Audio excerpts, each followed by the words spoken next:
I just went to the store to buy a battery, and my precious daughter secretly took the mech I built and drove it all the way to the island. After turning the island nation upside down, she finally ran out of power on the way home and crashed into a mountain ravine. Seeing the mech couldn't move anymore, my precious daughter just fell asleep in the cockpit, not knowing the outside world was in chaos. Soon a whole night passed. Commander Shen Zanting of the Rongwo Military District and Professor Zheng Hongru from the Research Institute, after trying every kind of explosive method, couldn't leave a single scratch on the mech. They simply couldn't open the cockpit. With no other choice, they had to urgently find the mech's creator. So the military district commander, Shen Zanting's direct order, was relayed to the local police immediately. The officer on duty rushed out right away and happened to run into me, who was out looking for my daughter. I immediately asked the officer if he'd seen an 18-meter-tall mech. The officer's eyes sharpened the moment he heard that. He cautiously asked if I was the one who built the mech. Hearing that, I knew the police must already have the full picture. I quickly asked, "Officer, did you receive a report? Has anyone seen that mech?" I was also afraid the police wouldn't take me there. Without waiting for their answer, I hastily added, "That mech's life support system can only last about 6 hours. Counting from last night, it's already near its limit. Please take me there as fast as you can." Hearing me say that, the police didn't dare delay. "Come with us." We got in the police car and sped off. Watching the car head further into the wilderness, I realized just how far this little rascal had gone. When I saw the half-collapsed mech sprawled on the broken mountainside, I felt a chill run down my spine. This was the big order from our client that was due for delivery today. The car barely stopped. I threw open the door and charged toward the mech, but was stopped on the spot by fully armed special forces. "Step back, this is a military restricted zone." The accompanying police officer, Uncle Lin, was startled. He rushed forward shouting, "Don't shoot, he's the maker of the mech. Saving lives comes first." The commotion over here naturally caught the attention of Shen Zanting, the commander, and academician Zheng Hongru. Seeing me in oil-stained work clothes, looking as scruffy as a vagrant, Zheng Hongru never even considered that I might be the chief engineer. Uncle Lin saluted Shen Zanting and stood at attention. Just as Shen Zanting was about to question my identity, I had no time for these big shots. I slipped right past Zheng Hongru like an eel and jogged straight toward the mech. Under everyone's stunned gaze, I nimbly climbed up the mech's side, popped open a hidden armor panel, saw the keyboard lights still on. I let out a sigh of relief and quickly typed in commands. With a dull hydraulic hiss, the mech's heavy chest armor slowly opened, revealing the cockpit inside. I poked my head in to look, and my blood pressure shot up. Little Lucy was not only completely unharmed, she'd even cried herself tired, and was sprawled out, fast asleep. I just couldn't hold it in, grabbed this little leaky jacket, and gave her 2 firm smacks on the bottom. I was about to scold her some more, but by then, Zheng Hongru had pounced over like she'd spotted a stunning beauty, rushed right up, grabbed hold of me, her beard trembling with excitement. "Young man, come here. Tell me quickly, what strategic purpose drove you to build this mech? Is it for missile defense or space exploration?" I was totally baffled and told the truth. "What strategic purpose? This is a promotional prop I promised to make for our neighborhood sci-fi week event. They said if I just built it, just give me 100,000 yuan as the final payment." At this point, even the ever-composed Commander Shen paused and was caught off guard. "How much? 100,000? You mean this massive machine, 18 meters tall, a mech? They gave you 100,000 yuan, and you just built it for them?" Shen paused, staring at this steel beast, barely able to believe his own ears. This mech alone must weigh 20 tons or so. Steel frames are over 1,000 yuan per ton these days. You can't even recover the cost of scrap metal. Zheng Hongru also wore a look of "Are you an idiot?" I did my research. I ran a scrap yard survey. If I sold this as scrap, the cost would be around 400 per ton.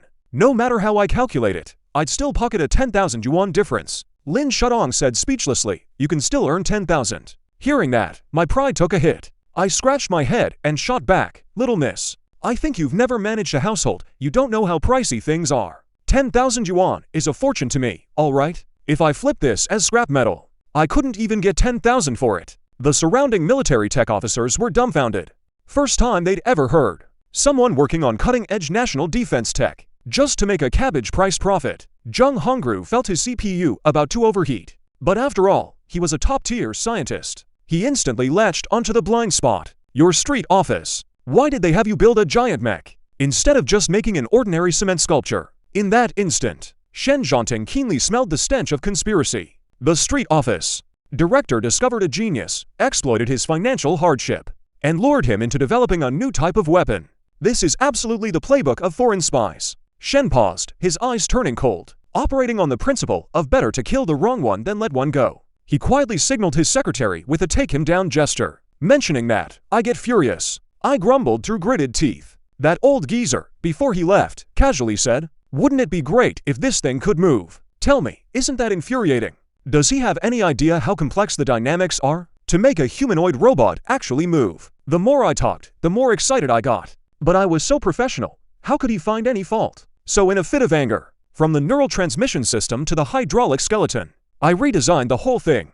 I was talking with great enthusiasm. But to Zheng Hongru and Shen Zhanting, it was like thunder rolling through the sky. A large robot, one that could swing a stone hammer. This street office director was definitely a deeply hidden spy. At that moment, Zheng Hongru, like a student hungry for knowledge, leaned in close to me. "Young man, I have just one question. How did you manage to use steel to build a mech of such massive size that weighs only 20 tons? That's simple," I said, pointing at the mech's armor. "You know carbon fiber, right? I took carbon atoms and iron atoms and recombined them at the molecular level, arranging them into a honeycomb structure similar to carbon-12. The composite armor steel produced is incredibly strong, lightweight and durable, the best of both worlds." Zheng Hongru nearly fell to his knees. "What a genius idea! So you gave it wings. Did you want it to fly?" "It can't fly at all. Purely for looks." I waved my hand, shattering the old expert's fantasy. "Those thrusters are just for show. Unless we use a nuclear-powered engine,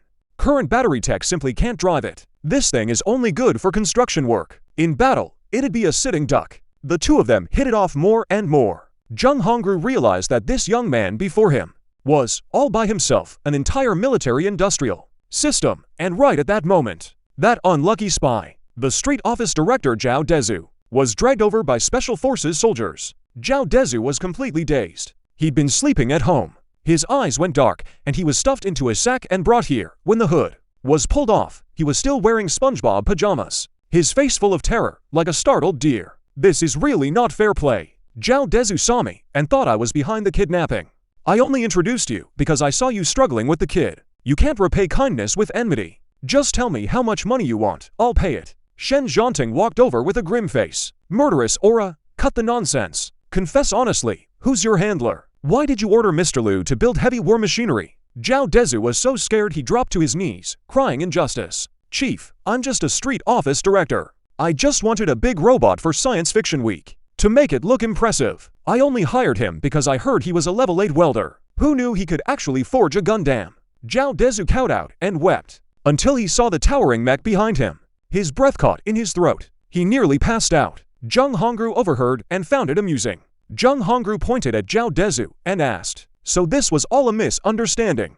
He casually said, "It just needs to move. And you actually built it." I scratched my head awkwardly. "Yeah? A craftsman can't tarnish his reputation, right?" Beside me, Zheng Shuren couldn't hold it in anymore. She burst out laughing. Zheng Hongru laughed heartily, pleased, saying, "Good. This misunderstanding is a good thing. If not for this misunderstanding, where would the country find a wild genius like you? Little Lu, our research institute will buy this mech. How about it?" "No way." I refused flat out. A man must keep his word. I promised Director Zhao I'd use it for the Science Fiction Week promotion. Shen Zhanting was stunned, saying, "What? You're taking this weapon of mass destruction to guard a street office?" "I think Mr. Lu is right." But Zheng Hongru smiled meaningfully, saying, "Old Shen, if such high-tech gear is really put on display, who would believe it's real? It's perfect for covering the truth." Shen Zhanting understood instantly. He immediately turned to Zhao Dezu. "We're requisitioning this mech for the exhibition, but the confidentiality agreement you signed stays buried in your gut." Zhao Dezu wouldn't dare say a word. He nodded eagerly. Just then, I suddenly screamed in pain, and everyone felt a jolt of dread, wondering if the mech was about to self-destruct. I stared at my digital watch in despair. It was almost 9 o'clock. Jia still had to go to kindergarten. There goes my perfect attendance award. Shen Zhanting felt a sharp ache in his jaw. A nationally renowned expert, worrying about being late to kindergarten. Shen Zhanting waved his hand helplessly. "Have Officer Ling take the police car with sirens to drop the kid off. Call the kindergarten director. Say we were late due to a top-secret national mission. Remember to pick up Mr. Lu tonight." Watching the police car drive away, Shen Zhanting's smile faded. With a grave expression, he pulled out an encrypted satellite phone. "This is Shen Zhanting. Connect me to the Ministry of Defense immediately. I have a top-secret report to make. The moment Shen Zhanting left, the spot was instantly taken by Zheng Hongru. This old man looked serious, but smiled and fired at me. Little Lu, any interest in joining the Southern Institute? Your talent is wasted at a scrapyard. It's a crying shame. I bought this station to make a living. My old man, and I need a place to call home. Is this your only source of income? I scratched my head and told the truth. With skills this solid, you never looked for work before. Zheng Hongru frowned, clearly not buying it. I worked as a welder at a factory. Then I bought a house for my kids' schooling. The mortgage was crushing me, so I'd rather not talk about it. It's nothing to be proud of, I said casually. Zheng Hongru was sharp as a tack, seeing I had something I didn't want to share. He didn't pry further. So what are your plans? You won't join the institute? I thought it over and shook my head. Sorry, I'm not going. The Southern Institute would pay well, but I saw it clearly in my mind. Unlocking tech from the system costs serious money. A fixed salary would take forever, even if there were funding. If I dumped it all in at once, I'd have to explain where every penny went. However I counted it, the hassle outweighed the gain. What's your reason? Zheng Hongru wouldn't give up. With a look of regret, I said, I'm also from the streets. No education, no connections. In research, I rely purely on skill. But when it comes to office politics, I'm truly hopeless. I can't just go into the institute and play mute. Better to stay solo and free. But we can cooperate. Once I have money, I plan to start a tech company. If you have a good project, just entrust it to me. Zheng Hongru let out a sigh. He knew tech people tend to have their quirks. Since I hadn't shut the door completely, he decided to take the easy way out. In the end, the decision-maker locked in 200 million to buy this mech, renting it to the sci-fi promo week. The numbers sounded terrifying to those two, but it was really just the price of a main fighter jet. Yet the tech in my mech outclasses every fighter jet on the planet. For the beer, this deal was a total steal. Staring at that long string of zeros in my account, my grin stretched from ear to ear. On the way to the kindergarten, Lin Jianjun played chauffeur. His daughter sat in the back with Lu Chenqiu. Old Lin's mind was churning like a storm. He'd recognized the 3 gleaming stars on Shen Zhanting's collar. A big shot of that caliber, all revolving around that little girl, which proved that young scrap collector was no ordinary man. So, Jia, what does your dad do? And your mom, Lin Jianjun, ever the cautious type, his lips twitching, couldn't resist probing the little girl. My dad runs a scrap recycling station. The neighbors all say my dad is a good man, but some say he's foolish, doesn't know how to make money. My mom grandma says she went to a faraway place and can't come back. Seeing the little girl's mood turn sour, Lin Shutong shot her father a glare, quickly changing the subject to comfort her. Don't cry, don't be hungry. Big sister will take you to breakfast. Then we'll drop you off at kindergarten, okay? Unexpectedly, Lucia's eyes suddenly lit up. She stared at Lin Shutong, beaming. Sister, are you a police officer? And you're so pretty too. How about you become my new mom? Lin Shutong froze instantly, completely stunned. How did this get dragged in? Lin Jianjun up ahead was about to enjoy the joke, then realized this was his own daughter. His face turned green instantly. Hey, Sister Jia is only in her 20s. How old is your dad? Old Lin quickly changed the subject. My dad is only in his 20s too. Sister, look at my dad, tall and handsome. Besides being a bit poor, he's perfect. He doesn't smoke or drink. If you marry my dad, you'd get a grown daughter for free. What a deal. Think about it, okay? Xia's little eyes sparkled with determination. She was really going all out to sell her own dad. 20s. Lin Jianjun thought, young and promising. No worries about raising kids. The perfect match, right there. Let's talk about something else. Lin Shutong was so embarrassed she could die. Oh right? Jia, when's your birthday? What gift do you want? Sister will get it for you. July 3rd. Lucia's earlier excitement suddenly plummeted like a cliff. She whispered softly, if possible. The birthday gift Jia wants is a new mom. Why? Lin Shutong's heart tightened. Dad said, if I had a new mom, she would love me so much. Sister, I think you're really nice. Can you be Xia's new mom? Looking at Xia's longing little eyes, the softest place in Lin Shutong's heart was struck hard. Who says kids are too young to understand? She just hides her worries away, not wanting dad to worry. Lin Shutong hugged the little girl tightly without a word. Her eyes instantly turned red. Lin Jianjun, driving, secretly wiped away a tear. He forced a smile and said, Jia, Grandpa decides this. From now on, your sister's goddaughter. Call me Grandpa from now on. If anyone bullies you at school, just come straight to Rongcheng Street Police Station and find us. I'd like to see who dares to touch you. So can sister be my new mommy now? The little girl's attached to her, and honestly, that's not out of the question. From now on, let your dad spend more time with sister. What if? Haha, Lin Jianjun laughed it off. But inside, he was cursing up a storm. Where did this wild boar come from, trying to root up my cabbage patch? But looking at this sweet little girl, he really couldn't bear to shatter her hopes. The two of them teased Jia through breakfast, and dropped her off at kindergarten. It was almost 10 o'clock. Just as he handed the kid to the teacher, Chitiajan, the branch chief, started blowing up his phone. Damn, here it comes. Lin Jianjun was puzzled. Why would his old comrade be calling him at a time like this? Old Lin, get back here now. There's a mission. Oh, and is your daughter there with you? Chitiajan's voice was urgent. These next few days, keep your daughter on standby. She doesn't need to do anything. Just stay with that little girl. Lin Jianjun got angry. What's that supposed to mean? Chitiajan, you son of a gun. Using my daughter as a babysitter. Ah, it's too complicated to explain right now. Get back here, and I'll lay it all out. Chitiajan was at his wit's end. Have your daughter wait right outside the kindergarten gate. Don't go anywhere. Lin Jianjun was confused, but he knew his old comrade wouldn't act without reason.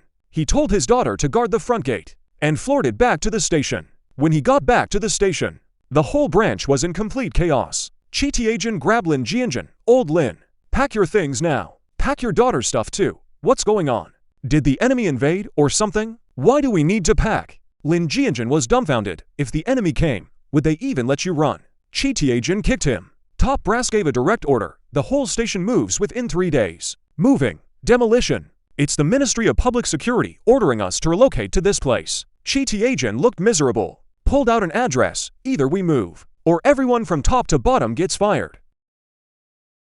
Lin Jianjun leaned in for a look and was stunned. This place wasn't just any spot, it was that scrapyard. He narrowed his eyes and pondered. All resettlement housing. The district with the highest police call rate. Then he recalled the morning's top-secret Admiral Mech agreement. Lin Jianjun instantly realized there was something behind this. Chitiajan asked. Adult matters, kids shouldn't pry. Lin Jianjun looked deeply mysterious. Chitiajan kicked him right in the leg. Lin Jianjun didn't dare elaborate, but he'd guessed the ministry's intent. They wanted the whole police station to move there, to serve as round-the-clock bodyguards for those two. The scene cut back to the southern mountains. Charging complete. That fast. Yuan Boyan's exclamation snapped Zheng Hongru out of it. 5 minutes 26 seconds. This battery of yours is incredible. Zheng Hongru stared at his watch, grinning ear to ear. The country lost out on fuel cars. Now new energy gets choked off too. This battery tech is practically a lifeline dropped from the sky. I'll share the technical data later. No holding back. Director Zheng is loaded. If I gave it free, he'd feel awkward taking it. This deal's a win-win. Zheng Hongru gazed at the blue-white mech, stars shining in his eyes. Can I take a look inside the cockpit? Look all you want. He climbed into the panoramic spherical cockpit. Zheng Hongru's jaw nearly hit the floor. The space was huge, sure, but the real kicker, the pilot's seat was floating. This is the cockpit levitation system. It transmits signals via photoelectric sensing. Less loss than wired transmission. Seeing him gape in awe, I explained casually. Photoelectric sensing is immune to magnetic interference. That's why the cockpit's made of superconductor. Superconductor, room temperature superconductivity. You cracked room temperature superconductivity. Zheng Hongru shrieked. His voice cracked. Yeah? I have the tech but no reactor, because I'm out of money and materials. Otherwise, who wouldn't want to just wash their hands of me? Zheng Hongru was completely convinced. He insisted on seeing my workshop, wanting to know what kind of dream environment I cooked up all this black tech in.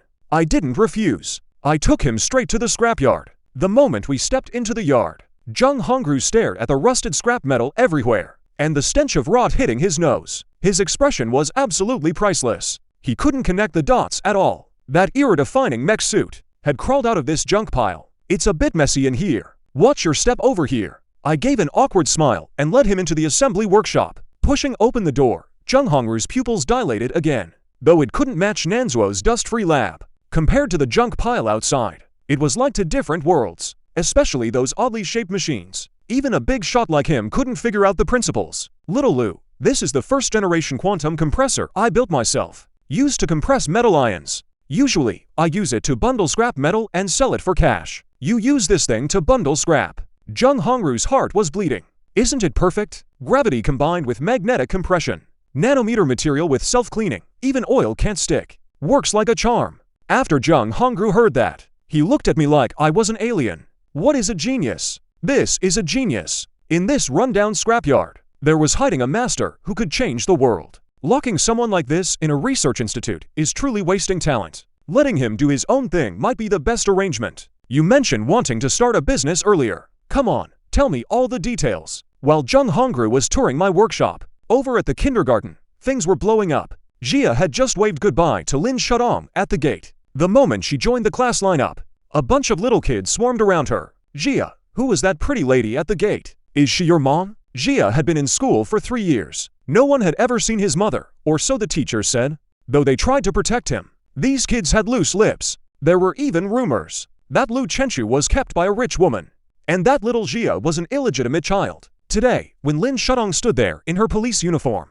the shock was overwhelming. He Duodwo, Xia's best friend, was like a mother hen protecting her chick, stepping in front of her. None of your business. Whether she's her mom or not, what's it to you? Curious, aren't you, Xia? Tell them, right? A little girl leaned in, fishing for gossip. Lucia was in a good mood today, and her confidence was boosted. She nodded and admitted it right away. That's right. That pretty sister is Xia's new mom. I'm a kid with a mom now. Actually, I had thought about finding Xia a mom before, but I came with baggage and ran a shabby scrapyard. The girls I met through matchmaking, once they heard my situation, ran off faster than rabbits. This had become Xia's sore spot, and she'd been mocked for it plenty. In Xia's heart, a mother was a sacred role. Once you had one, that was your closest kin. Liar. How could such a pretty sister be your mom? If she were, she'd have come to parent-teacher meetings long ago. A harsh voice cut in. It was the class bully, Mao Husey, a chubby kid, 1 meter tall and 110 pounds. Mao Husey, you're picking a fight again. Duodwo put her hands on her hips and glared at him. She is not lying. She just agreed this morning to be my mom. Lucia's little face turned bright red. Husey laughed heartily. Agreed this morning? Then she's a stepmom.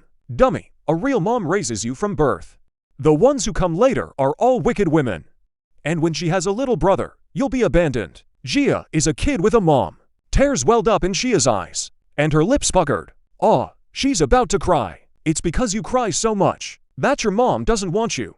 In that instant, Duodwo clearly saw something tense in Lucia's eyes. Snap, the teacher and the childcare worker were scared out of their wits. Crouching at the kindergarten gate, Uncle Lin Shudong had just bought a bottle of soda to quench his thirst, because the police station was moving. His old man told him to keep a close eye on Lucia these 2 days. Though he didn't know why, he didn't dare slack off. He'd just taken 2 sips when he saw a teacher running out in a sweat, as if looking for someone. Seeing Lin Shudong in his police uniform, the teacher's eyes lit up. Trembling, she ran over and told him what happened. Thud, the soda bottle in Lin Shudong's hand hit the ground. Soda splattered everywhere.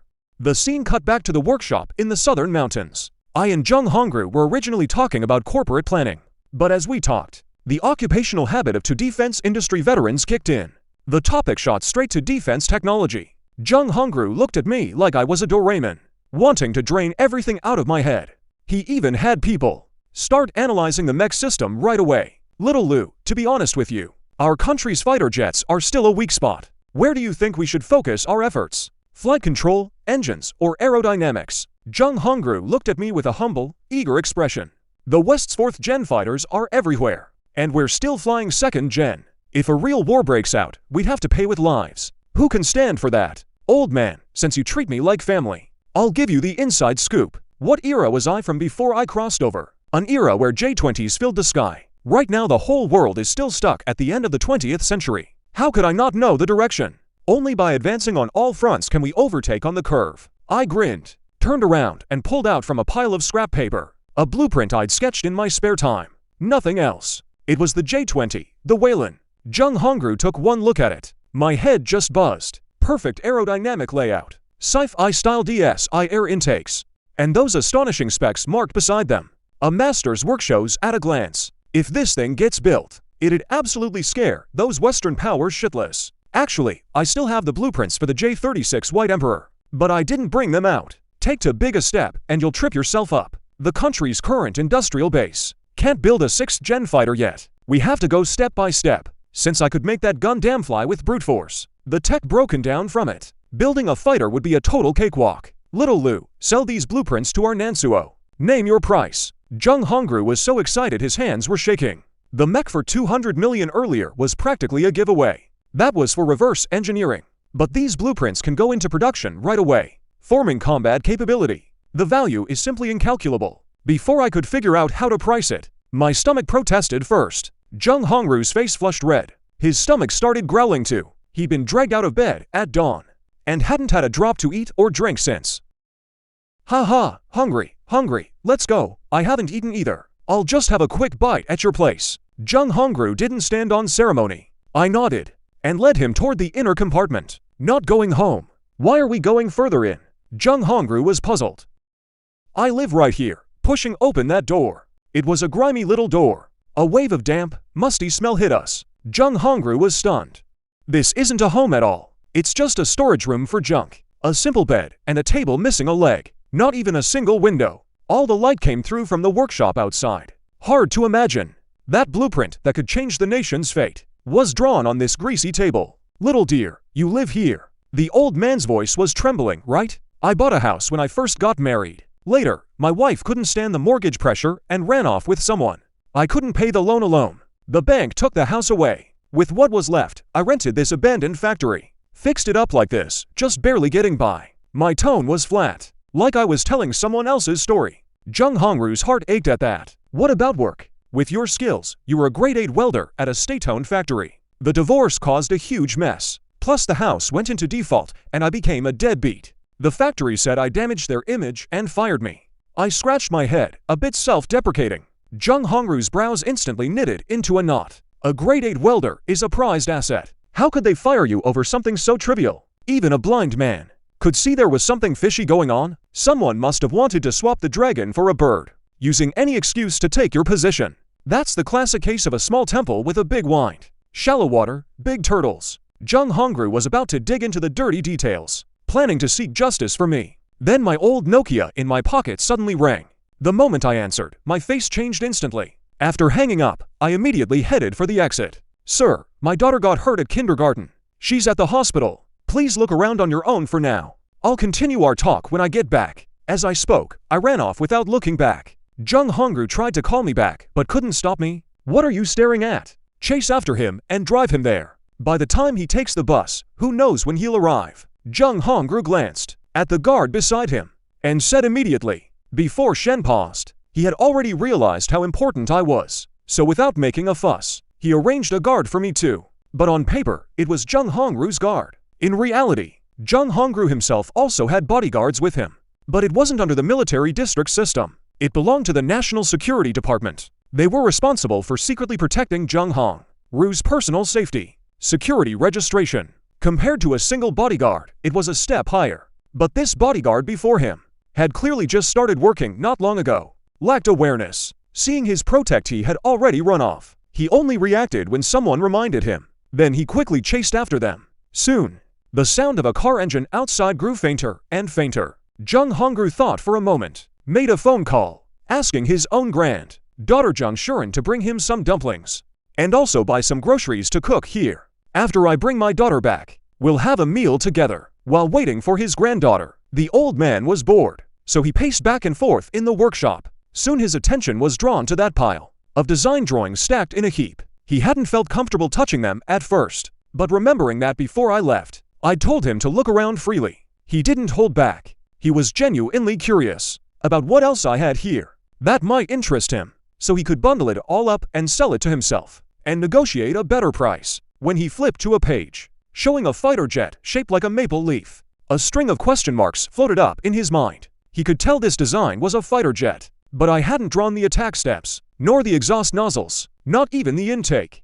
That made him realize he couldn't quite determine the aircraft's purpose, but as the institute director, he had a solid foundation of knowledge. Just from the size and aerodynamic layout of this jet, Jung Hongru could tell the technical sophistication of this aircraft even surpassed the one I'd shown him before. The type 2 blueprints are even better. You little rascal, holding out on me, huh? But soon enough, he caught on. Why hadn't I shown him these blueprints right away? The reason was simple. The country supporting tech isn't quite there yet. But building a next-generation fighter isn't hard. What's hard is mass production and forming combat capability. Thinking about it that way, the blueprints I gave him were indeed the optimal solution. Has vision, sees the big picture. This young man is truly something special. He dug through that pile of blueprints for a while longer. Every single one he pulled out after that made his eyes light up. Some things even took him a moment to ponder before he could figure out how they worked. He marveled that I was truly a genius. The blueprints he looked at afterward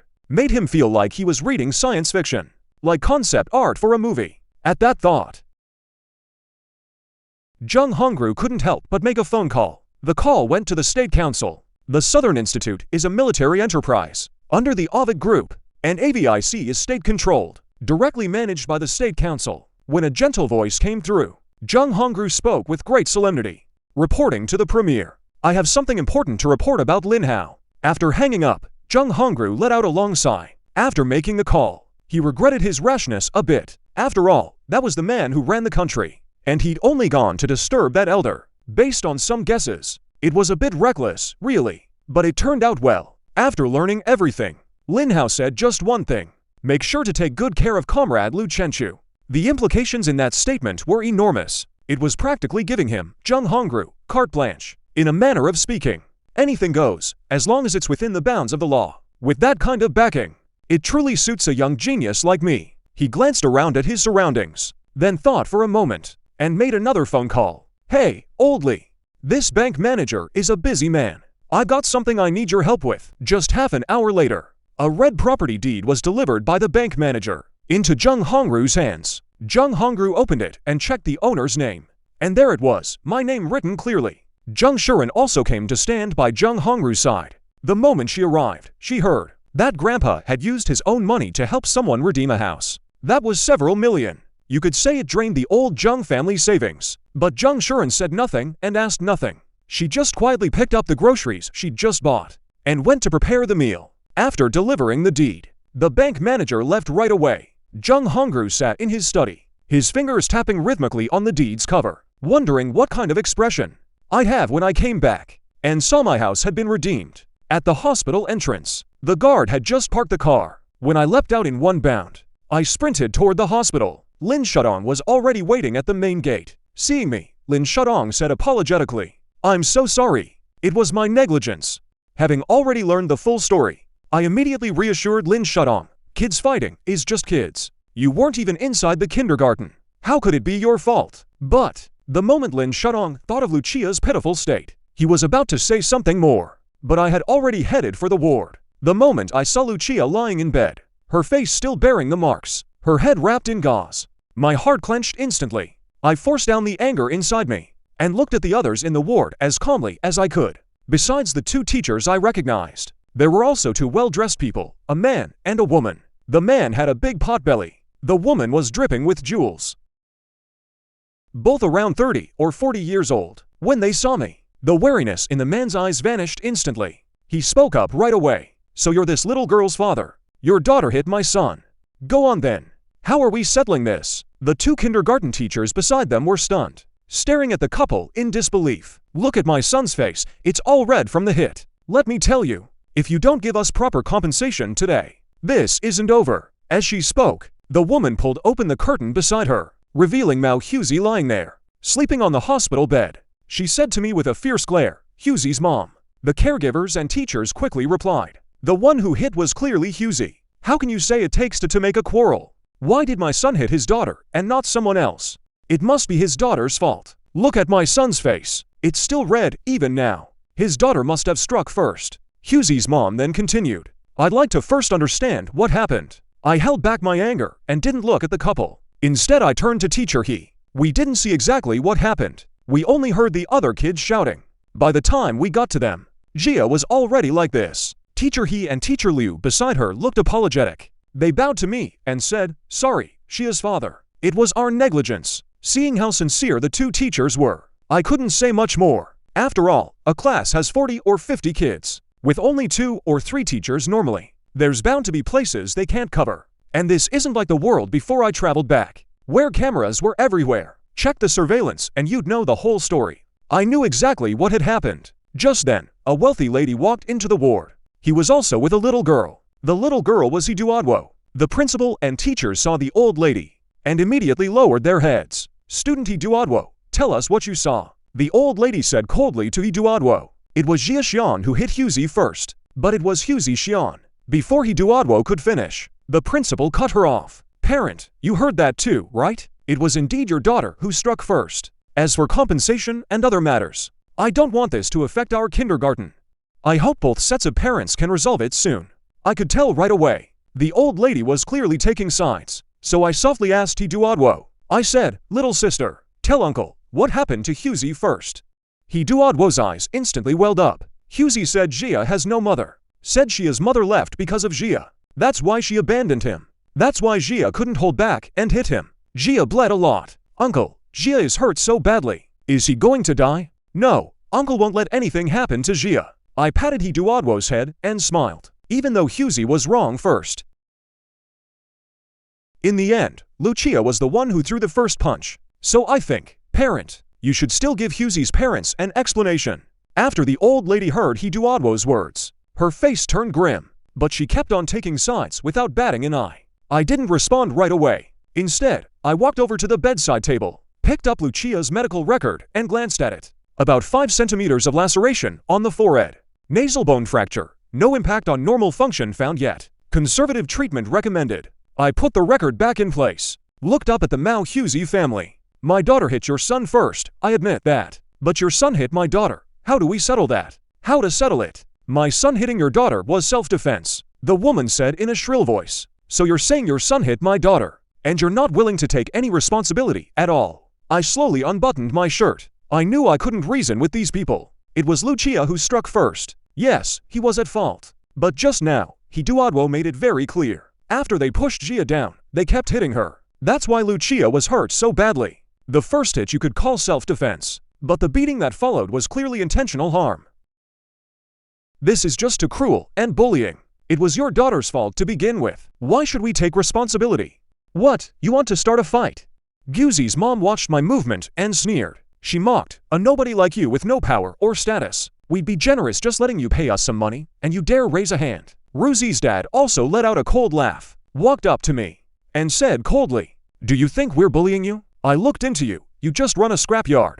So what if I am bullying you? What can you do about it? Don't forget your daughter still needs to go to kindergarten. What can you do to me? Fine, fine, fine. I gritted my teeth and took off my shirt, threw it on the hospital bed. Those two thought I was about to lose my temper and fight. But when they saw me just toss my clothes aside and turn to walk away, Mao Hughiesy's parents frowned. You too. Is there anything else? We'll talk about compensation later. Right now, I need to check on my daughter's condition. You two can stay here. Or are you waiting for me to invite you to dinner? I asked coldly. Hughiesy's mom spat in frustration and left with her son and husband, taking her purse with her. Hughiesy's dad sneered. 3 days. I'll give you 3 days. If you're not willing. Ha! I gritted my teeth. But I knew I couldn't act on impulse. Alone, I wouldn't fear a moment of rage. Blood spilled in 5 steps. But Jia is my weakness now. Unless you finish the other side off completely, they'll definitely report it to the principal. That old lady also walked off with a look of disdain, not even bothering to greet Jia's father.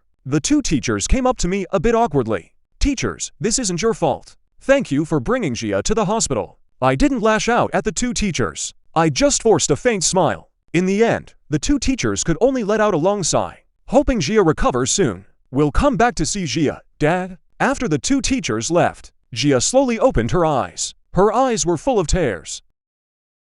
She whispered softly, it's all Jia's fault. It's because of Jia that Mom left. After hearing those words, I felt a surge of anger rush straight to my head. But I hid it well. I just said gently to Jia, what was wrong was what Mom did. Jia is the best behaved little treasure. Jia didn't do anything wrong. I crouched by the hospital bed. Suddenly a wave of bitterness welled up in my heart. The daughter before me was so mature, it broke my heart. Though I'd only just crossed over not long ago, the memories were real, as if I truly had been by this little girl's side all that time. I wasn't originally from Jincheng. I only came to Jincheng to make a living, for the sake of better educational resources for my child. A graduate from a top university. With my diploma, I could only get a job in a factory as a technician. Before I could even get a title, I was let go. In Jincheng, I had no connections and no money. The Maohu family dares to act so brazenly. Either they have money or they have family connections. Someone like me with no backing at all can't afford to gamble. Though I'd only experienced a small part of these hardships, having those memories, I could feel it all the same. Officer Lin, please help look after Jia. I'll go ask the doctor what's going on. Just then, Lin Shudong happened to walk into the ward. I had to ask her to look after Lu Chenqiu. The child's nasal bone is fractured, condition unclear. Because she's so young, we don't recommend a CT scan. We'll have to follow up later. Keep conservative observation and continue treatment, the doctor said while flipping through the medical records. Doctor, will Xia's face be scarred? Xia is a girl after all. If her face ends up scarred, I dare not even think about it further. That possibility can't be ruled out. The doctor didn't say it outright. Okay, thank you. I nodded. At this point in time, even CT scans haven't been widely adopted yet. MRI is even further from widespread use. Only some hospitals in big cities have them. Places like Jincheng, though a provincial capital, still don't qualify. First-tier cities naturally don't have them either. With no other choice, I went back to pack some clothes for Xia. After letting Uncle Lin know, the guard drove me back to the scrapyard. Seeing me return, Zheng Hongru greeted me with a smile on his face. But as I walked closer, Zheng Hongru noticed how grim my expression was. He couldn't help asking, Zilu, what's wrong? What happened to the child? Just kids fighting. Nothing serious. Sir, could you come back another day? Xia needs to stay in the hospital for observation these next few days. I won't have time to chat with you. Oh, then you go ahead and take care of things. I'll have my granddaughter cook some rice. You bring some over for Xia to eat, Zheng Hongru said calmly, but as he turned around, he shot a glance at the guard, signaling him to come over and recount the whole incident in full detail. After hearing the guard's account, Zheng Hongru flew into a rage on the spot. But then, after glancing at me still packing things, he suppressed that anger. How dare they? This is absolutely lawless. Zheng Hongru muttered under his breath. You stay by their side these next few days. You know if anything happens to them, what the consequences would be. If necessary, you may shoot to kill. Zheng Hongru had heard earlier that my daughter was being hospitalized. I knew it couldn't be that simple. If it were just ordinary kids roughhousing, it wouldn't have led to a hospital stay this serious. But he never expected that someone like me, a pillar of the nation, would be bullied to such an extent. Even setting aside the 2 blueprints he saw later, just that mech made of new materials was enough to break through the nation's military industry. Even if nothing else came of it afterward, just that mech alone would let me coast on my merits for life. Even my descendants would enjoy privileges beyond the norm. What kind of lowlifes are these, daring to bully a pillar of the nation? The guard also realized how serious the situation was. Public security at this time wasn't as good as in the era I knew, because the surveillance network wasn't widespread yet. Many lawless groups still existed. In that era, even top soybean experts could be harmed, let alone someone like me, who looked like an ordinary person. This guard was carrying a gun.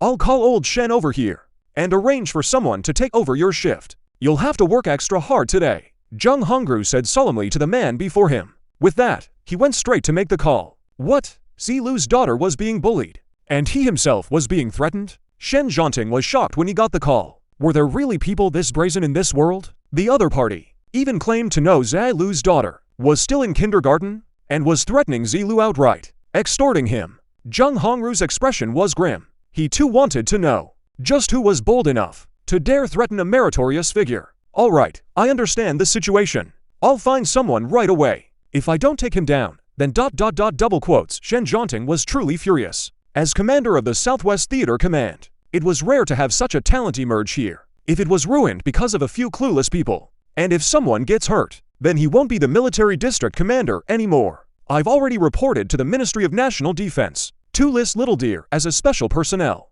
and add him to the special protection list. His dedicated bodyguard should be sent from the capital within a couple of days. But after his son Shen Zhanting left, he also sent people to investigate my family situation. Living on Rongcheng Street, an old neighborhood, full of all sorts of people. And the living conditions aren't good either. Zheng Hongru bought back my house. He knew about that too. But the area where I bought the house isn't great either. Hard to provide effective protection. I remember near the Air Force family compound, a new development just opened recently. Right. Zheng Hongru suddenly thought, get Little Deer a place there. I've already asked Zero. He said for all forms of variation. As long as it's legal, give full support. Little Deer's daughter should transfer to the Air Force's Blue Sky Kindergarten. Regular kindergartens fall under the local education department, but Blue Sky Kindergarten is under the military logistics department, completely outside local management. And what outsiders don't know is that around the kindergarten, there are military and police guards, guaranteeing absolute safety, because every child who gets into Blue Sky Kindergarten has parents who are no ordinary people. at least senior officers of the Air Force or research institutes. The 611 Institute where Zheng Hongru works was originally military affiliated. Even now, many people's children are still at Blue Sky Kindergarten. You really give me tough problems, but it's not a big deal. I'll coordinate. Shen Zhanting laughed twice, then hung up and went to coordinate these matters. Once Zhanting coordinated everything on how to properly settle the two of us women. After that, he also began investigating my daughter's bullying case. On his end, he made a direct call to Jincheng State Security, while coordinating both the military and police departments, to start investigating the whole matter, and the backing behind Mao Zhuang's family. Get to the bottom of it. If before they had provoked me, Shen would at most handle 3 members of the Mao family. But now I'm on Lin Hao's radar. If this isn't handled well, it could shake the entire nation's talent system. In recent years, many talents have returned from abroad. But if even the most basic safety of their families can't be guaranteed, then how can they feel at ease, boldly serving the country? So this time, Shen won't just deal with the Mao family, but will also make this case a model case within the system. Right after this started, the national security officers who usually catch spies, along with public security police, began investigating the Mao family's connections and history. Within just 2 hours, all the information was directly compiled and sent to the director of the Provincial Public Security Department, the Minister of Public Security, and the commander of the Southwest Military Region. When they learned that my daughter, during over 2 years of kindergarten, had been repeatedly bullied by Mao Huzi, the 3 big shots grew restless. And when they saw the entire network of Mao Huzi's family, the director of the Provincial Public Security Department felt somewhat embarrassed. This is a big fish. Mao Huzi's father, Mao Sihai, runs several nightclubs in the city. And Mao Huzi's mother, Yi Kui, runs a dance education institution. But a year ago, during a training session, she broke a girl's lumbar spine, leaving her paralyzed. To this day, no compensation has been made. The girl whose future was destroyed had sued, but every one of these people had suffered midnight knocks on their doors or death threats. In the end, they could only swallow their grievances and accept their fate. If it weren't for Dr. Lu, I wouldn't have known that our Jincheng could have people like this. They're corrupt in every possible way. Investigate them for me. Even the Minister of State Security was stunned by the sight. This had escalated to an organizational level, a matter of public safety and social stability. It could be said that if this wasn't handled properly, then there'd be no point talking about national security anymore. They might as well just turn in their uniforms. The Mao family alone could never have pulled this off with such airtight precision. We need to conduct our own internal investigation. Find the protectors and round them all up. Shen paused, then slammed the table.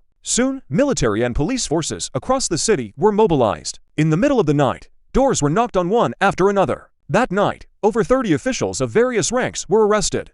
And after a long night of chaos, the Mao family of 3 remained completely unaware. Early in the morning, Mao Huzi was already demanding a hamburger. Yi Kui and Mao Sihai were also preparing to take their son to school. Just as the family was about to sit down for breakfast, there was a knock at the door. Knock, knock, knock. Who is it? Yi Kui was a bit annoyed at such an early hour. Community services. The neighborhood is holding an event, giving out rice, flour, and oil. We're delivering them to your door. Could you open up? Giving out rice and flour for no reason at all? Though she grumbled about it, Yi Kui still opened the door. The moment the door swung open, bang!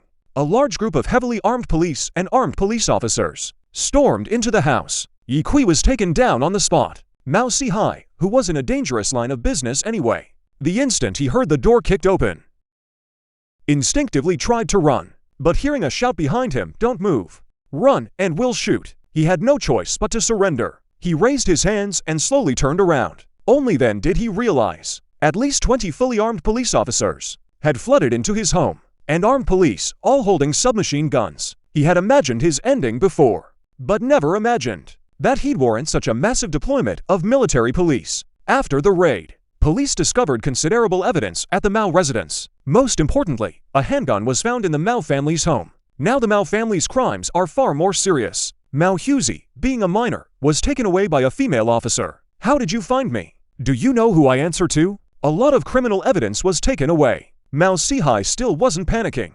Who you answer to? You mean Zi Duong or Li Yichen? If you're trying to say that they're your protectors, then you'll be seeing them very soon. The lead officer was sent directly by the Provincial Public Security Department. After hearing those 2 names, Mao Sihai's face changed drastically. Those 2 were both high-ranking provincial officials and his proudest connections. I want to see my lawyer. You won't be needing a lawyer. What awaits you is a military court trial. If you survive that, spend the rest of your life reforming. And maybe you'll get out to see your son grow up." The lead officer chuckled lightly and ordered his men to take Mao, Si Hai and Yi Kui away. As I finished packing my clothes and was about to head to the hospital to care for Lucia, Zheng Shuren followed along, carrying 2 thermos containers in her hands. Zheng Shuren shook the thermos in her hand and came to the hospital with me. I didn't chase her away either. When we arrived at the hospital and saw the little girl with gauze still wrapped around her nose and bandages around her head, Zheng Shuren's heart ached terribly. That morning she'd seen this delicate, lovely girl. How could she have ended up like this by nightfall? "Jia, do you want to get up and eat something? Sister just made it." Zheng Shuren opened the thermos like a treasure and brought out what she'd made. "Sister, it's you." After seeing Zheng Shuren, Jia said, still sounding weak. "Sister, can I ask you for a favor?" "Sure, tell me." If your sister can do it, she agreed to it. Zheng Shuren had a kind of gentle, elegant beauty about her, and Lin Shudong, that serious yet approachable temperament, each with their own charm. "Can you be Xia's mom?" Lucia's words left Zheng Shuren momentarily at a loss, not knowing how to respond. But someone broke down first. Uncle Lin looked at Lucia with surprise, as if asking me. Looking at the state of these two beauties, I knew my precious daughter was again playing matchmaker for my dear sister. I walked to the bedside and asked Lucia softly, "Xia, why do you want Sister Shuren to be your mom?" Xia's nose was badly hurt, so her speech was a bit strained. But she still smiled and said, "Xia has never had a mom. She doesn't know what it feels like to be loved by one. But Xia thinks Sister Shuren and Sister Shudong are both wonderful, so she wants them both to be her mom. Then Xia will have two moms loving her, and that must be happier than having just one." Lin Shudong understood Xia's logic, and also realized this was just the little girl's bit of greediness. The gentle Zheng Shuren also softened her expression, a hint of affection on her face. Then Xia must listen to Mama Shuren and eat well, so she can get better quickly. Just then, the war door was suddenly knocked on. Zheng Shuren quickly got up to open it, and after seeing it was her grandfather, she was a bit surprised. "Grandpa, why are you here?" When Lin Shudong saw Zheng Hongru appear, she immediately said to me, "You go. I'll watch over Xia for you." With a hint of embarrassment, I nodded to Lin Shudong, then walked toward Zheng Hongru at the door. "Old master," I was about to say something, but Zheng Hongru cut me off, then gestured for me to follow him outside the ward, saying we shouldn't disturb Xia. Zheng Shuren followed along as well. Only then did I remember I had promised to help Nonsuo move the mech that evening. But the first thing Zheng Hongru asked was, "How is Xia doing? Did you get any answers?" My heart warmed at those words, so I said right away, "A broken nasal bone, a scar on the forehead, stitched with 3 sutures." Zheng Hongru felt a heavy weight in his chest. A pang of regret came over him, but he didn't want to add to my worries, so he quickly changed the subject. "I've already sent people to handle it. You don't need to worry. But about Xia, have you ever thought about giving her a change of environment?" A change of environment? I was puzzled. Xia is currently at a public kindergarten. The quality of the teachers might not be up to par, and the other kids are a mixed bunch. Hard to guarantee something like today won't happen again. I have some connections. Let me arrange a transfer for Xia. She can finish her final year at Lantian Kindergarten. Zheng Hongru then handed me an admission notice. Directly. "This old man. You're making me feel so embarrassed." I quickly tried to push the admission notice back. The reason for Lantian is still to prevent backdoor system hacks from stealing data. My words naturally caught Zheng Hongru's attention. The old man couldn't help asking, "Little Lu, this mech of yours, it's also equipped with a system you developed yourself?" "Because it has a brainwave sensing system I designed myself, and it needs to pair with an optical transmission system.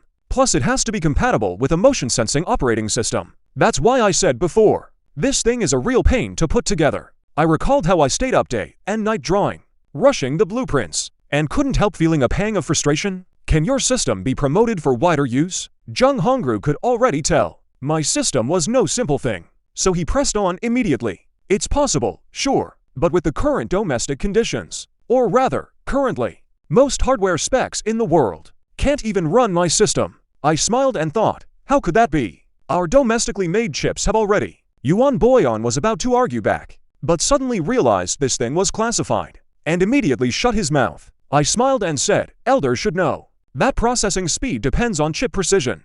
If I'm not mistaken, The chips we can make domestically right now should be around 150 nanometers, right? The moment I said that, Yuan Boyan and Zhang Hongru both widened their eyes, staring at me in utter disbelief. This was top secret. Our country was still a step behind foreign powers. Our self-developed new tech hadn't even reached the nanometer scale yet. Still stuck in the micron era. 150 nanometers was already the limit for domestic chips. I continued. The processor in this mech of mine can perform 6 quadrillion calculations per second. Otherwise, it couldn't handle real-time signal transmission.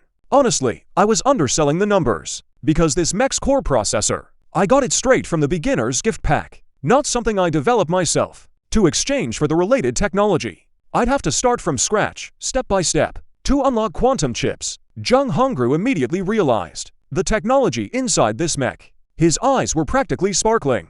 Zilu, your mech is equipped with a quantum processor. Right, the chip precision is already below 5 nanometers, isn't it? I nodded. Yuan Boyan, standing nearby, was so shocked he couldn't even speak. As a top student from USTC, how could he not know what a quantum chip is?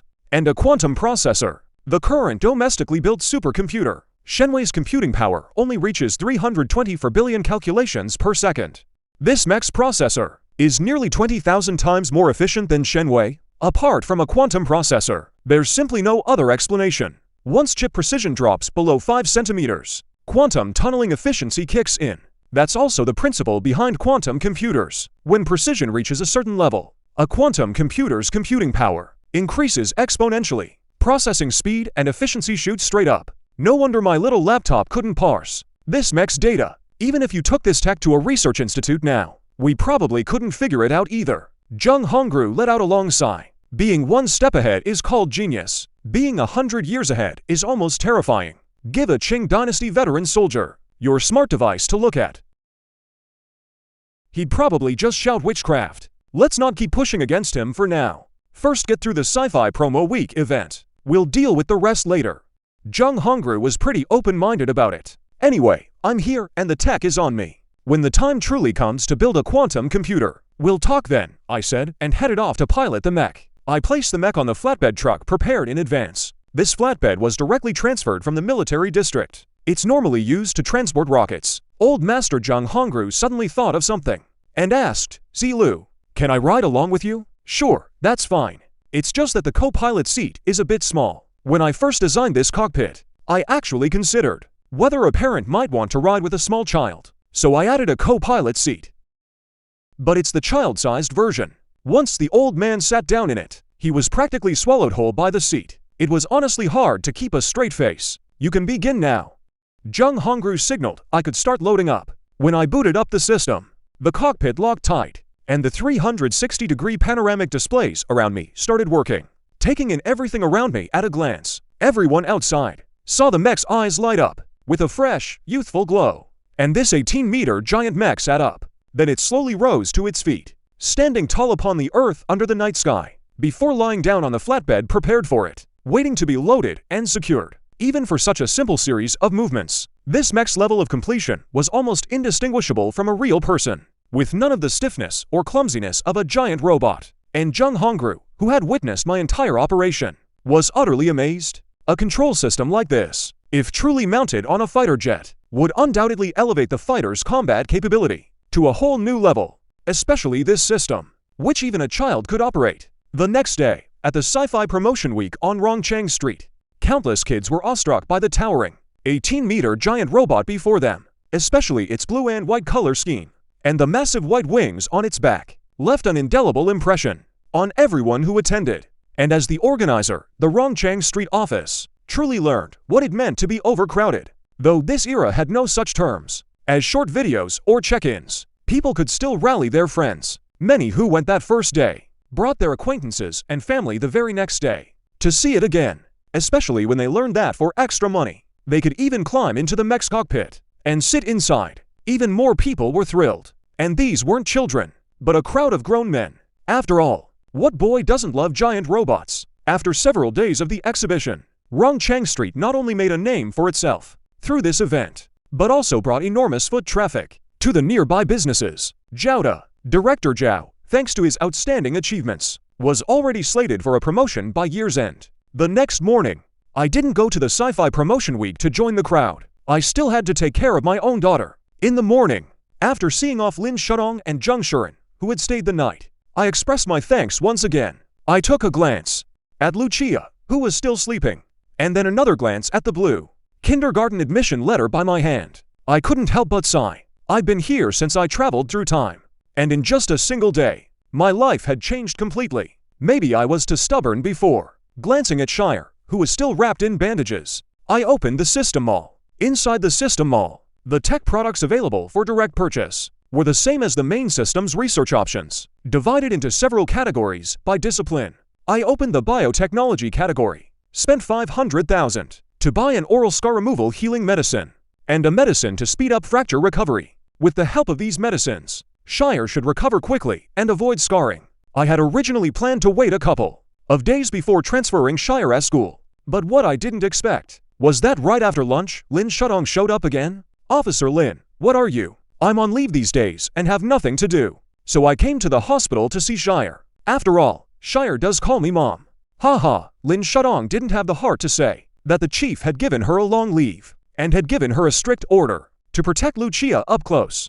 So she could only make up an excuse. Haha, I could only laugh along awkwardly. To be honest, it wasn't my first time seeing Lin Shudong on Rongcheng Street. With so many neighborhood disputes, I'd occasionally catch a glimpse of her on duty. But the Lin Shudong standing before me now was a bit different from the one in my memory. Less imposing and much more approachable, though the atmosphere between us was a bit awkward. Now these two, the man's unmarried and the woman's single, two lonely people, day after day. And she is happily calling Lin Shudong Mom.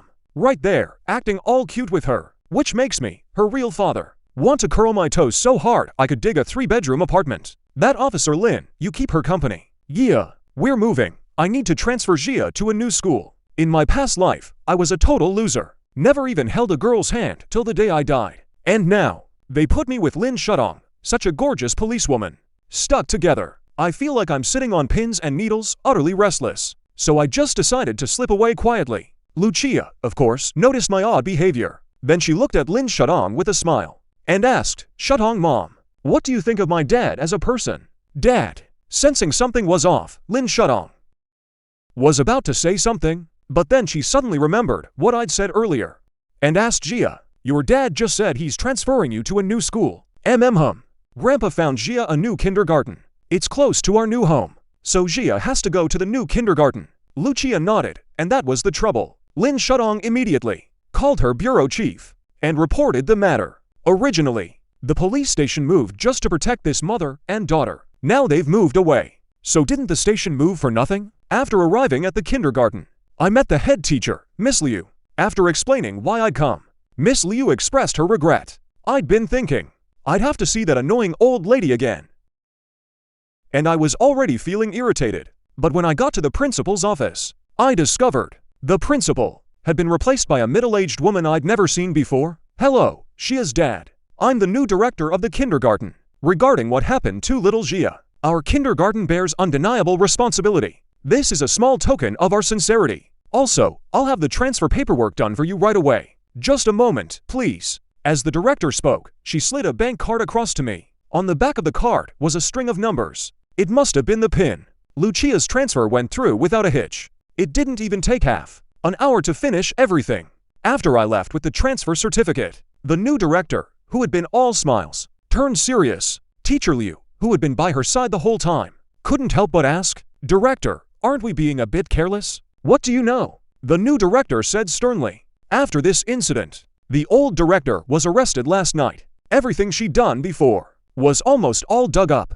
Every teacher connected to her has been dealt with. Otherwise, do you think me and those new teachers would have suddenly dropped in on your kindergarten today? Teacher Liu was taken aback. He never thought that I, whom he always ignored, would have such a background. This person's connections reached the heavens. Just look at what happened to Mao Huzi's family. His parents were arrested, their assets seized, and Mao Huzi was sent to an orphanage. That all happened in just one night. Lu Chenqiu's father is no ordinary man. Seeing me walk away, the new director's stern expression finally eased. "Be more careful from now on.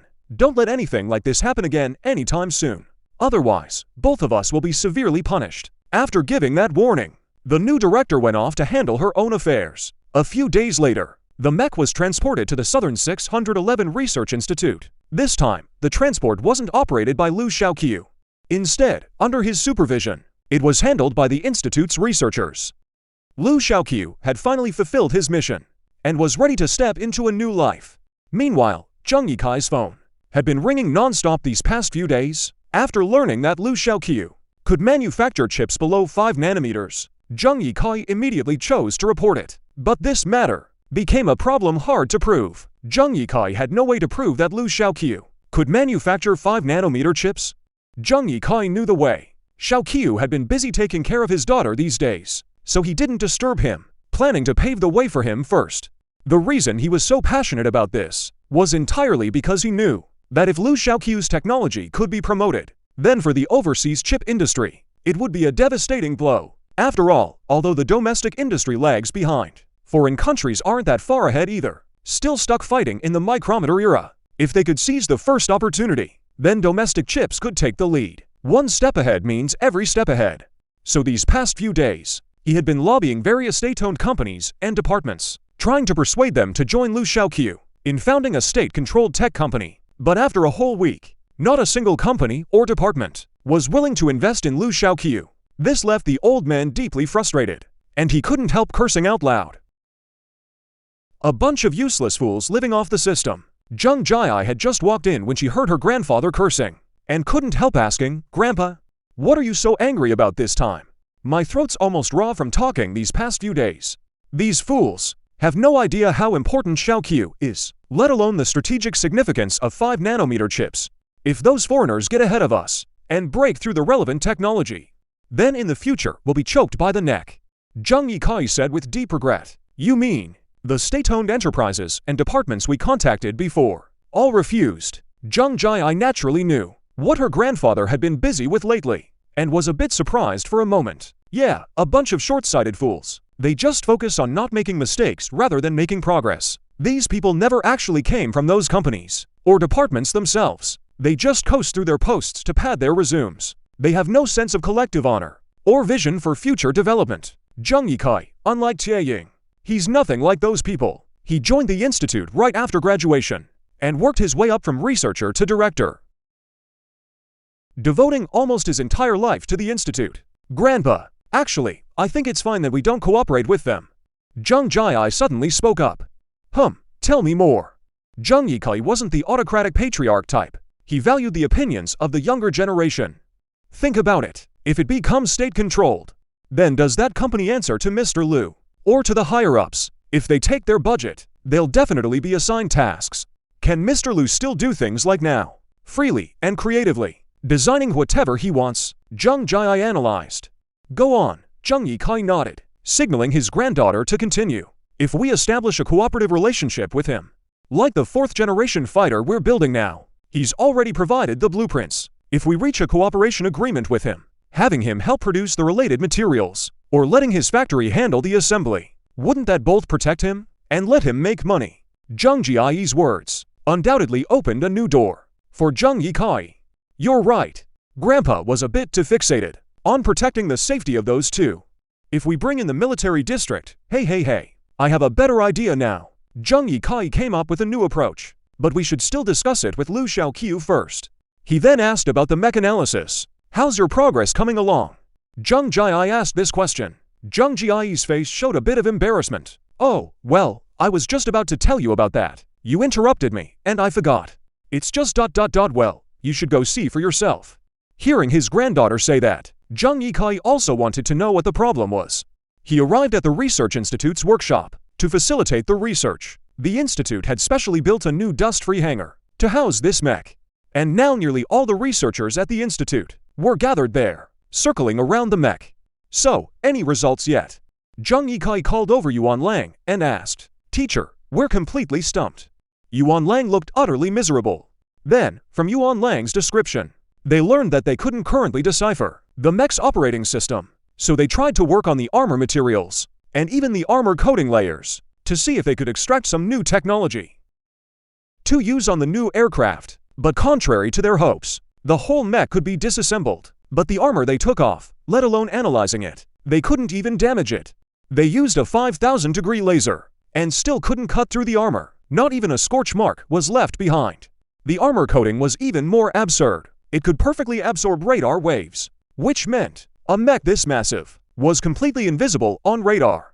As for the joints that allowed such flexible movement, those baffled the researchers even more. And the room temperature superconducting materials, along with the optoelectronic signal transmission under room temperature superconductivity, made these researchers suddenly feel like they were back in their freshman year of college. Knowing nothing and understanding nothing, Junkyard wasn't particularly surprised by this. Ever since he learned that this mech used a quantum processor, Junkyard knew that this mech's technology was at least decades ahead of its time. You can't expect someone who just learned to hand-roll Hanyang soap to suddenly know how to build a Type 9.5. Of course, they wouldn't understand it at all. Yuan Lang's side was even more direct, completely losing it. This made him learn the hard way. A 200 million ornament, nothing to be done. Zheng Yikai had no choice but to contact Lu Chenqiu, asking him to come by the Southern Institute when he had time. As for Lu Chenqiu, after moving with Yaya to the Air Force family housing compound, he felt the mountain that had been pressing on him suddenly lifted. The people living in this compound were all military families who'd sent their kin to serve the country. Either they came from military lineages, or they were people of exceptional conviction, so the general quality was much higher. At least in the few days since Lu Chenqiu moved in, he hadn't been woken by neighbors arguing. In the middle of the night, after a period of rest and medication, Lu Yaya recovered remarkably well. Not only did she have no scars, even the doctor marveled at Yaya's astonishing recovery. He thought her nasal bone fracture wasn't serious, but in truth, if Lu Chenqiu hadn't secretly given Yaya medicine, she'd have needed months just to recover. Today, just as he brought Yaya to their new home, Zheng Yikai's call came in, asking him to drop by the Southern Institute when free. Lu Chenqiu thought it over that weekend, and decided to trouble Lin Qingshuan once more. During this time, Lin Qingshuan had visited Lu Yaya at the hospital every day, and had finally grown familiar with Lu Chenqiu. Lu Chenqiu no longer had that urge to run away at the sight of him. The two had even exchanged contact info. When Lu Chenqiu saw Lin Qingshuan pull out a Samsung phone, he was puzzled. Phones weren't easy to come by these days. His Nokia was bought cheap from a junk dealer. The mountain stone in Lin Qingshuan's hand had a calculating gleam. Lin Qingshuan didn't seem so simple either, just an ordinary cop. Lu Chenqiu dialed Lin Qingshuan's phone, asked if she was free today. Because Lu Chenqiu had moved, the relocation plan for Rongchang Street Police Station was put on hold. His recent assignment was still to protect Lu Yaya up close and wait for orders from above. So after getting Lu Chenqiu's call, Lin Qingshuan asked for the address and said no problem at the time. But when Lu Chenqiu gave the address, Lin Qingshuan went silent. Then Lu Chenqiu's door was knocked on. This time it was Lu Chenqiu's turn to be stunned.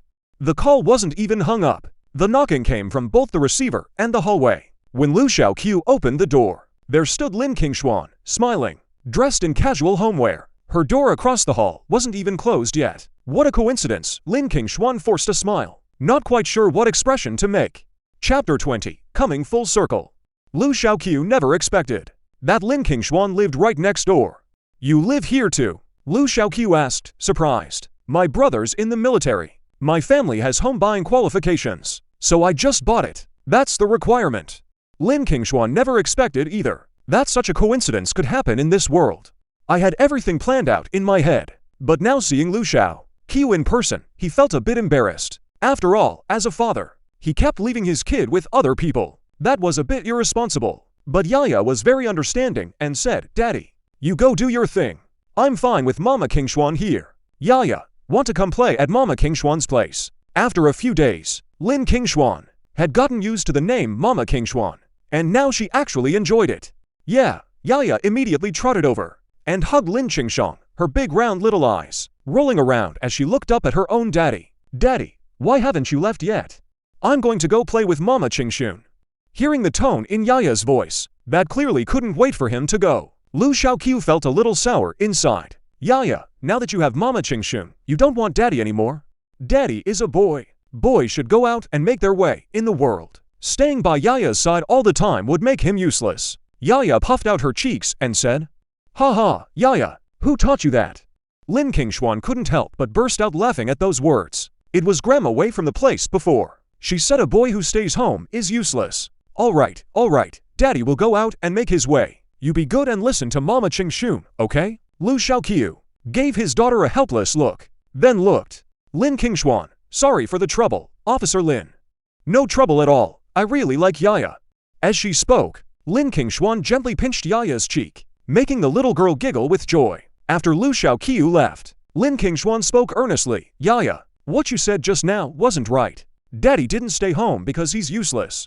He stayed home to take care of Yaya. You can't say that daddy staying home to care for you makes him useless. Is it because of Yaya that daddy can't go out? Yaya's mood dropped at those words. No, daddy is a grown man. If he wanted to go out, no one could stop him.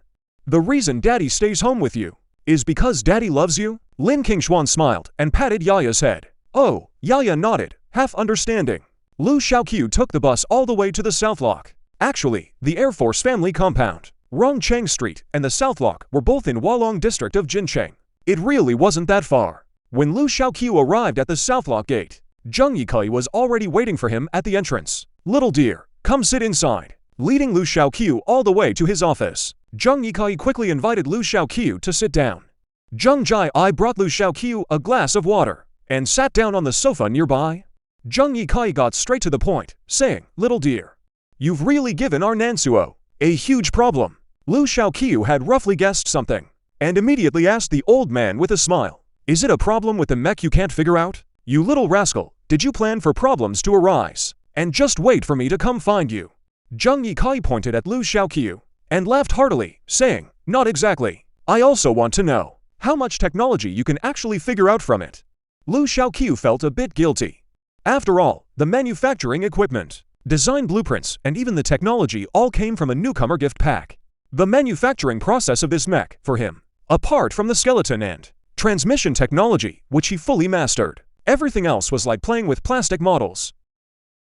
Just simply putting it together, that's all. Well, your mech's technology is too advanced. It surpasses this era. So we have no idea where to even start.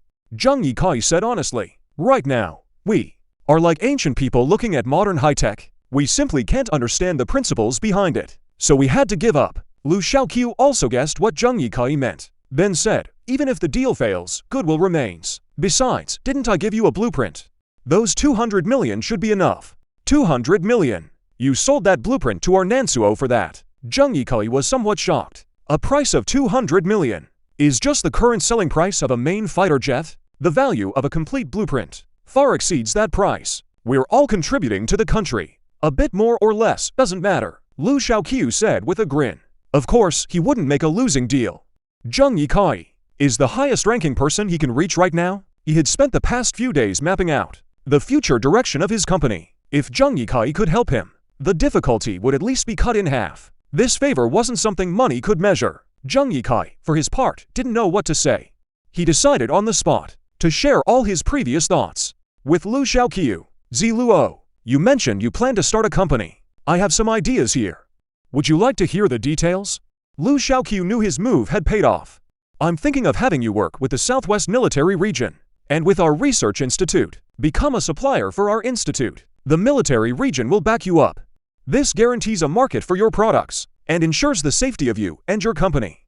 But in return, the military region may have certain procurement needs from your company. What do you think? That's wonderful, Lu Chenqiu replied with a smile. He'd originally thought hitching onto the Southern Institute was already a stroke of luck, and that was plenty. But he never expected this pleasant surprise. With the military region's backing, no small-time troublemaker would dare mess with him. Though military procurement usually involved large items, which differed somewhat from his business plans, some fine-tuning would be needed. Seeing Lu Chenqiu agree, Junkyard pulled out 3 contracts and handed them to Lu Chenqiu.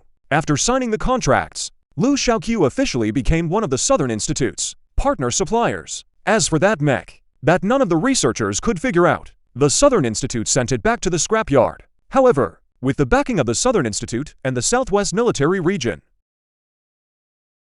that scrapyard had already shut down its operations. Before the mech was transported back, the Southern Institute sent people over and converted the warehouse where the mech had been stored into a dust-free hangar.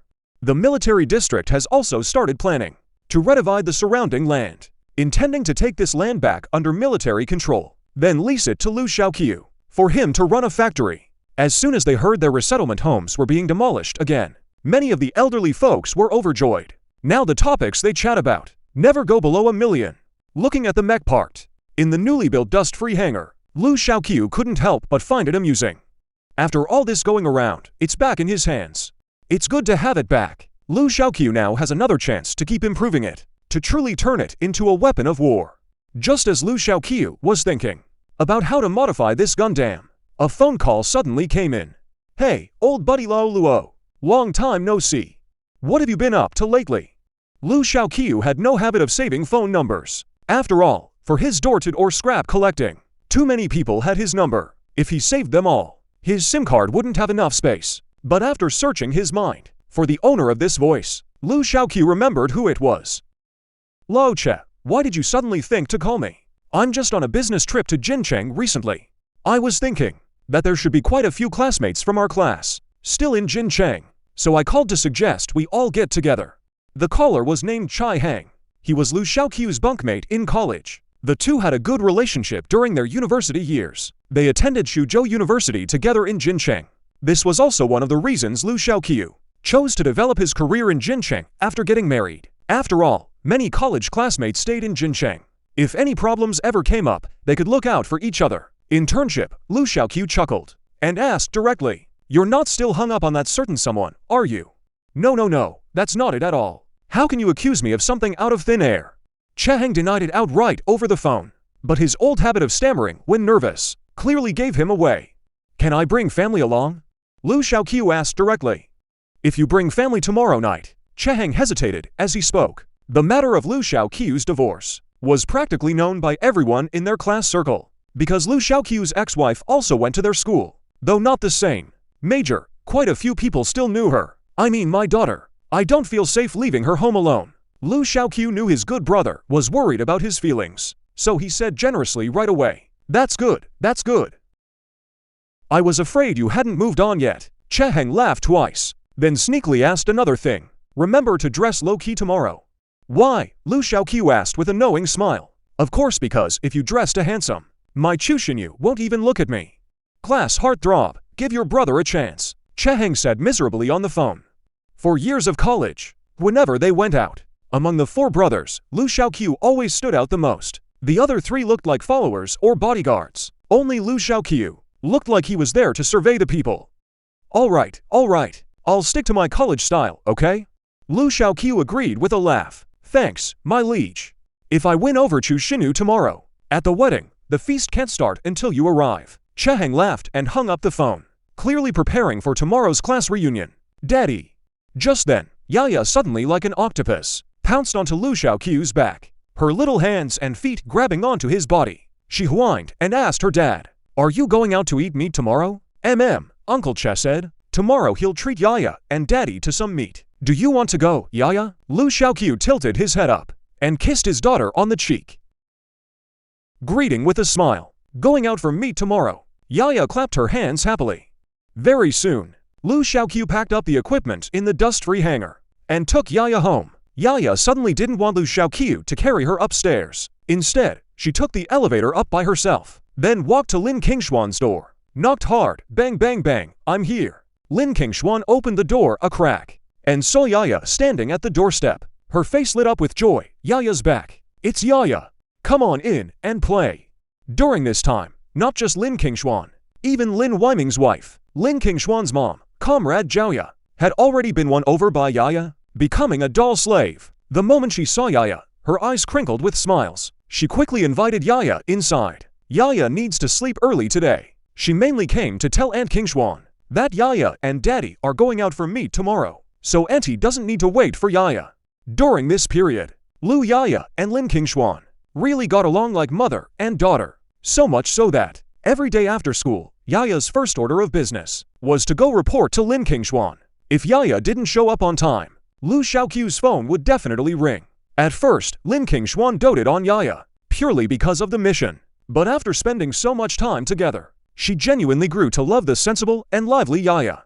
You're going out tomorrow. Lin Qingshuan looked at Lu Chenqiu. Yeah, a college reunion. Lu Chenqiu nodded. You could leave Yaya with me and go by yourself, Lin Qingshuan said softly. That'd be too much trouble. Me, going off alone to drink and eat meat. You're already tired from watching the kid.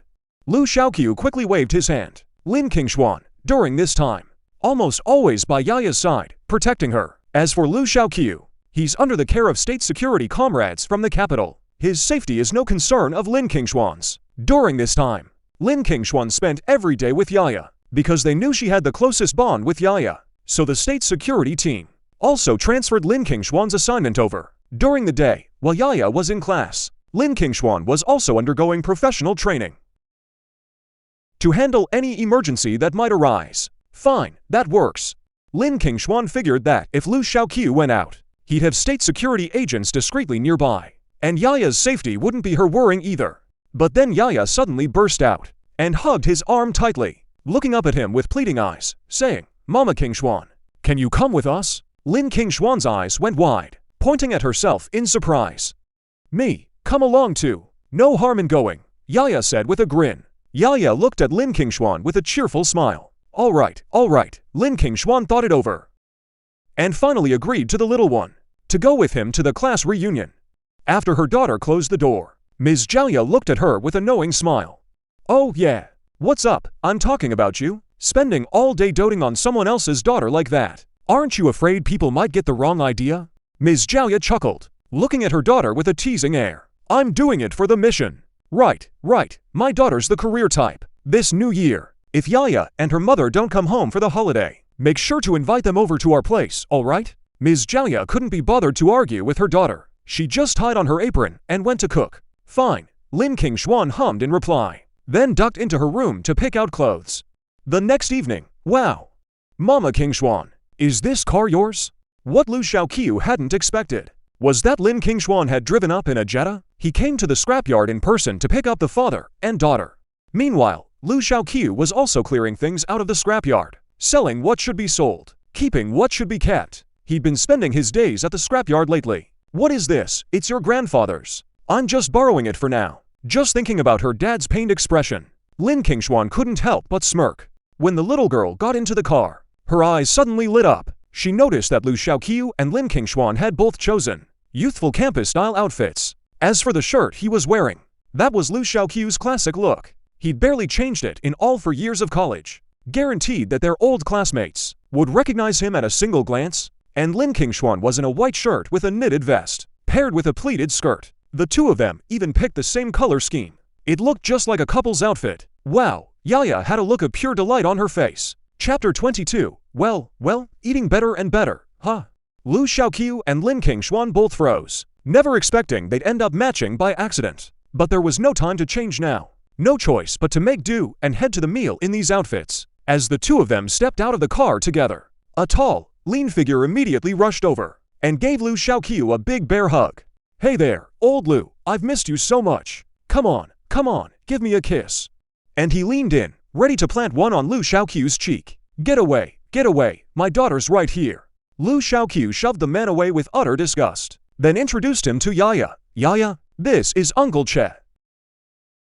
He's Dad's roommate and good friend from college." "Hello, Uncle Che," Yaya called out sweetly. Che Heng drew out the word in a long, happy tone, then scooped Yaya up in his arms. TSK, look at this kid. How were you even made? How can she be so adorable? How about you be my daughter instead? I probably won't be able to send you a red envelope for New Year's this year, so I'll pay you in advance right now." As he spoke, Che Heng was already reaching into his pocket and pulled out 200 yuan bills. He just shoved it straight into Lu Chenqiu's hands. "It's for my daughter. Take it and buy some candy for my bestie.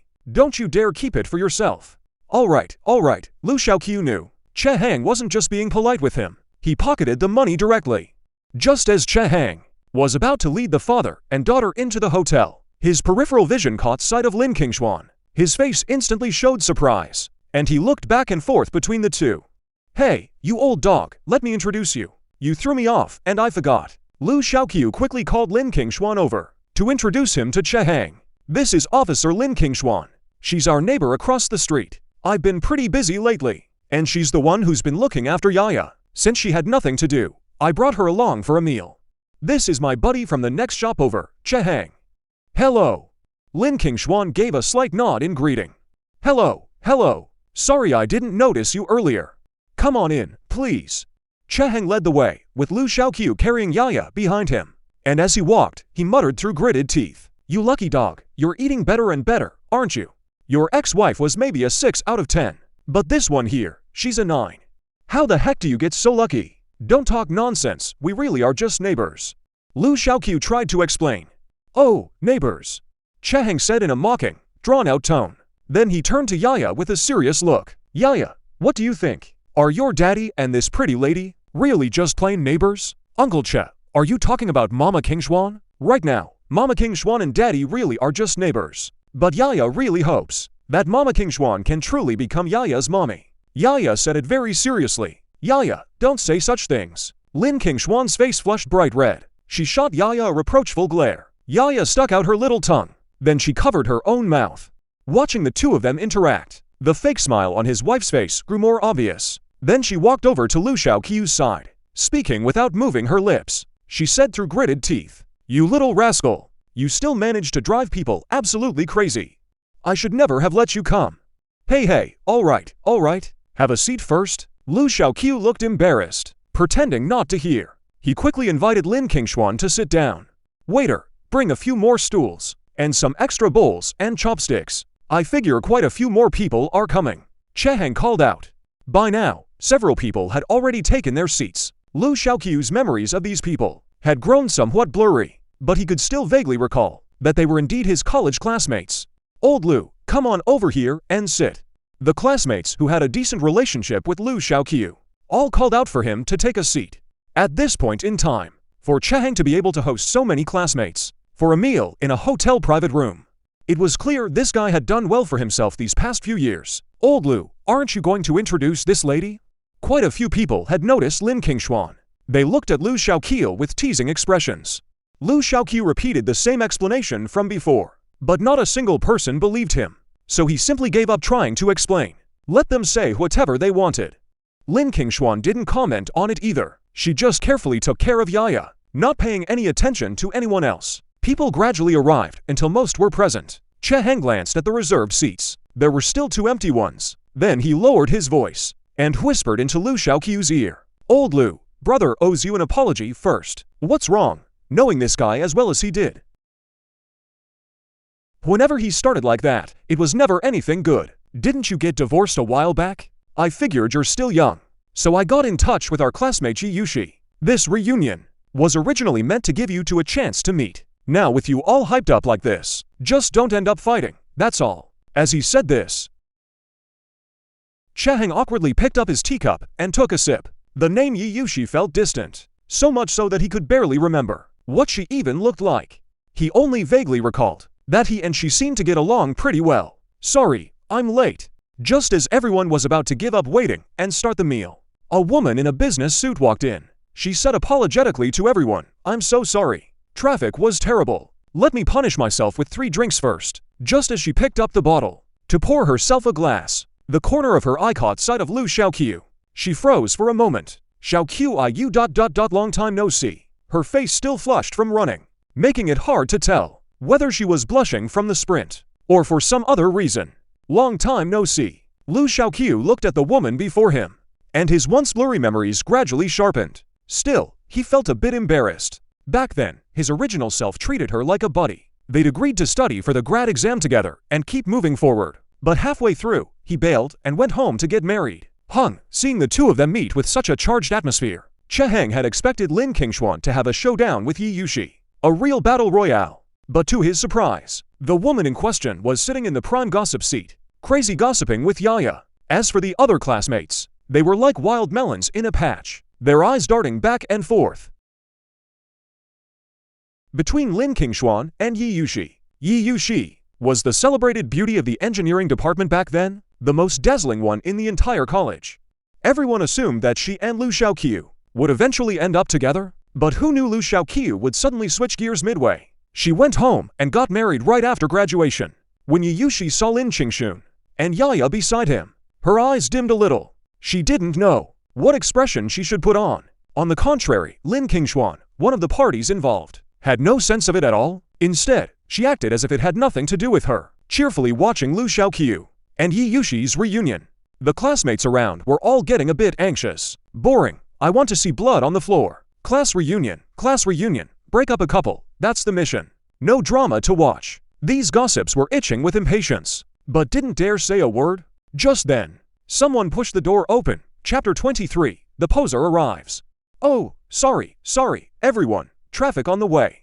Made me a bit late. This meal's on me. Nobody fight me for the bill. The newcomer clasped his hands together, smiling and apologizing to everyone. But on his face, there wasn't a trace of actual regret. His swagger was just like some crosstalk troop leader. I thought this show-off wasn't coming. Chehang, sitting beside Lu Chenqiu, muttered. Lu Chenqiu also recognized this man, the very class monitor from their university days. Zhang Yuan, do you understand the dignity of adults?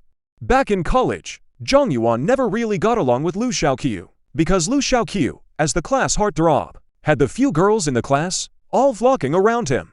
And Zhang Yuan seemed to have some interest in Yi Yushi too. So during their student days, he often picked fights with Lu Chenqiu. Lu Chenqiu, however, was pretty laid back, avoiding him whenever he could. When he couldn't avoid it, it was simple. Let grades do the talking. Having maxed out his scholarship for all 4 years, Lu Chenqiu's get-out-of-jail card was his grades. No matter how big the conflict with the class monitor, as long as no one got hurt, the counselor, Director Hishi, basically turned a blind eye. As the eternal runner-up, Zhang Yuan, after Lu Chenqiu went home to get married, inherited his spot as the top student by default. He just finished his master's degree recently, right at the peak of his confidence. I know this uncle. Suddenly Yaya's exclamation cut through the polite small talk around them. Yaya pointed at Zhang Yuan and said, when I came with Mom and Dad, Mom went to park the car. I saw this uncle sitting in a car. Lu Chenqiu immediately reached out and covered his daughter's mouth. Not bad, my dear daughter. When Lu Chenqiu saw Zhang Yuan, he knew this guy was different from Yi Yushi. He was deliberately late. Because if you really wanted to make it on time, you'd rush all the way here, like Yi Yushi did. That's basic respect for those waiting. But Zhang Yuan didn't even rush, didn't even glance around. Calm breathing, composed and unhurried, walked in with an air of importance, clearly just to steal the spotlight. That's why he was late on purpose, all to draw everyone's attention. Zhang Yuan pulled this stunt many times in school. Lu Chenqiu knew it well. The adult pretense of politeness was exposed by a little kid. Zhang Yuan was so embarrassed, he could dig a 3-bedroom apartment with his toes. The classmates beside him struggled to hold back their laughter. Yi Yushi also looked at Zhang Yuan with a smile, and Yaya beside her suddenly seemed a bit more likable to her. Hey, I came early, but I was busy with work on the phone the whole time. Just finished handling it. You all understand, right? Zhang Yuan explained with a laugh. We understand. The classmates nodded in agreement, but there was mockery in their eyes. Zhang Yuan had taken a subtle jab. He immediately held a grudge against Lu Chenqiu. Now old and new grievances surged up together. The look he gave Lu Chenqiu was somewhat hostile. Chenqiu, why did you bring your wife and kid to today's reunion? Didn't you plan to hang out with us after? Zhang Yuan watched Lu Chenqiu, who was filming his eldest daughter, and couldn't help saying, Yaya has school tomorrow, so she can't stay out till late. As for Officer Lin, she's just my neighbor. I've been busy with work lately, and she's been helping me take care of Yaya, so I brought her out for a meal. After all, why not take advantage of a free meal? Lu Chenqiu admitted it quite frankly, that he was indeed here for the free ride. Sometimes sincerity really is a killer move. Lu Chenqiu neither made excuses nor said much. His approach was simply to say what he meant. No hiding, no holding back. Hey, the reason Zhang Yuan had attacked Lin Qingshuan earlier was purely to make their classmates think that Lu Chenqiu and Lin Qingshuan were both petty cheapskates, ruining Lu Chenqiu's image in everyone's eyes. But after truly seeing Lin Qingshuan's looks, jealousy twisted him beyond recognition. Why was it that Lu Chenqiu's ex-wife was also a famous beauty at school? Otherwise, she couldn't have found someone else while still married. And now Lin Qingshuan was even above his ex-wife. Not only was she more attractive in figure and face, but her personality was also more likable than his ex-wife's. That was what truly made Zhang Yuan gnash his teeth in envy. Chehang, standing nearby, caught every little expression on Zhang Yuan's face. For the first time in years, he chose to rib Zhang Yuan. I get it, I totally get it. Lu Chenqiu is truly a villain of the highest order. But since Zhang Yuan came looking for trouble, he naturally wouldn't let it go easily. Soon, he found another angle to attack. Oh, by the way, where is everyone working these days? After I finished my master's, My dad made me a senior executive at our family company. My annual salary is this much now." As he spoke, Zhang Yuan held up one finger and waved it in front of everyone. It earned him quite a few compliments, sure. Being a big shot at your own family's company, what's there to be proud of? If I built my own kingdom, I could crown myself emperor too. Cheheng listened, feeling a bit sour, and curled his lip. Zhang Yuan, as if sensing something, suddenly looked over in Lu Chenqiu's direction. He smiled and asked, "Chenqiu, you just said you've been busy with work lately. What exactly are you doing these days?" I used to run a scrapyard. Now I'm planning to quit and do something else," Lu Chenqiu said. Oh, Zhang Yuan deliberately dragged out the word. A scrapyard. I never would have guessed. Back in school, Lu Chenqiu was top of the class. And now he's sunk to running a scrap collection station? I wonder how much you can even make in a month. Zhang Yuan's words drew murmurs from the crowd. In this day and age, collecting scrap and picking through trash might pay decently, but it really doesn't hold up in terms of face. Zhang Yuan's remarks also made Cheheng and Yiyushi's expressions shift slightly. A few classmates who were closer to Lu Chenqiu already knew he'd gotten divorced because of his foolishness. Lu Chenqiu hadn't originally been in the scrap business. He only took it up now because he defaulted on his loans and lost his credit. And since he wasn't a fresh graduate anymore, he couldn't find a better job. Zhang Yuan bringing this up now was a bit of a low blow, deliberately picking at someone's scars. Lin Qingshuan had been looking after Yaya the whole time, not saying a word, but she'd been listening all along. She could tell that this oily guy in front of her seemed to have it out for Lu Chenqiu. She also wanted to know how, faced with this situation, Lu Chenqiu would respond. Who'd have thought Lu Chenqiu suddenly smiled and said with a calm face, "I don't make much money. Certainly can't compare to the class monitor's big family fortune.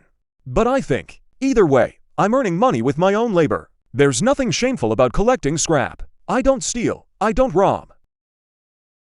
Every single penny is clean and honest. As long as it puts food on the table and raises my kid, that's enough." Lu Chenqiu's words made Lin Qingshuan nod in approval. He didn't feel that Lu Chenqiu's job was beneath him. Instead, he found his open and honest demeanor quite admirable. Meanwhile, Yiyushi beside him, when she looked at Lu Chenqiu, noticed his hands, which were completely at odds with his age, rough and calloused, and couldn't help but feel a pang of heartache. She had come today specifically for Lu Chenqiu.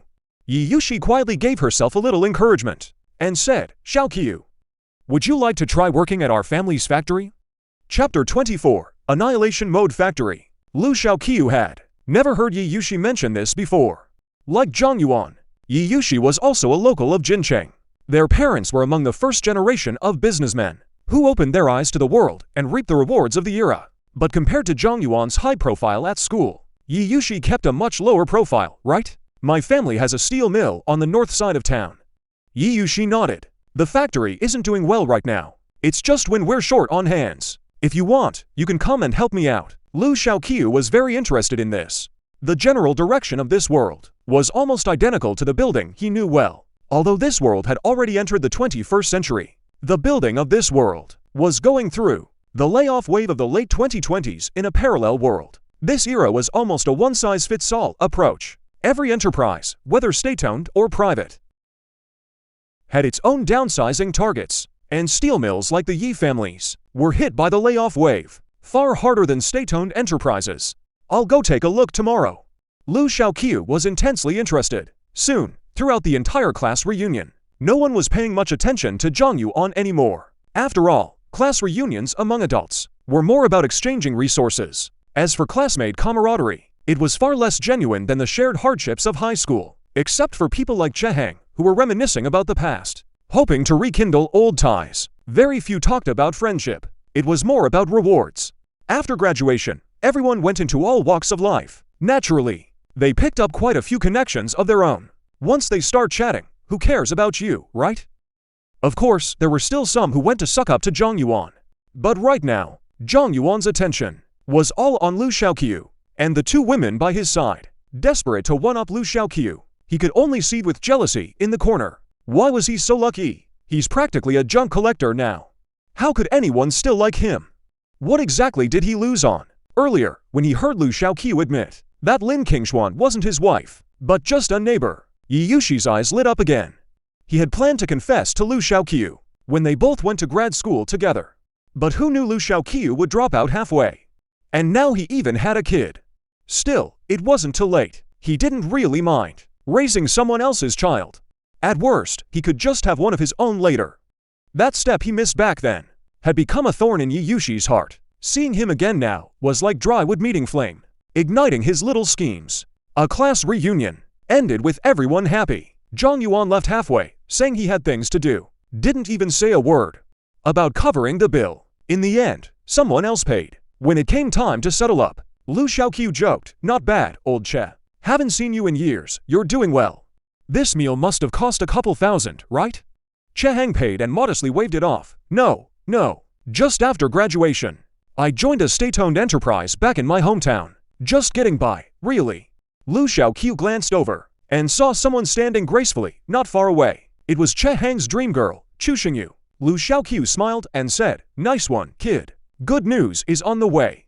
As he spoke, he raised his hand and gave Che Heng a punch. But then he still kindly reminded him, "The waters in that business run deep. If you take that money, get out as soon as you can.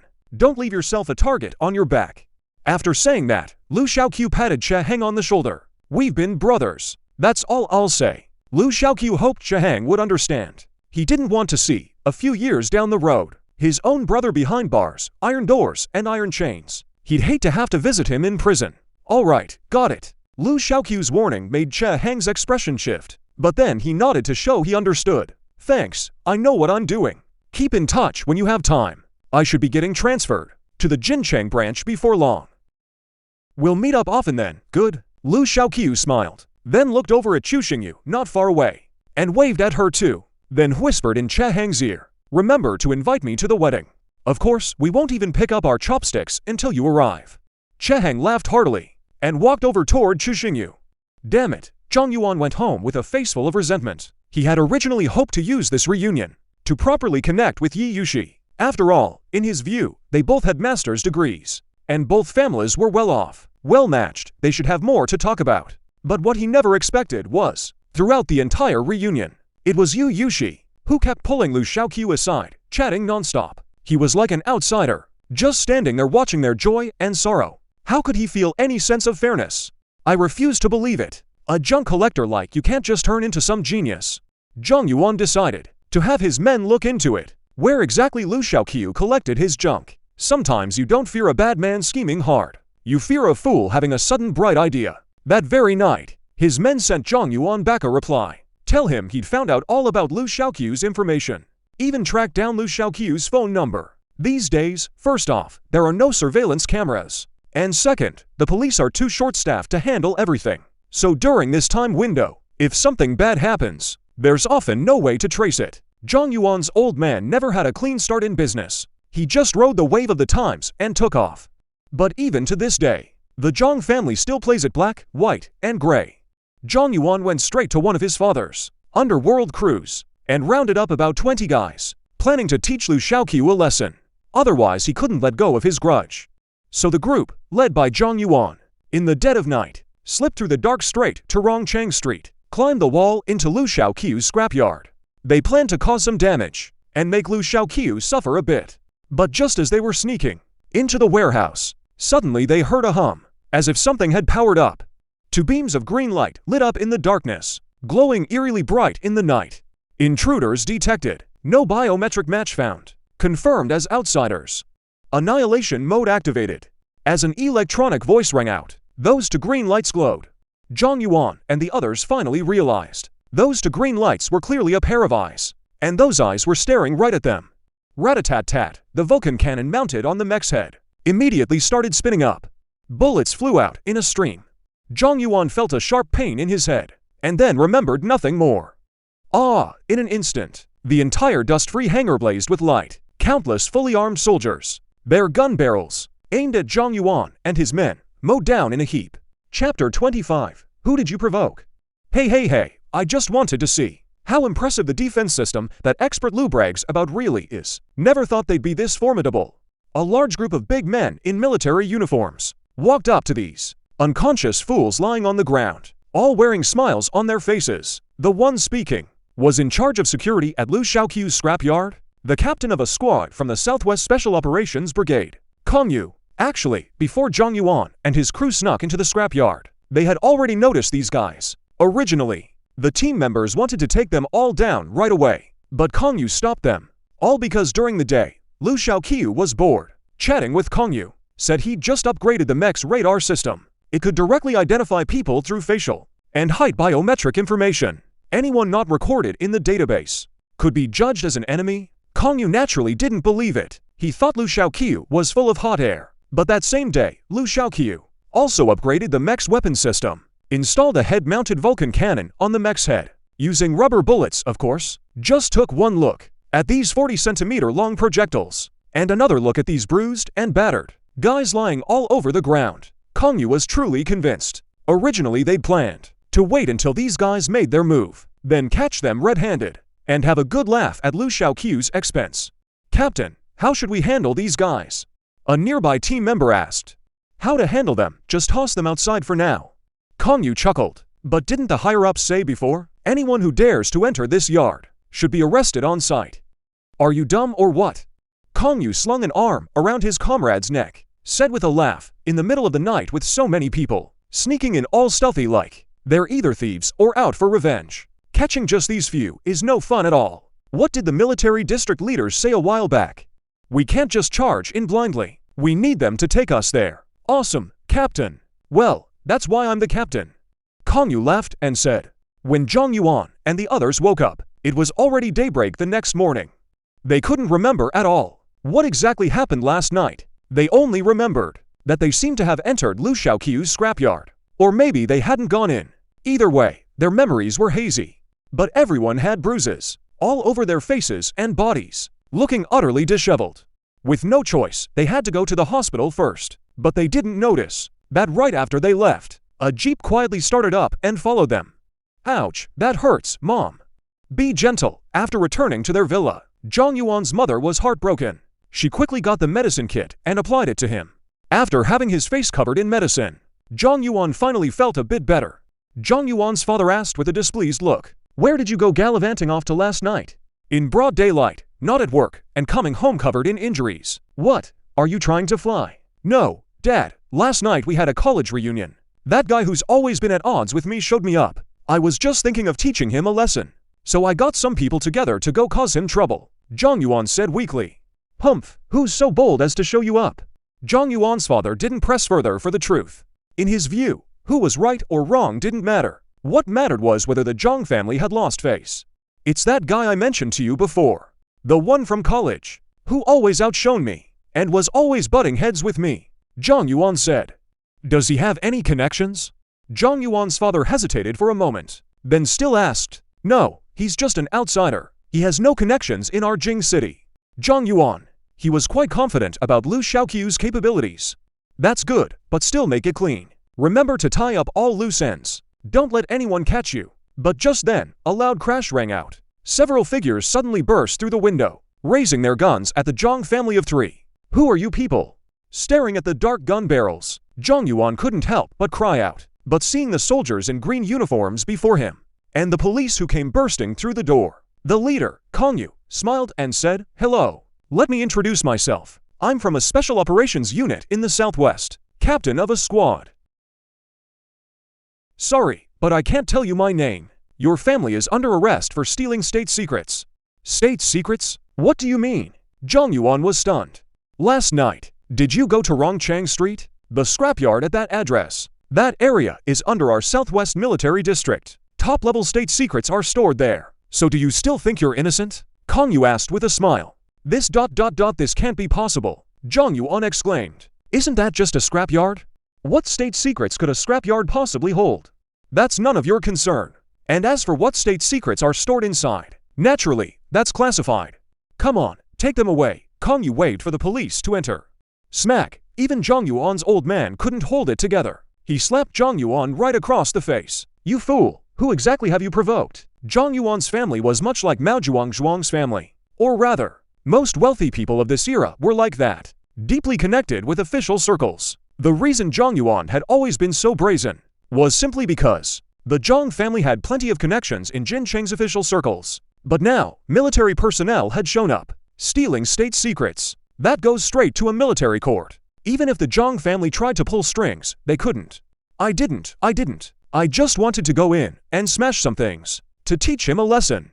I didn't plan to steal anything. Zhang Yuan retorted. Easy to damage. State property. That's a bigger crime. Take him away, Kong said, please. The factory hasn't been doing well lately. Please bear with us. The next morning, Lu Chenqiu took over 3 hours by bus, all the way to the Yi family steel mill on the north side. By the time Lu Chenqiu arrived, it was almost lunchtime. Since it's lunchtime, let's eat together. Yi Yushi led Lu Chenqiu into the factory, asking with a smile, all right? Lu Chenqiu walked through the factory grounds, observing the environment as he went. Many workers wore gloomy expressions. Some even carried luggage. The family quarters were inside the factory grounds. Now with the layoffs, many who hadn't bought their family quarters back then and had chosen to pay rent instead naturally couldn't stay after being laid off. Yushi, where are you heading? Someone suddenly called out to Yi Yushi. Yi Yushi looked toward the voice and saw it was her own father. Dad, I have a friend here visiting our factory. He was my college classmate, top of his class in his major. If possible, I'd like to have him stay and help out.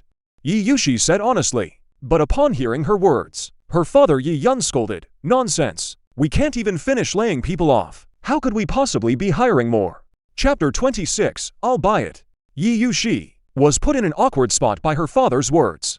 Embarrassment flashed across her face, not knowing what to say. Uncle, you misunderstand. Lu Chenqiu smiled, then said to Yi Yun, I only heard it from classmate Yi. That your family's steel mill hasn't been doing well lately. So I came to take a look, no intention of job hunting. Yi Yushi's condition. She thought her own father had embarrassed Lu Chenqiu, so Lu Chenqiu, in a fit of anger, didn't come. But in reality, Lu Chenqiu from the very start truly never had any intention of job hunting. He was headed straight for the Yi family's steel mill. He had previously promised Zheng Yi to set up his own enterprise, while also cooperating with Nansuo as a supplier for Nansuo and the Southwest Military Region. He had already thought of it then, that he needed a heavy industry entity, though if he wanted to arrange it, a word to Zheng Yikai or Shen Yaowu, and they'd support him in building a new steel mill. But Lu Chenqiu, familiar with the parallel world's development, knew what he needed most right now was time, because after the turn of the century, the world would enter an era of rapid development. Countless new technologies and new patents would, in the coming years, spring up like bamboo shoots after rain. If he failed to seize that first mover advantage, then waiting for him and Daxia would be one step behind, and every step behind after that. By then, they'd fall back into an era where no matter what they did, they'd be strangled by the neck. So from the very beginning, he planned to acquire a private steel mill as his heavy industry entity. As for why he didn't choose to take a controlling stake in a state-owned steel plant, of course, it's because a state-owned plant is too massive. His 200 million probably wouldn't even cover it. Moreover, after he took over the mill, he'd inevitably have to overhaul the internal production structure on a large scale. And if some higher-up authority he couldn't afford to offend got involved as well, it would slow down his reforms and undermine their effectiveness. After all, a state-owned plant has to answer for its many workers. Bold reforms would require great caution, but a private mill had far fewer such concerns. Lu Chenqiu, all he needed was a place where he had the final say. And in all of Jincheng's private steel mills, the Yi family was the only one. The Yi family's Shunyi steel mill was famous throughout Shuzhou province. Even the scrap steel Lu Chenqiu had collected before, or the non-ferrous metals, were all sold here. But neither the original Lu Chenqiu nor the current one had ever taken the initiative to seek help from Yi Yushi. He was too proud. Then what are you here for? Yi Yun let out a mocking laugh. In his view, Lu Chenqiu was just a stubborn duck with a hard beak, putting up a front to save face. Uncle, I think we should find a place to talk in private. Lu Chenqiu leaned in with a smile and whispered to Yi Yun. I imagine you've been tearing your hair out lately over the layoff quotas, haven't you? Yi Yun shot Lu Chenqiu a surprised look. Then he said to Yi Yushi, Xiao Yu, go to the cafeteria and get me, and what's your name again? Lu Chenqiu, Zilu. Get 2 meals from me, and Zilu. Come find me in my office when you're back, Yi Yun said with a somewhat complicated expression. Chenqiu. Watching Lu Chenqiu walk off with her father, Yi Yushi felt a knot of anxiety in her chest. After all, her reason for calling Lu Chenqiu there wasn't pure. She already felt guilty about it, and now being caught red-handed by her father only made her heart race even more. She thought it over, and decided to head to the cafeteria to get meals for the two of them. Yi Yun and Lu Chenqiu, without a word, made their way to Yi Yun's factory director's office. "Have a seat, Yi." Yi Yun gestured for Lu Chenqiu to sit down. Lu Chenqiu didn't stand on ceremony. He cut straight to the point. "Uncle Yi, I came here today specifically to see you." Me. Yi Yun had assumed Lu Chenqiu was just another wild boar after his precious daughter, but he never expected his target to be himself. "I have a business deal I'd like to discuss with you, Uncle Yi." Lu Chenqiu spoke with neither humility nor arrogance. "Tell me what you have in mind." Lu Chenqiu's composure, for the first time, impressed the man before him, a businessman who had struggled for years, making him for the first time place Lu Chenqiu on an equal footing with himself. "I'm willing to pay to buy shares in Shunyi Steel Mill, and I want the majority stake to become the new helmsman of Shunyi Steel Mill." Lu Chenqiu clasped his hands together on his knees, a slight smile on his face as he spoke. "Young man." But these words immediately made Yi Yun frown with displeasure. "Don't joke around. Do you have any idea how big my steel mill is? How much it's worth?" "Uncle Yi, I'm not the amateur you think I am. Your Shunyi Steel Mill only has to blast furnaces, and both are small furnaces under 2,000 cubic meters. I don't even need to get close to see it to make that judgment. Based on my understanding of Shunyi Steel Mill, your to-blast furnaces are probably products that some state-owned steel plant discarded and phased out. These pieces of equipment have been in use for nearly 20 years at least. The equipment is outdated, including the cooling area, the exchange area. All the equipment in the steelworks put together, at current market prices, is only worth around 10 million. In fact, let alone buying a portion of your steel mill. Even if I truly wanted to take over your entire steel mill, it wouldn't be impossible." Lu Chenqiu's words left Yi Yun silent, because everything Lu Chenqiu said was absolutely right. The Shunyi Steel Mill before him had indeed aged in equipment, with outdated production lines, and output declining every year. And to give the factory workers a better life, he had poured nearly all the profits into employee benefits. If not for the quotas from above,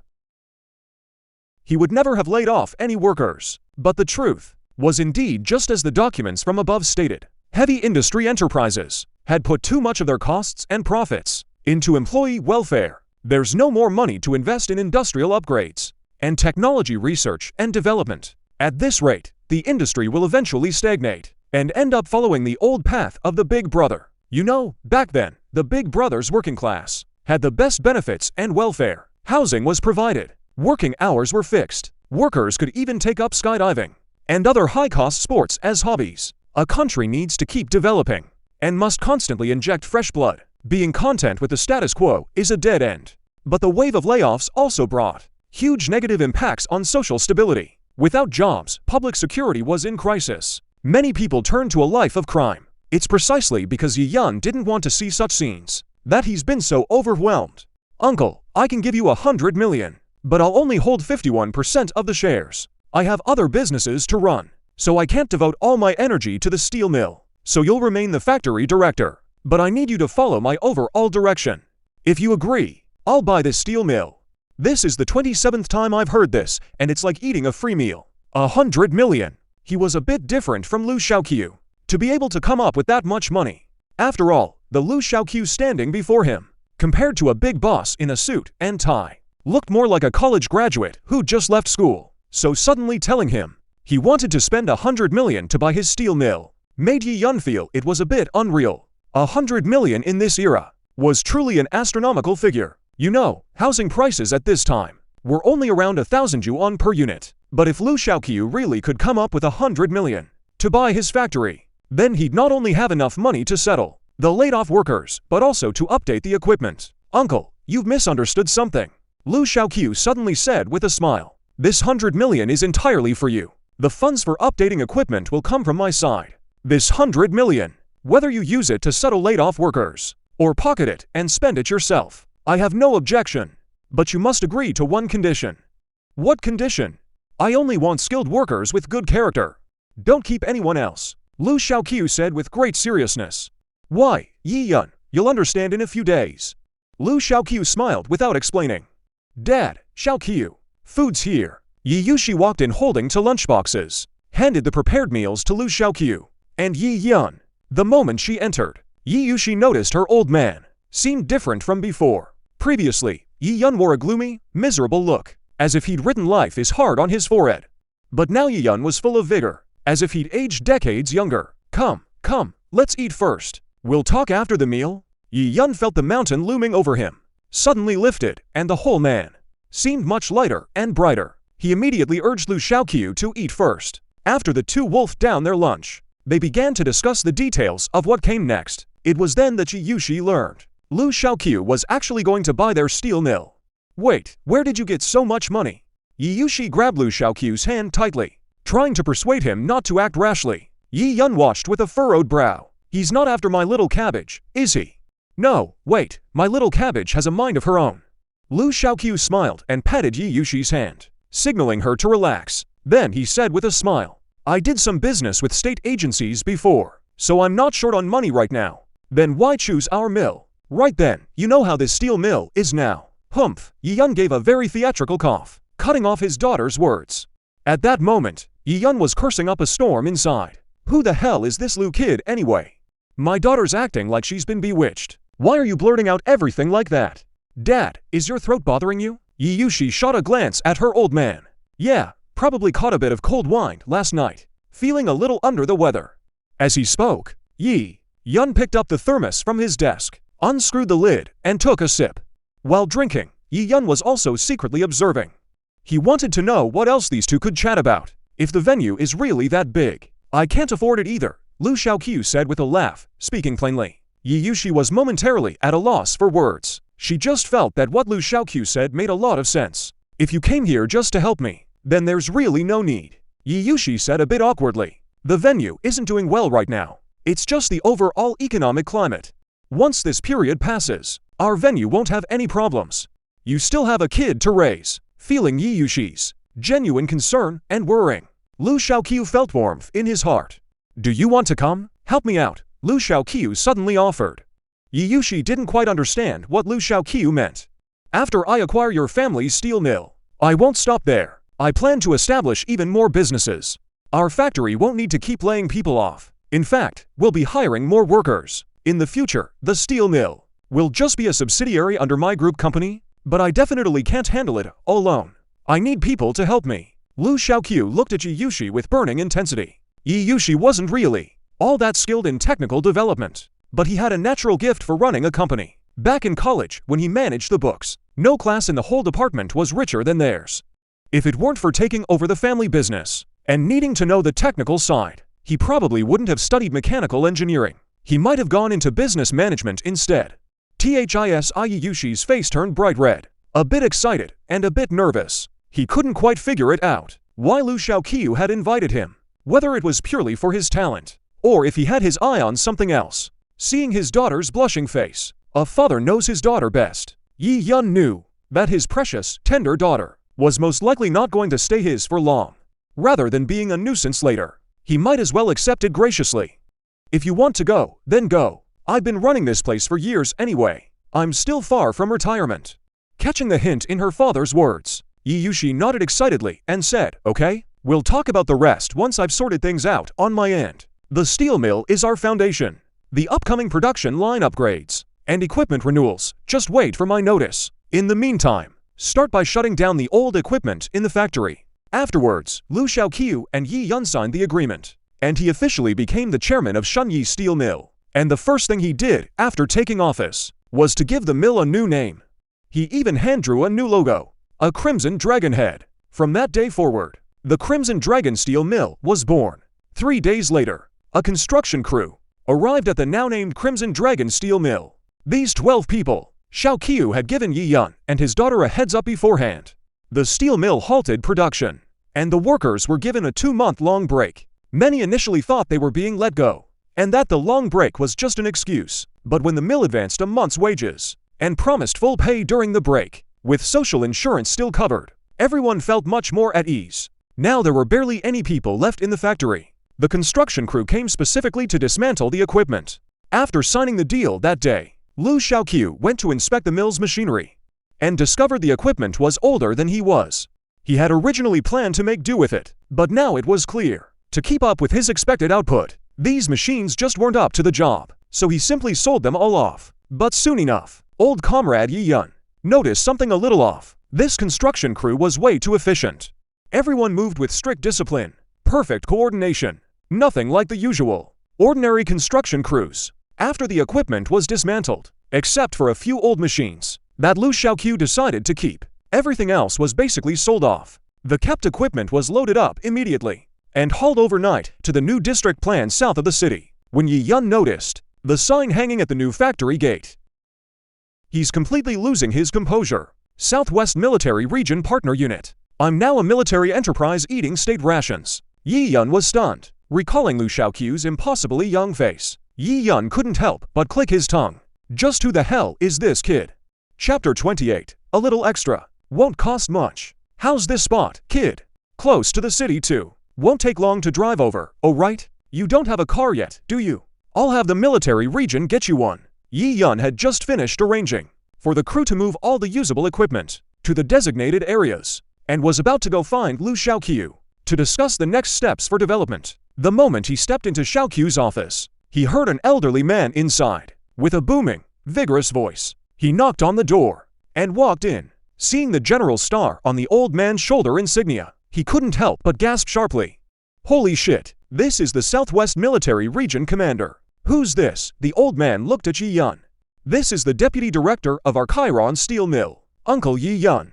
This is the Commander of the Southwest Military Region, General Shen Yaowu. Lu Chenqiu introduced the two of them. Then he looked at Yi Yun and asked, Uncle Yi, is something the matter? Oh, the equipment you wanted to keep has all arrived. I was just about to ask you about the future plans for our steel plant, Yi Yun said truthfully. Coincidentally, I was just planning to discuss this with Uncle Shen.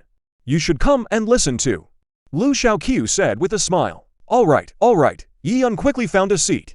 Lu Chenqiu then looked at the two elders and said, regarding the future plans for our Chillin steel plant, we need to abandon the original coal furnace steel-making system and switch to electric furnaces. The steel-making workshop at Chillin Steel focuses on private sector-related work, and beyond the steel plant itself, I plan to set up a metal printing workshop. Ziluo, what does metal printing do? Shen Yaowu couldn't help but ask. Uncle Shen, that big machine's outer armor you saw before. You remember it, right? Lu Chenqiu asked with a smile. You mean that special steel? Shen Yao's eyes lit up immediately. Exactly, that kind of steel plate can't be produced through traditional steel-making equipment. It can only be manufactured through metal printing. So-called metal printing is similar to the printers everyone knows. But what it produces is three-dimensional. Lu Chenqiu briefly introduced his metal printing workshop. It's just that the related equipment. Uncle Shen, you're eyeing my military budget, aren't you? Shen Yaowu was a sharp man. He guessed Lu Chenqiu's implication right away and laughed heartily, pointing at Lu Chenqiu. Hey, can't hide anything from you, Lu Chenqiu said. How about you give a little? He immediately laughed and pointed at Lu Chenqiu, saying, Hey, can't hide it from you, Lu Chenqiu said. How much would you be willing to give? Don't worry, I won't take it for nothing. Mid-year, I'll give you a big surprise. Lu Chenqiu. Actually, at first he hadn't planned to hit up Shen Yaowu for a handout. After all, every military district's equipment budget is fixed. The state allocates it by branch of service, in different proportions to each military district. Then each district manages it as it sees fit. And the smallest share naturally goes to the army, the big brother. A big surprise. What big surprise? Shen Yao's mind spun. Suddenly his eyes went wide. He remembered Zheng Yikai had once mentioned it. That pile of design blueprints Lu Chenqiu had stacked up like a mountain. Could it be new equipment? Lu Chenqiu nodded without hesitation. Oh my goodness, little Lu. Give me a hint first. Is this money for research and development? Or for production? I need to know how to keep the books. Giving the money isn't the hard part. The hard part is how to write it in the accounts. Every year, the state audits military spending directly. How every penny is used, and where it goes, must be recorded clearly. A bit for R&D, a bit for production. It's just that I don't want to go the military-industrial route. You know what I mean, right? Lu Chenqiu said with a sly grin. You're the one who kills, but you won't bury the body. Shen Yaowu wore a look of complete understanding. Lu Chenqiu's meaning was simple. He could help develop new equipment, but he didn't want anyone else getting involved in the company's operations. After all, a military enterprise is bound to be held firmly in the state's hands. State capital would have to take the majority stake, and a majority stake isn't enough. The state would also send personnel to supervise and audit the production and operations of such enterprises, so those people would have to be involved. For Lu Chenqiu, that was a total waste of time. What he hated most was amateurs telling experts what to do. Rather than listen to them bicker, better to keep them out from the start. Fine, I'll handle this for you. So how much money do you need exactly? Give me a number, Shen Yaowu said with a smile. Just allocate me to 100 million from the army's military budget. At year-end, I'll give you this number. Lu Chenqiu raised his hand and made a 2 gesture. There was actually a lot of hidden meaning in Lu Chenqiu's words. Shen Yaowu knew. Because of Lu Chenqiu's involvement, the Air Force would definitely have new equipment this year. And that funding actually came out of the military district's Air Force budget. As far as Lu Chenqiu knew, before the Southern Institute was fully acquired by China Aviation Group, it was under the military district. So the funding naturally came from the military district as well. The 200 million Lu Chenqiu got was actually the final payment that the Southern Institute received from the military district before China Aviation Group acquired it this year. As for why the Research Institute is now separated from the military district, naturally, it's for easier management and to keep research and development separate from the military departments.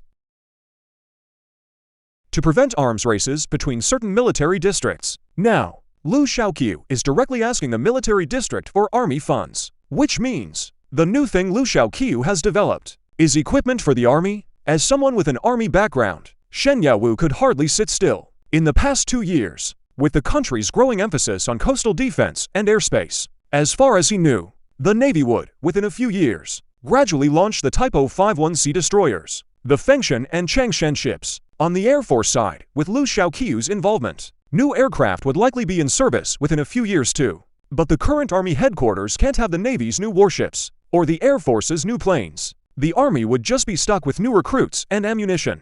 He had to get involved in this new equipment matter. It wouldn't cost much. Fine, I'll make the call on this. I hope that at year-end, your new equipment will impress me. Shen Yaowu smiled and patted Lu Chenqiu on the shoulder. Shen Yaowu wasn't really worried about this. Lu Chenqiu could even build a robot that big. Once that's out, we'll build some new equipment for the army. That's a piece of cake, easy as pie. This really hit the spot for Shen Yaowu. Originally, he was representing the military region to directly support Lu Chenqiu. A private enterprise like this, it was a bit hard to justify. He also hoped Lu Chenqiu could come up with something useful, so he could report back with results. Who knew, before he even brought it up, Lu Chenqiu raised it first. As long as Lu Chenqiu's work could be delivered, even if the State Council or the Central Military Commission came calling, he'd have something to say. He also knew Lu Chenqiu was giving him a way out. As they say, dealing with a smart man saves you so much trouble. Chapter 29, Giving the World a Little Shock. Little dear, you mentioned before, your steel-making workshop planned to serve the private sector entirely. What are you planning to do with it? With that, Shen Yaowu had no more worries. He was completely relaxed now. So he casually asked Lu Chenqiu about his plans. Speaking of that, Uncle Shen, let me ask you something. Lu Chenqiu said mysteriously. Is Eastern Europe in turmoil right now? What are you planning? Shen Yaowu looked at Lu Chenqiu and felt his expression was a bit off. Lu Chenqiu knew.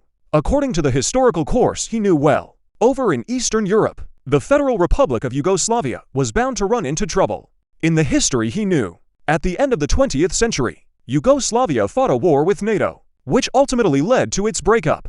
And in that war, NATO's bombs struck the Chinese embassy in Yugoslavia, killing 3 journalists there and injuring dozens more. That conflict had actually started as early as last year, and all of this was after the Big Brother's collapse, the West accelerating its crackdown on the socialist camp. 6 years ago, the crocodile country in Latin America faced an economic crisis. 2 years ago, there was a terrorist attack in Havana. Behind it all was actually the hand of the US. And just last year, the country of Java erupted in the Black May riots. Within just 3 days, over 2,000 Chinese were massacred. More than 160 Chinese women were violated. In Eastern Europe, the Federal Republic of Yugoslavia also erupted in conflict last year. Malicious incidents targeting socialist bloc nations broke out in rapid succession. It's hard to believe that behind all this, there isn't the hand of the US and other Western nations. These blood debts, Lu Chenqiu, born in the 90s, remembers every single one clearly. He couldn't travel back to the 90s to take revenge, but he also couldn't let the US in this parallel world have an easy time. He only hated that he'd traveled here too late, unable to stop last year's massacre. But now, the embassy in Yugoslavia hasn't been hit yet. And Haitian TV is still around. This time, he'd let that martyr who soared into the blue sky step onto the deck he dreamed of. Uncle Shen, the US has wild ambitions. We can't let them have it easy, Lu Chenqiu hinted indirectly. Don't do it. Right now, we're still in a steady development phase. The Taiwan Strait issue isn't even resolved yet. The first island chain exists, but if we make a move, the US would have a reason to move against us. Shen Yaowu quickly tried to nip Lu Chenqiu's dangerous idea in the bud. Good heavens, he never thought this stubborn Lu Chenqiu would turn out to be such a hothead. Did Shen Yaowu not know that behind all this, the Americans were stirring trouble? He knew, but he was helpless. The Gulf War made Shen Yaowu realize that his old ways were completely outdated. His thinking was still stuck on last century's strategies and tactics. Compared to the Gulf War, told the whole world what modern warfare really is. If the Americans just turned off their navigation, you've got missiles, you've got nukes, but you wouldn't know which direction to send them. Planes wouldn't even know where to fly. It's just that unreasonable. Now, breaking ties with the Americans. Daxia can't do that. Of course, I know we're not ready yet. What I mean is, we give them a little headache. Lu Chenqiu suddenly smiled. That smile made Ji Yun, standing nearby, shiver all over. This kid's got something tricky about him. A headache. Tell me more. Now Shen Yaowu was genuinely interested. I know.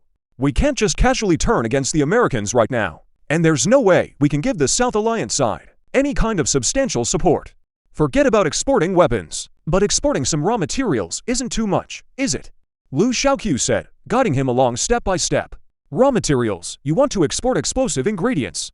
That won't work either. The South Alliance is basically blockaded by North Vietnam now. Those materials can't get in.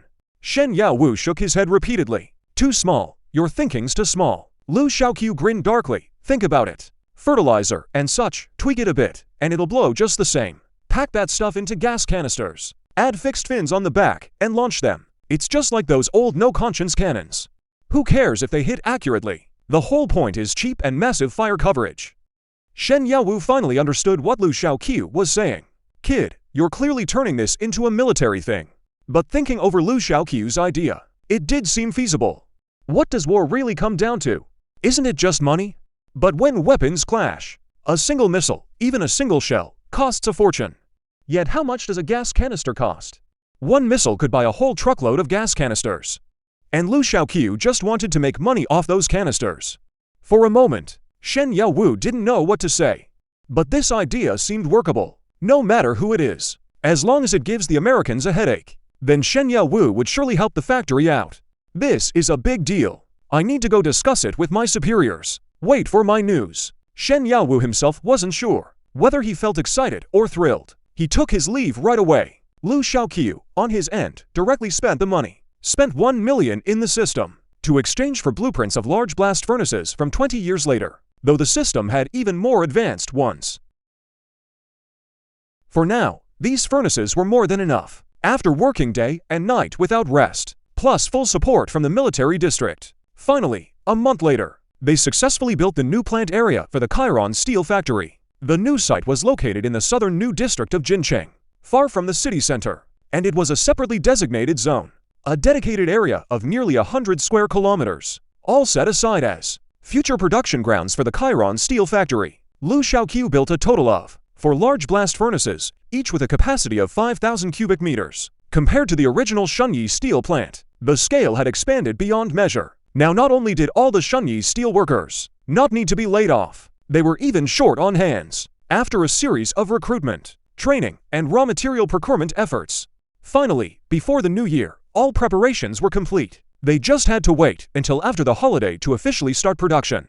And all these preparations had drained Lu Chenqiu of the 200 million he'd gotten from Shen Yaowu, down to the last cent. It still wasn't enough. Luckily, of the 200 million from selling the 20-year design, 100 million remained. Lu Chenqiu then acquired a local fertilizer plant, and also founded a semiconductor manufacturing company. Finally, after exchanging the blueprints he needed to deliver to Shen Yaowu, the 100 million was completely spent. Now he urgently needed a big order. It was also time to give this world a little bit of a proper shock. But just as Lu Chenqiu felt that this matter was all but certain, Shen Yao's call came in. Little Lu, the higher-ups have no objections to your plan. But the problem lies with the Southern Alliance side. They Don't want to import our gas canisters and fertilizer. Chapter 30. Brothers are still the most reliable. Shenyao's words hit Lu Chenqiu's heart like an atomic bomb. Then Hiroshima and Nagasaki fell into dead silence. In the dead of winter, Lu Chenqiu's heart turned ice cold. But soon he realized a key issue. The conflict between the Southern Alliance and North Vietnam had already become extremely sharp. There's no way they don't need weapons. You see, all of Europe combined is only a bit bigger than the mansion. Its strategic depth, population, and resources are all very limited. War is about spending money, equipment, and manpower. Currently, NATO, backed by the US, has a massive arsenal of weapons. At the same time, huge amounts of capital are flowing in, so there's no way they don't need large-scale weaponry. The only reason they'd refuse is that they haven't realized how much strategic value the gas canisters and fertilizer hold for them. Though I don't know who Shen Yaowu found to liaise with the Southern Alliance. It must have gone through official channels, so they couldn't have spelled it out too clearly. First, this stuff is a bit borderline. If they told them outright to take the gas canisters and modify them into cannons, that would definitely draw attention from certain people, and then they'd easily get caught. Second, Lu Chenqiu had also mentioned to Shen Yaowu before about the US spying on other countries' important affairs. Who can guarantee that the Southern Alliance's core leadership isn't being monitored? But the problem now is, if they don't spell it out, they can't secure the big orders. Spell it out too clearly, and trouble follows. Now Lu Chenqiu is stuck in a dilemma. Without this massive influx of capital, Lu Chenqiu. But for now, the follow-up plan can't be launched. This is a big deal. 000. Just as Lu Chenqiu was at his wit's end, his phone suddenly rang. Old Lu, guess where your buddy is right now? Che Heng's voice came through Lu Chenqiu's phone. Lu Chenqiu wasn't in the mood to play guessing games with Che Heng, so he simply said, "Stop beating around the bush. Just say what you need to say. I'm busy right now." All right, no more beating around the bush. I'm in the Federal Republic of Yugoslavia right now. Buddy went abroad. In this era, going abroad was already no easy feat. No wonder Che Heng would call specially to show off to Lu Chenqiu. What are you doing in Yugoslavia? There's a war going on over there. Lu Chenqiu couldn't help but frown. Don't worry. I'm in Belgrade right now, the capital of the Federation. It's perfectly safe. Che Heng knew Lu Chenqiu was worried about him, so he said that to put his mind at ease. But Lu Chenqiu remained skeptical. After all, the embassy that was bombed in his past life was also in Belgrade. So what are you doing in Belgrade? On a business trip, Lu Chenqiu asked. Yeah, our company has some business dealings with the folks over here in Serbia. I'm hoping to get a promotion and raise by the end of the year, so I've got to put in a bit of effort, Che Heng said with a chuckle. For a promotion and raise, you'd risk your life for that. Lu Chenqiu shook his head. Get your business done and come back early. Don't stay over there any longer than you have to. Got it. Anything you want as a souvenir, I'll bring it back for you, Che Heng said with a smile. By the way, let me tell you, your buddy's having drinks with the Yugoslav president tonight. If worst comes to worst, I'll bring you back a foreign beauty. You're having drinks with the Yugoslav president? Milosevic, Lu Chenqiu exclaimed. This really did reach Lu Chenqiu. The brother, who once slept in the bunk next to him, looks like he's done well for himself over the years. Just going abroad, and he's drinking with the president.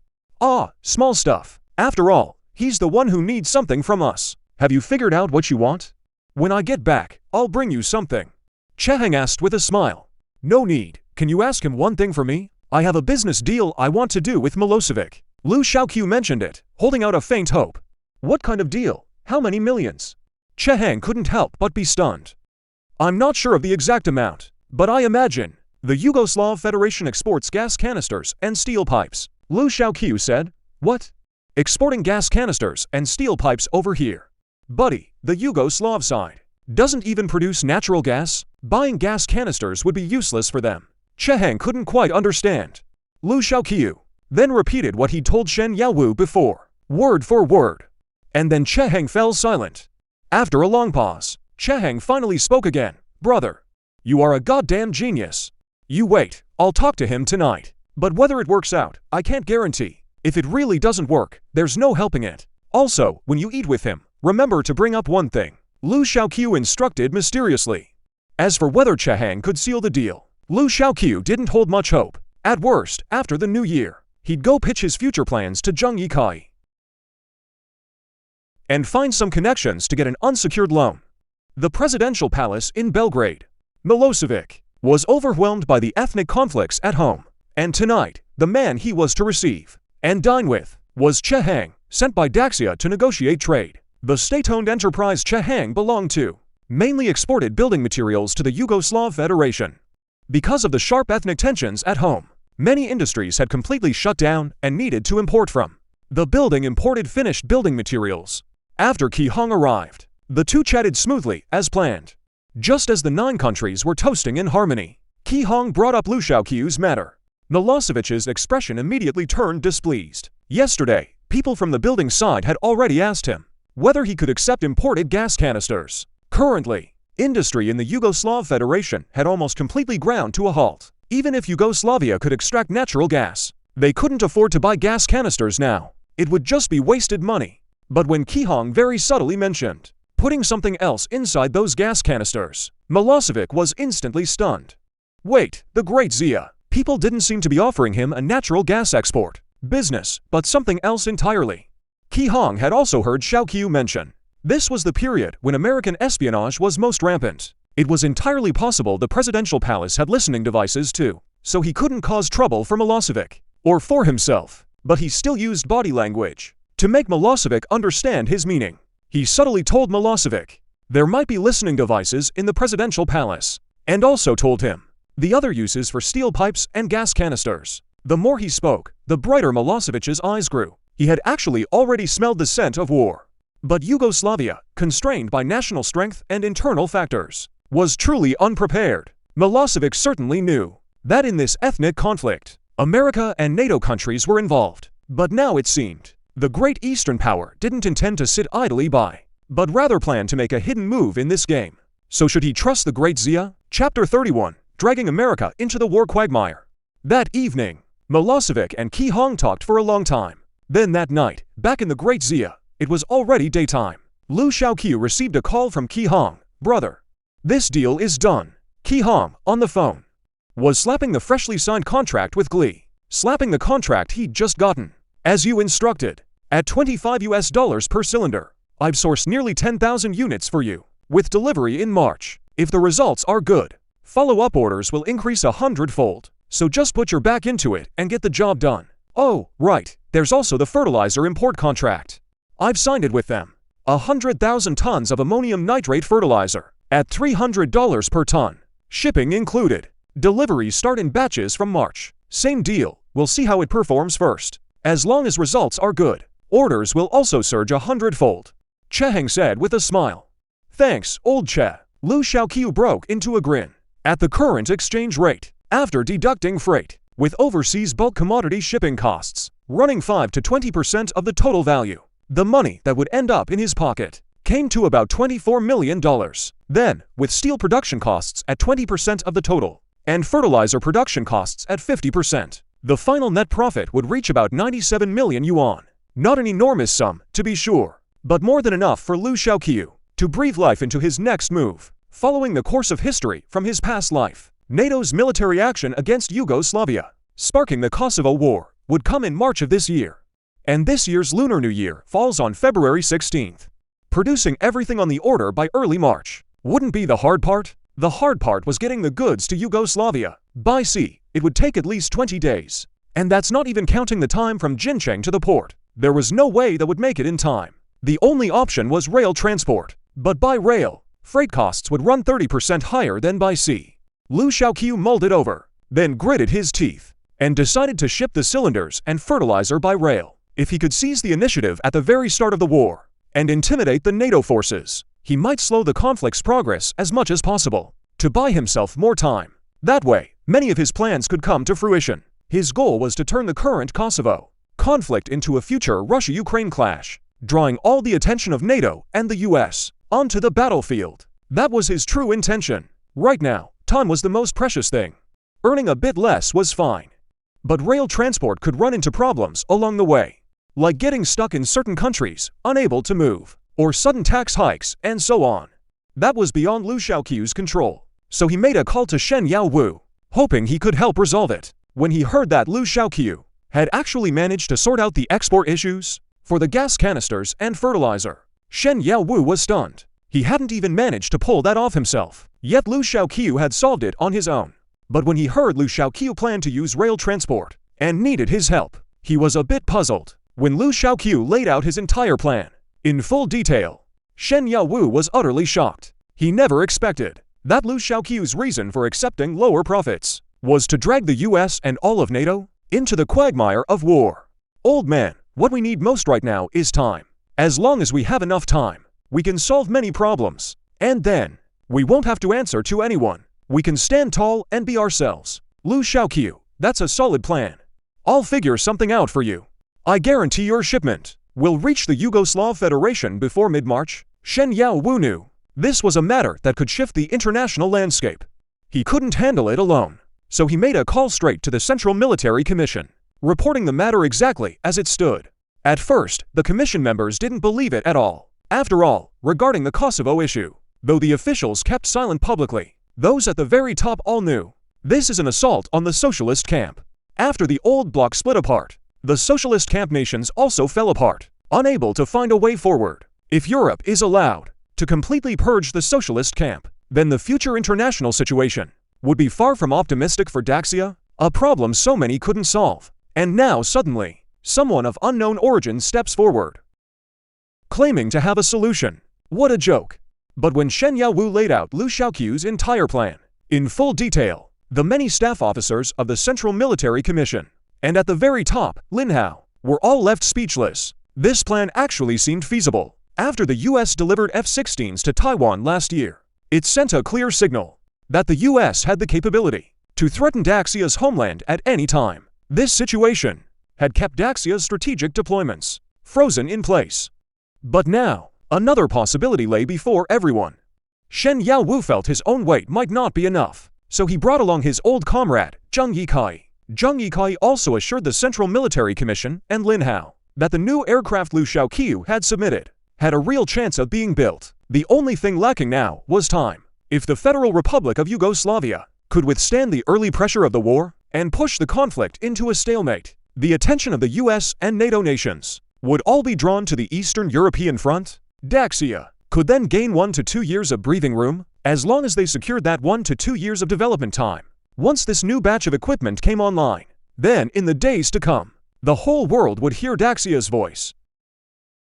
So Lin Hao gave the green light immediately, and the entire nation of Daxia sprang into action. Meanwhile, Lu Chenqiu was busy making dumplings at Lin Qingshuan's home. Today was already New Year's Eve. Lu Chenqiu had originally planned to take Yaya back to his hometown for the new year, but then he thought about having to start work after the holiday. And on top of that, at this stage, the painfully slow green train. He gave up on that idea. He'd planned to just whip up something simple, with Yaya at home. But who'd have thought the door would be knocked on early in the morning?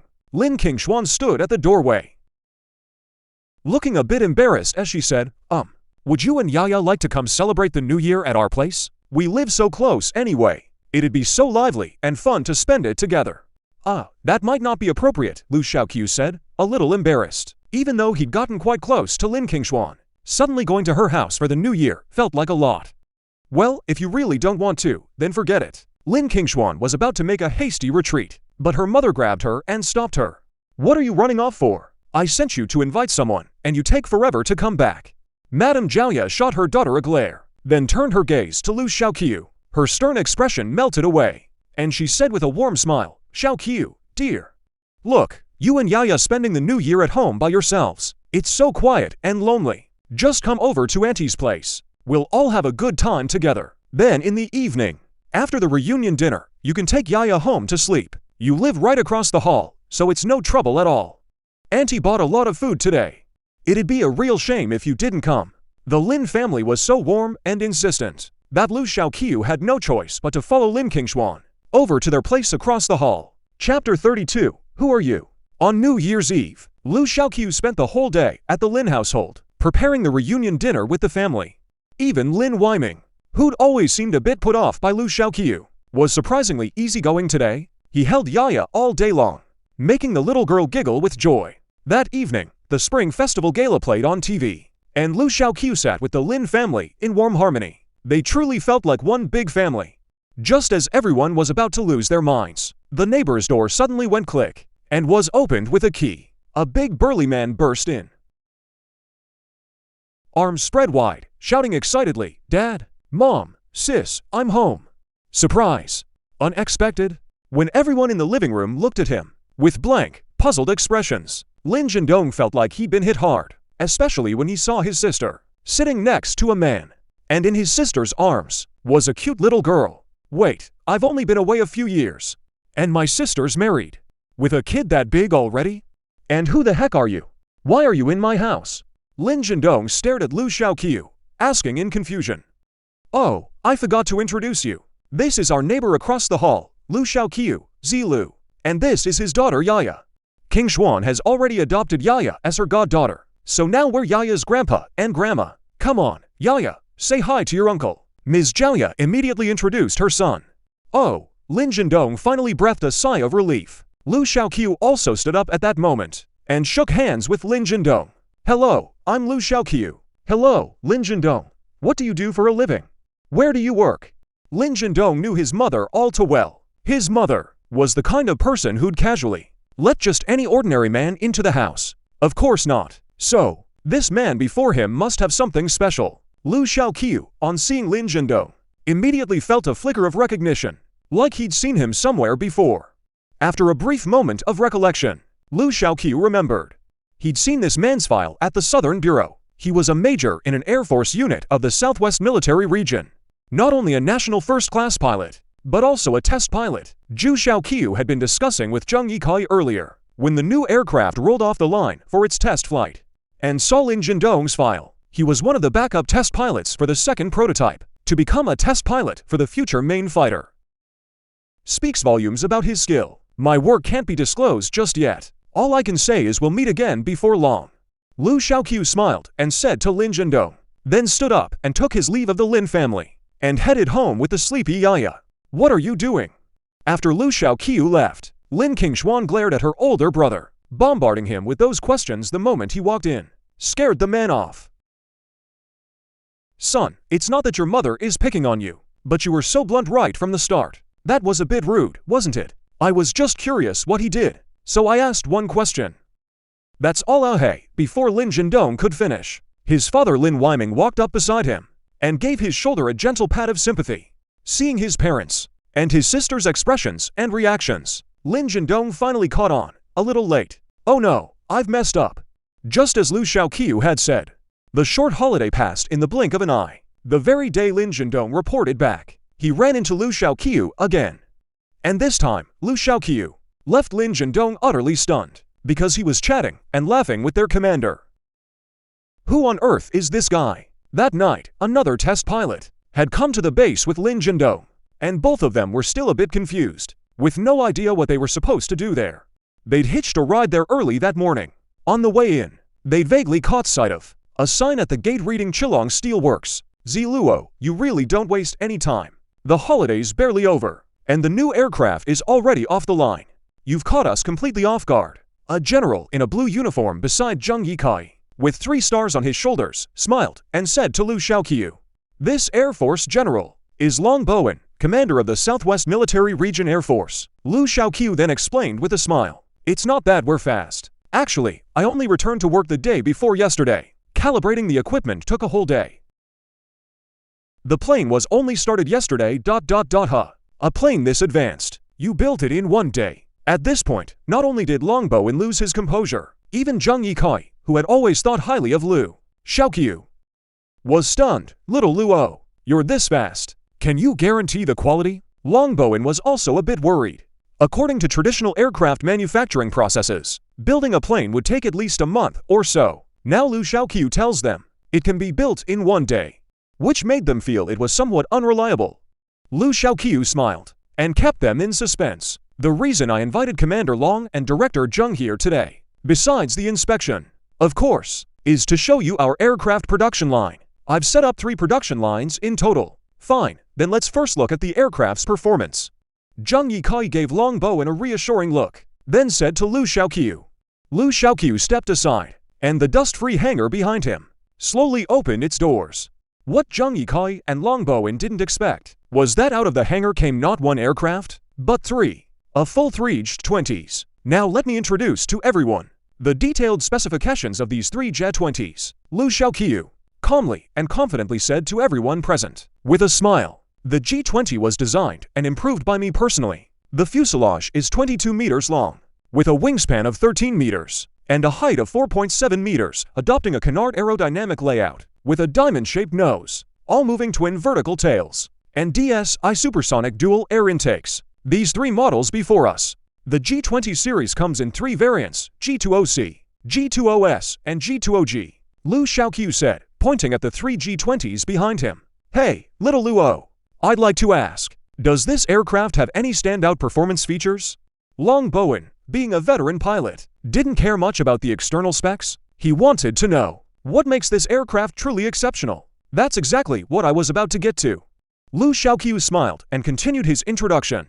These three G20 round-body aircraft use a special steel developed by my Chilong Corporation, a special grade steel, a titanium iron alloy with low carbon content. Empty weight is only 6 tons. Maximum takeoff weight is 56 tons. The moment Long Bowen and Zhang Yikai heard this, everyone present was genuinely stunned.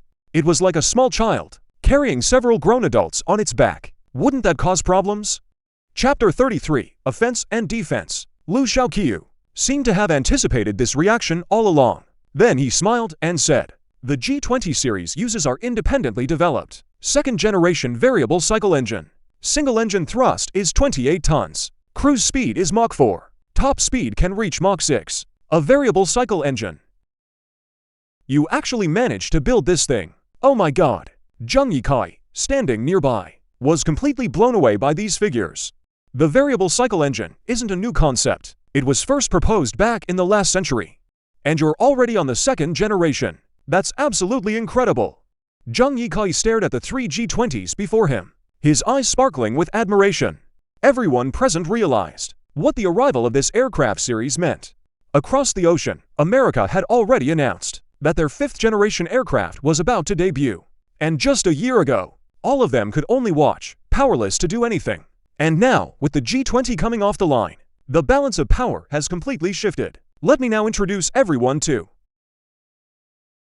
the differences between these three G20 variants. The J20C, well equipped with twin engines and a variable cycle engine system, also carries lift fans and thrust vectoring nozzles. Unlike the other G20C models, it has an independent power system design. The J20G is the model I just introduced. The base G20, due to its airframe materials, will be heavier in empty weight. This second one is an ultra-lightweight, high-agility fighter. The J20S is a two-seat fighter. The rear pilot handles operations for coordinated unmanned wingman combat, drone-coordinated operations. What is that? Now not only was Officer Long completely baffled, even Zhang Yikan looked just as lost. In this era, the concept of drone-coordinated combat didn't exist yet. Lu Chenqiu thought for a moment and decided to keep them guessing. As for this concept, allow me to hold off and explain it later. Current technology can't make it a reality just yet, so let's first watch how each aircraft performs. The senior Air Force officers and Zhang Yikai nodded. Lin Zhendong and Wang Hongwei stepped forward then. The Air Force officer in charge of test pilot management gave the command. Lin Zhendong and another Air Force test pilot took a step forward. Board the aircraft, yes. The two saluted the assembled senior officers, then headed toward the G20C and the G20G respectively. Lin Zhendong boarded that ultra-lightweight G20G, since it wasn't a vertical takeoff aircraft, within the factory grounds. There were even two dedicated runways for aircraft. Isn't the runway a bit short? Lin Zhendong looked at the runway before him. Previously he'd flown on G8 runways, which needed over 700 meters for takeoff and landing. This runway in front of him was at most 400 meters, though he was worried inside. But since it was a direct order from above, Lin Zhendong didn't hesitate. He floored the throttle and pulled back on the stick. A powerful surge of G-force hit him. By the time he reacted, he found the nose already pitching up, soaring off into the sky. And this sight, in the eyes of all the Air Force bigwigs watching nearby, was nothing short of spectacular, absolutely flawless, because in their view, the J20G before them had just shot forward, then pulled up like a rocket and lifted off. With plenty of runway still left over, little Luo, what's the minimum takeoff distance for this J20G? Zhang Yikai's voice trembled slightly. The shortest takeoff distance tested so far is 240 meters. At the limit, 200 meters should be enough to pull up, Lu Chenqiu said with a smile. Lu Chenqiu's answer made everyone around draw in a sharp breath. Short takeoff not only means the aircraft's battlefield survivability greatly increases, it also means greater tactical flexibility, and it reduces fuel consumption and maintenance costs. The strategic significance is enormous. What a gem, truly a gem. Commander Dongguan nodded repeatedly on the side. We can begin the other tests. 0101, this is the tower. Please proceed with the preset test items. The Air Force officer beside him called Lin Zhendong over the radio. 01, Roger. When test pilots fly an aircraft, there are fixed test procedures, including performance envelope tests, avionics system tests, safety assessments, combat-oriented training, and so on. When Lin Zhendong pushed the stick forward and slammed the throttle to maximum, the J-20's tail spat out clear mock diamonds, still vivid even on this clear, bright day. The aircraft rapidly accelerated to the Mach 6 limit. The speed could even keep climbing. Seeing this, Commander Longbow suddenly, 2 lines of tears slid down from the corners of his eyes. No one knew what he was thinking, but at this moment, he must have been immensely proud. Afterwards, Wang Hongwei piloted the G-20C and lifted straight into the air. The 2 aircraft conducted live combat training in the designated airspace. Finally, the 2 of them jointly piloted the G-20S to test its relevant performance. Each of the 3 aircraft models had its own strengths. They almost covered every aspect of modern air combat. When all 3 planes had exhausted their aviation fuel and landed smoothly, Longbow suddenly revealed a thoughtful smile. He took out his phone and dialed a number. This is Longbow. I'd like to inquire, in today's airspace of the Western Theater Command, was any anomaly detected? Lu Chenqiu's eyes widened instantly. This meant this commander had never reported today's operation to the Military Aviation Administration of the Western Theater Command. Report, no anomalies detected. The administrator's reply came through the phone. Longbow's expression turned somewhat grim at this moment, but then came an uncontrollable surge of joy. Stealth fighter ... Longbow looked at Lu Chenqiu, his eyes full of inquiry. All of these 20 series fighters are coated with a new paint we developed independently. It has high wave absorption, high heat resistance, high cold resistance, and multiple other effects. None of the existing radar systems can detect them. Lu Chenqiu nodded. Good, good. Excellent stuff, truly excellent stuff. Longguowen couldn't stop praising the 20 series. Longguowen's heart was bursting with barely contained joy. He also knew, when the state issued the task of developing 3rd-generation fighters to the Southern Institute, the Northern Institute was developing 4th-generation fighters. He and Chan Xilin, the Air Force commander of the Northern Theater Command, were old acquaintances. Before, he had been resentful that the Southern Institute could only build 3rd-generation fighters. Now 3rd-generation fighters are worthless. Now Commander Long's heart held only one word: joy. But he didn't show any of it on his face. Instead, she calmly looked at Lu Chenqiu and asked warmly, Little Lu, the plane is good, no doubt, but I just wonder, how much does one of these planes cost to build? And how much would you sell it for? Right now, the key issue isn't manufacturing, but equipping the forces. Lu Chenqiu turned his head, smiling at the senior officers, and said, Gentlemen, let's first tour my aircraft production facility. Then I'll discuss our pricing. Chapter 34. What is this now? The group followed Lu Chenqiu to the aircraft production and assembly plant within the factory grounds. After everyone changed into dust-free protective suits and entered the workshop, they couldn't help but be startled, because there wasn't a single worker in sight. Allow me to introduce everyone to our Chilong Group's most advanced aircraft manufacturing facility. The entire workshop operates unmanned, with round-the-clock pulse production, compressing production time to the absolute minimum. That's how we can complete 20 units in a single day, while boosting production efficiency. We've also slashed labor costs dramatically. Though the line is currently idle, Longbowen and the others could already see the immense technological sophistication of the line before them. After touring the production line, Lu Chenqiu led the group to his office. Now came the order negotiation. Little Lu, stop keeping us in suspense. How much is your G-20 series plane, anyway? Longbowen's heart was itching with curiosity. He could barely contain himself. He wished he could replace every G8 in the theater tomorrow and swap them all for G-20s, but that was clearly unrealistic. The J-8, once a leading fighter, with performance close to the MiG-23, sold for $15 million, which converts to over $100 million in Daxia currency. And this one utterly outclasses it in every way. The new generation J-8 fighter jet. Its price is likely not low. Being able to partially equip now is already a stroke of luck, considering our material costs. Along with production costs, our quote for this 20 series is around $400 million. Prices will vary depending on the model. If the theater or the nation places a large order, I can offer a 20% discount, Lu Chenqiu stated frankly. The moment this price was announced, for the assembled Air Force brass, it was somewhat hard to accept. In this era, an ordinary person's salary is only 1 or 2,000 yuan. But Lu Chenqiu had already anticipated this. He immediately smiled and said, "Of course, what I meant is the price for the follow-up models you're seeing now. The 3 models you saw today, because they use the latest materials. That's why they're so expensive. If you opt for slightly inferior materials, it wouldn't be that costly, though performance would suffer somewhat." At these words, Longbowen's eyes lit up again. So there's a cheaper version. But soon Longbowen grew concerned. This simplified version you mentioned, would there be too big a gap in performance? That depends on how much you need to cut the cost. If we switch to carbon fiber and titanium alloy, the weight would nearly triple.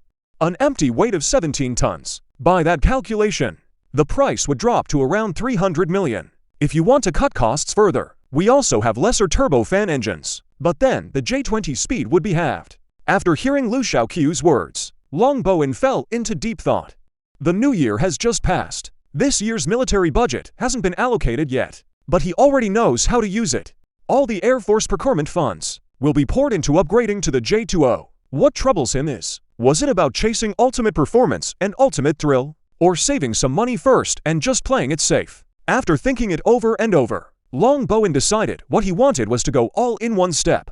Just as he was about to make the call and dump everything into the top spec, the G-20, Lu Chenqiu suddenly said mysteriously, "Commander Long, actually, I still have something new. I wonder if you'd be interested." As he spoke, Lu Chenqiu rummaged through the cabinet in his office, searching around, then pulled out a few blueprints and laid them out one by one. This is an aircraft. They're all aircraft. Of course, since he's an Air Force commander, Lu Chenqiu would definitely show him planes. Otherwise, if he showed him tanks, he wouldn't buy those either. Little Lu, this one is the G-35. Like the G-20, it's a 5th generation fighter. It's just lighter than the G-20, but correspondingly, it has a smaller combat radius and carries fewer munitions. But in speed, it matches the G-20 or even surpasses it. As for this one, for now, I've named it the G-36.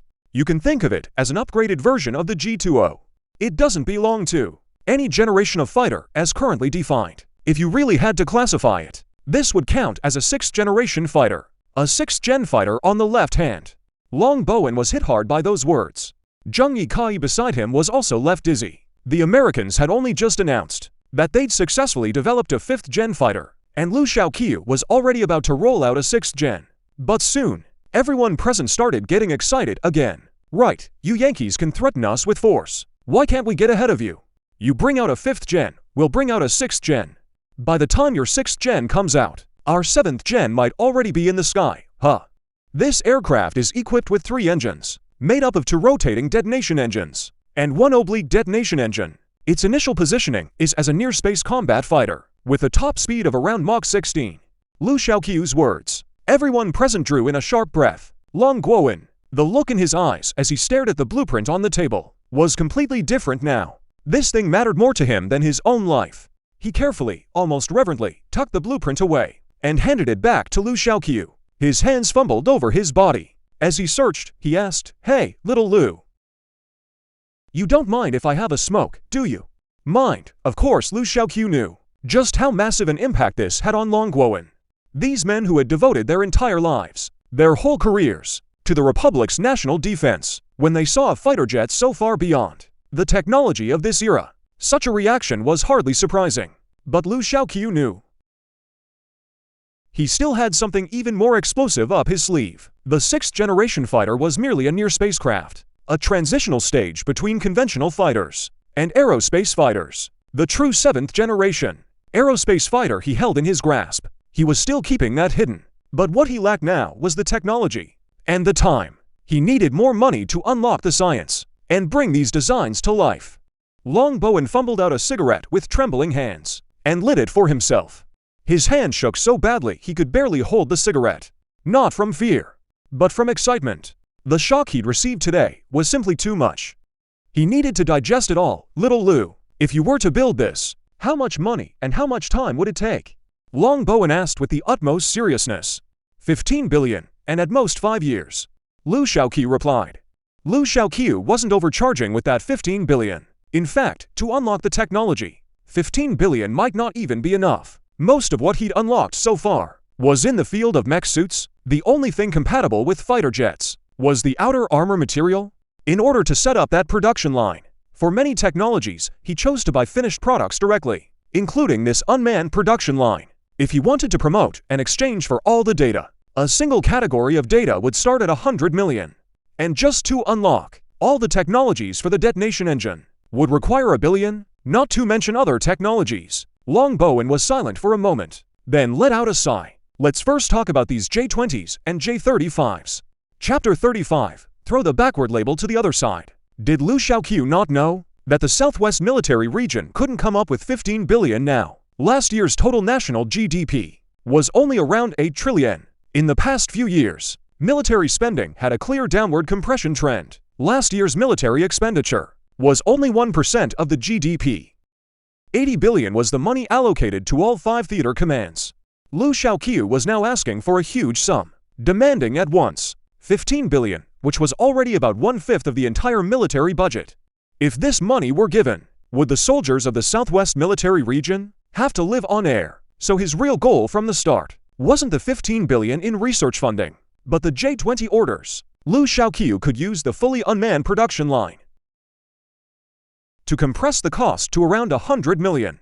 The biggest chunk of that was actually the avionics and radar systems. Currently, Lu Chenqiu hadn't yet fully mastered the electronic technology, so all the J20 series aircraft right now used complete chipsets exchanged directly from the system. The price to exchange a full set in the system was 20 million, thanks to the old friend from the Southern Alliance. Given that Lu Chenqiu had official backing, they agreed to pay first and regret later. Otherwise, Lu Chenqiu really didn't even have the money to piece together these 3 aircraft, and what Lu Chenqiu needed now was to secure the aircraft orders, then completely fill this shortfall, thereby further compressing costs. At the same time, he exchanged for a full set of electronic technology. This was also his next direction of development. He planned to seize the lead in the semiconductor field. From now on, no matter what Anka or Yika, he wanted graphics card users worldwide to only recognize the Red Dragon brand. Meanwhile, Long Bowen was also caught in a dilemma. He really wanted to use all of this year's Air Force procurement funds to go all in on the top-tier G20, but his intuition told him that the G35 in front of him was definitely something good too. He just hadn't quite wrapped his head around it yet. He wasn't quite sure why, when he already had the G20, Lu Chenqiu would still design the G35, which was somewhat inferior in performance. Little Luo, there's something I don't quite understand. Could you explain it to me? Long Bowen said very seriously. Lu Chenqiu's next answer would determine his choice afterward. You've already designed the G2 fighter with superior performance. Why would you still design a model with relatively inferior performance, the G35? Because they serve different purposes. Lu Chenqiu replied with a smile. The G2, in my design philosophy, is a heavy fighter, while the G35 is actually a medium fighter. Or you could call it a carrier-based aircraft. Carrier-based aircraft? You mean an aircraft carrier? Lu Chenqiu's words made every hair on Long Bowen's body stand on end. Long Bowen asked hesitantly, do you have the blueprints for an aircraft carrier here? I do, but with the current domestic supporting industries, it can't be built. Lu Chenqiu shook his head, looking helpless. No, tell me in detail. What kind of support would be needed? Although Long Bowen wasn't in the Navy, he knew the importance of aircraft carriers. Back then, General Liu Huaqing, at the age of 64, first stepped onto an American aircraft carrier, but was denied on grounds of secrecy any contact with the equipment on the carrier. To see more clearly, he stood on his tiptoes to look at someone else's carrier. It moved countless people to tears. Among these people, naturally, Long Bowen and his group were included. In the hearts of these people, they were all holding back a breath. Everyone fought their whole lives for just one thing. That is, to throw the label of backwardness across the ocean to the other side. Long Bowen could foresee If these 20 were fully deployed, with the 3 to 5 carriers under the entire military, then all of this would no longer be just a dream. But the problem was also right in front of Longbowen. What Lu Chenqiu had thrown out was too big. He, as the Air Force commander of the Southwest Military Region, couldn't handle it at all. And for the Western Theater Command, it didn't fit either. The Western Theater Command has no navy. Having the Western Theater Command develop carriers, wouldn't that be like having Mongolia develop a navy? But this matter was truly too big. He simply couldn't make the call. Little Lu, like this. I want 6 top-of-the-line models. Give me 2 of each of the 3 J20 variants. Also, give me 6 of the stripped-down versions. Just the most basic ones. The ones you mentioned, with reduced armor materials and engine power. As for the remaining orders, we'll talk after this year's military budget comes through. I'll order 12 at once. Can you give me a 20% discount? Longbowen gritted his teeth and said to Lu Chenqiu. The Air Force's budget was running low, so they could only scrape together the stripped-down versions. This year is also the National Day Military Parade for the founding anniversary. If they could show off the J20 at the parade, how impressive would that be? Lu Chenqiu did a rough calculation in his mind. 6 upgraded J20s and 6 basic J20s. The upgraded model at 400 million each. The basic model at 200 million each. That's 3.6 billion. Even with a 20% discount, it's 2.88 billion. And the cost of these 12 aircraft is 1.68 billion. Lu Chenqiu could net a profit of 1.2 billion, no loss. But he still had to put on a show. Fine. This discount only applies because it's you. If other military regions' air forces want to buy, I can only give them a 10% discount at most. Lu Chenqiu said with a faint look of reluctance. What a fine young man. Longbowen was growing more and more fond of Lu Chenqiu. He suddenly remembered he had a niece who wasn't married yet. Maybe he should play matchmaker. Such an outstanding young man. It'd be a shame not to win him over. But the thought passed in a flash. He had more important matters to attend to. First, he had the military region's finance department wire Lu Chenqiu half the payment as a deposit. Then Longbowen left the military region without delay. Moments after the transfer went through, Yi Yushi's phone call came straight to Lu Chenqiu. Chenqiu, finance just notified me that a huge sum of 1.4 billion yuan came in. What's the source of these funds? I just finalized a procurement contract with the Air Force commander of the Western Theater Command. We found a beer for our planes. Lu Chenqiu said with a smile. Planes. Yi Yushi had just taken office as president of Qilong Company, also serving as finance director. But he had no idea the company had such business. Of course, he couldn't be blamed for that. After all, Yi Yushi, who knew about the company's operations, had his father, after hearing the group's future plans, forced to sign a confidentiality agreement. He simply didn't dare say a word. At that moment, Yi Yushi couldn't help but realize that the Qilong Group had far broader business than he had imagined. By the way, I need to invest 1 billion into research and development. Make a note of it. After the money came in, Lu Chenqiu no longer had that thrill of sudden wealth. Instead, he was much calmer. Opening the system's tech development section, he found the modules on electronic technology and semiconductor technology. He chose to purchase the 5-nanometer lithography machine tech unlock, along with the follow-up development tech unlock. A vast amount of knowledge began flooding into Lu Chenqiu's mind.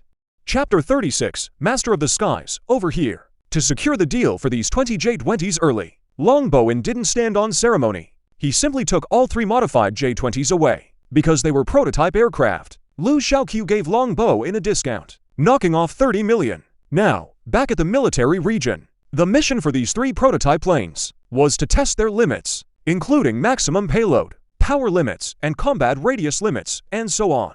All required multiple test flights before concrete data could be obtained. Logically speaking, these prototypes would all have some issues or another, needing continuous verification before they could serve as a viable blueprint for mass production.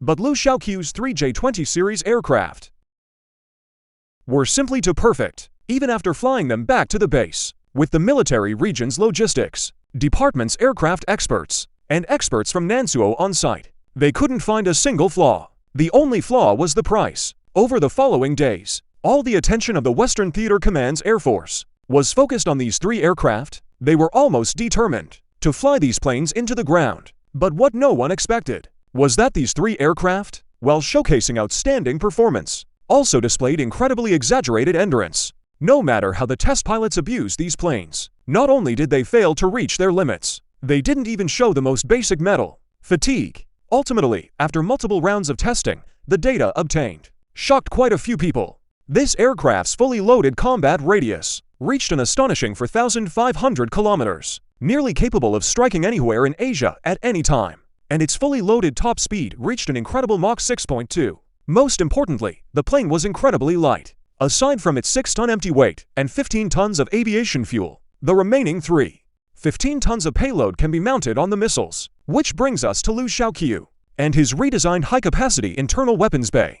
Because of the ultra-lightweight airframe, a huge amount of weight was saved for takeoff. Designing it based on the G20's familiar shape would clearly be a massive waste. After adding a 6-ton fuel tank, boosting fuel capacity to 15 tons, the improved variant's combat range was greatly extended. But even so, the powerful thrust of the dual-engine variable cycle engines still leaves the aircraft with enormous payload capacity. Calculating with each PL-15 at roughly 600 kilograms, the remaining payload could carry 58 missiles. And the PL-15 hasn't even been unveiled yet. For now, there are only the lighter, smaller PL-11 and PL-12, each weighing just 220 kilograms. That works out to over 100 missiles. That rivals a bomber. Of course, whether loading place 15s or place 11s or place 12s, loading 50 or 60 or over 100 at once isn't realistic, even though Lu Chenqiu enlarged the internal bay capacity to 16 internal missile hardpoints, plus 8 external hardpoints on the wings, for a total of 24 missiles. But even so,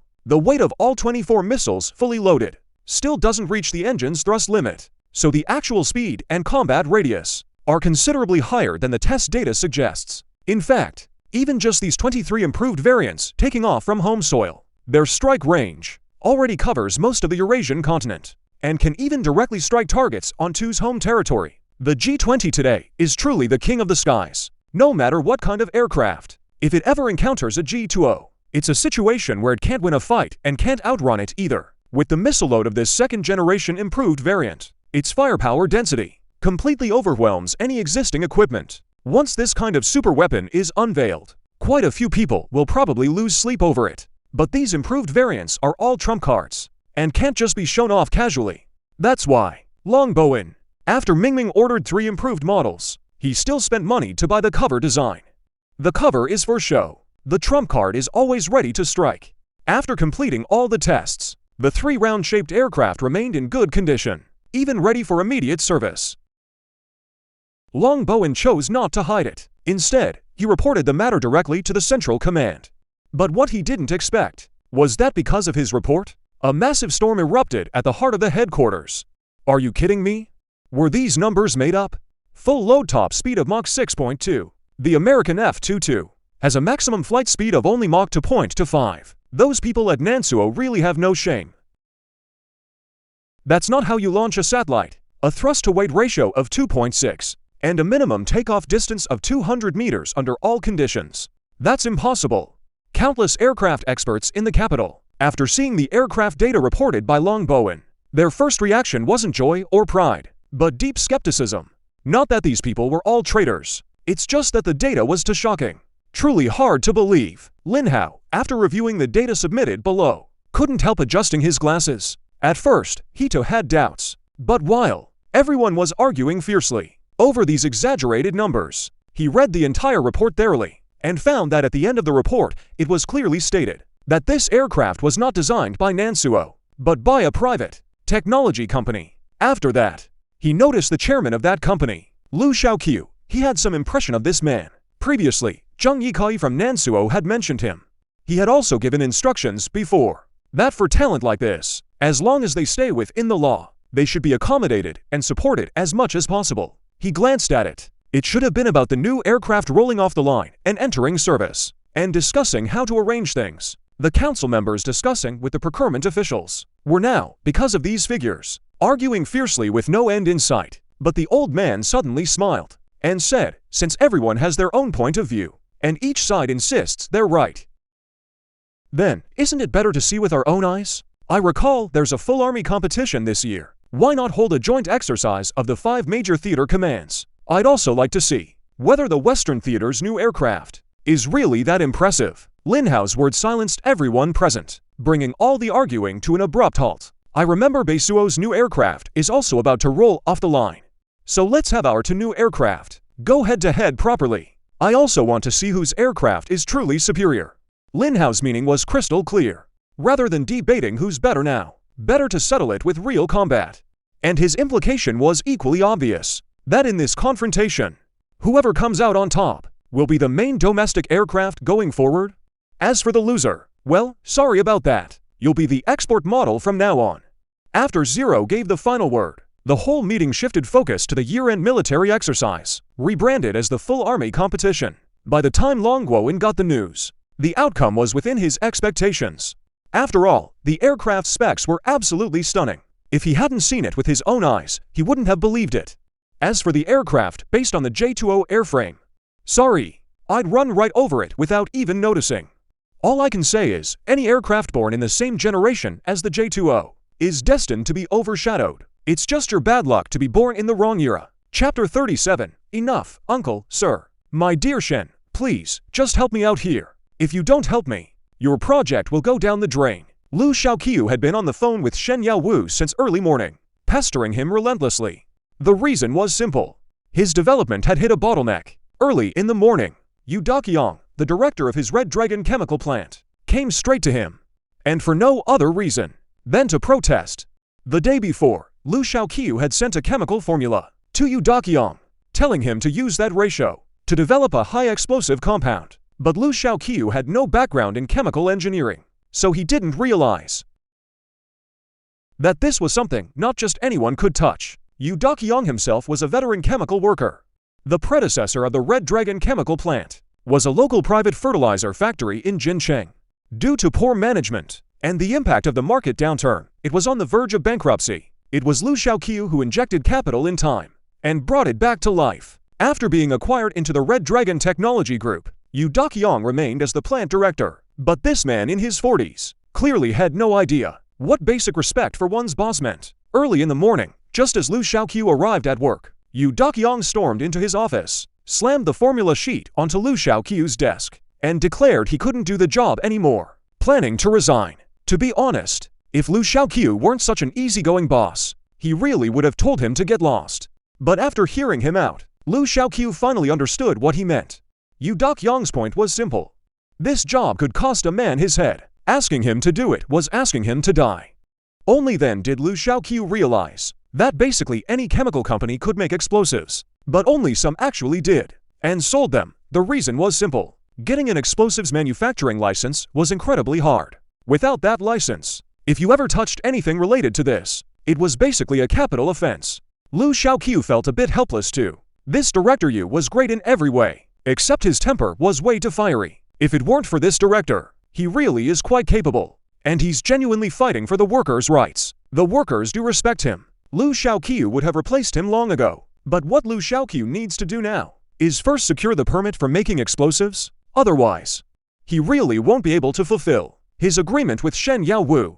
But after Lu Chenqiu called Shen Yaowu, after hearing what Lu Chenqiu had to say, Shen Yaowu refused outright. This can't just be given the green light casually. He could help push it through. But before it's approved, he strictly ordered Lu Chenqiu never to cross the line. If he truly crossed that line, he wouldn't be able to protect him. Lu Chenqiu certainly knew that this kind of thing had crossed the bottom line and absolutely must not be touched. But he also made it clear that if they didn't start researching the high-explosive formula now, they'd miss the year-end delivery. Shen Yaowu couldn't help but raise an eyebrow. He asked, "You mean the equipment is already built?" Lu Chenqiu grinned. "No doubt about it. It's already in the testing phase, but without a matching explosive, they can't yet get accurate data." Shen Yaowu felt a bit of a headache. The line here couldn't be crossed, but Lu Chenqiu had made it clear. Without actual experimental data, there's no way to verify it. Thinking it over, Lu Chenqiu came up with an idea. "Uncle Shen, in our southwest region, is there a military factory that produces explosives? I can sell this explosive formula to them. They handle the production. I handle the processing and final verification. That should solve the problem, right?" Lu Chenqiu's words made Shen Yao's eyes light up. Indeed, that way they could avoid the regulatory risk. After Shen Yaowu hung up the phone, he went looking for people right away. He contacted someone, the military factory responsible for supplying ammunition to the military region. The two sides agreed to meet the next day. Shen Yaowu turned around and relayed this news to Lu Chenqiu. Lu Chenqiu also decided to meet the other party early the next morning and properly discuss the price. The next day, Lu Chenqiu brought Yu Daqiang, and together they arrived at a tea house in Jincheng. Today, Shen Yaowu wore a long robe. If one didn't look closely, no one would even notice he was a general. Lu Chenqiu and Yu Daqiang sat down on Shen Yao's right side, but the seats across the table were still empty. No one had arrived. Uncle Shen, when will they get here? Lu Chenqiu looked at Shen Yao. Lu Chenqiu had many projects on his plate right now. On one hand, he had to rush building new aircraft for the Southwest military region. On the other, he had to oversee the semiconductor production line. The production of new electronic products had already reached a critical stage. He needed to stay close to handle any sudden problems. The only thing he didn't need to worry about was, ironically, the gas canisters and fertilizer exported to the South Alliance. After switching to new technology and new processes, with the current production line on site, 10,000 gas canisters were produced in just 2 days. At the current pace, assuming the fertilizer production line runs at full capacity, it should be basically completed by early March. Shen Yaowu glanced at his watch and couldn't help feeling a bit restless. This matter was initiated by him, and now the agreed-upon time had already arrived. Yet the other party hadn't even shown a trace of themselves. The agreed time was exactly this. They're probably delayed on the way. Shen Yao's face also lost some luster. After all, he set the time, yet the other party didn't honor it. It was a slap to his face. Let's wait a bit longer. If they still haven't come, I'll go find another beer. All right, Lu Chenqiu nodded. After another 10 minutes passed, Lu Chenqiu couldn't help but frown. The person still hadn't arrived. Forget it, if he's not coming, he's not coming. Let's go ahead. Lu Chenqiu was also somewhat displeased with the situation before him. The other party clearly had no respect for him, and at the same time, he was trampling Shen Yao's dignity. Sorry, little Lu, I never expected Old Gong to be so unreliable in this matter. This one's on me. Wasting your time. You go on back and tend to your own affairs, Shen Yaowu said with an apologetic smile. Fine, Lu Chenqiu left with Yu Daqiang. Another half-hour passed. A middle-aged man in a suit and tie finally arrived. He sat down beside Shen Yaowu in the tea house. Old Shen, sorry about that. I had a lot on my plate. I kept you waiting, Gong Xinfen said to Shen Yaowu with a smile. He looked around, but saw no one else. He had his own matters to attend to. You were so late that he'd already left, Shen Yaowu said with a displeased look. Left? Does he even have any attitude for doing business? I was only a little late, wasn't I? Why would he just leave? I think this guy never really intended to cooperate with us. You've probably been played for a fool. Gong Xinfen poured himself some tea, saying with a smile, showing not the slightest hint of regret for being late. That's enough. Chapter 38. If you won't do it, there are plenty who will. Bang! Shen Yaowu slammed the table hard, making the cups on it jump into the air.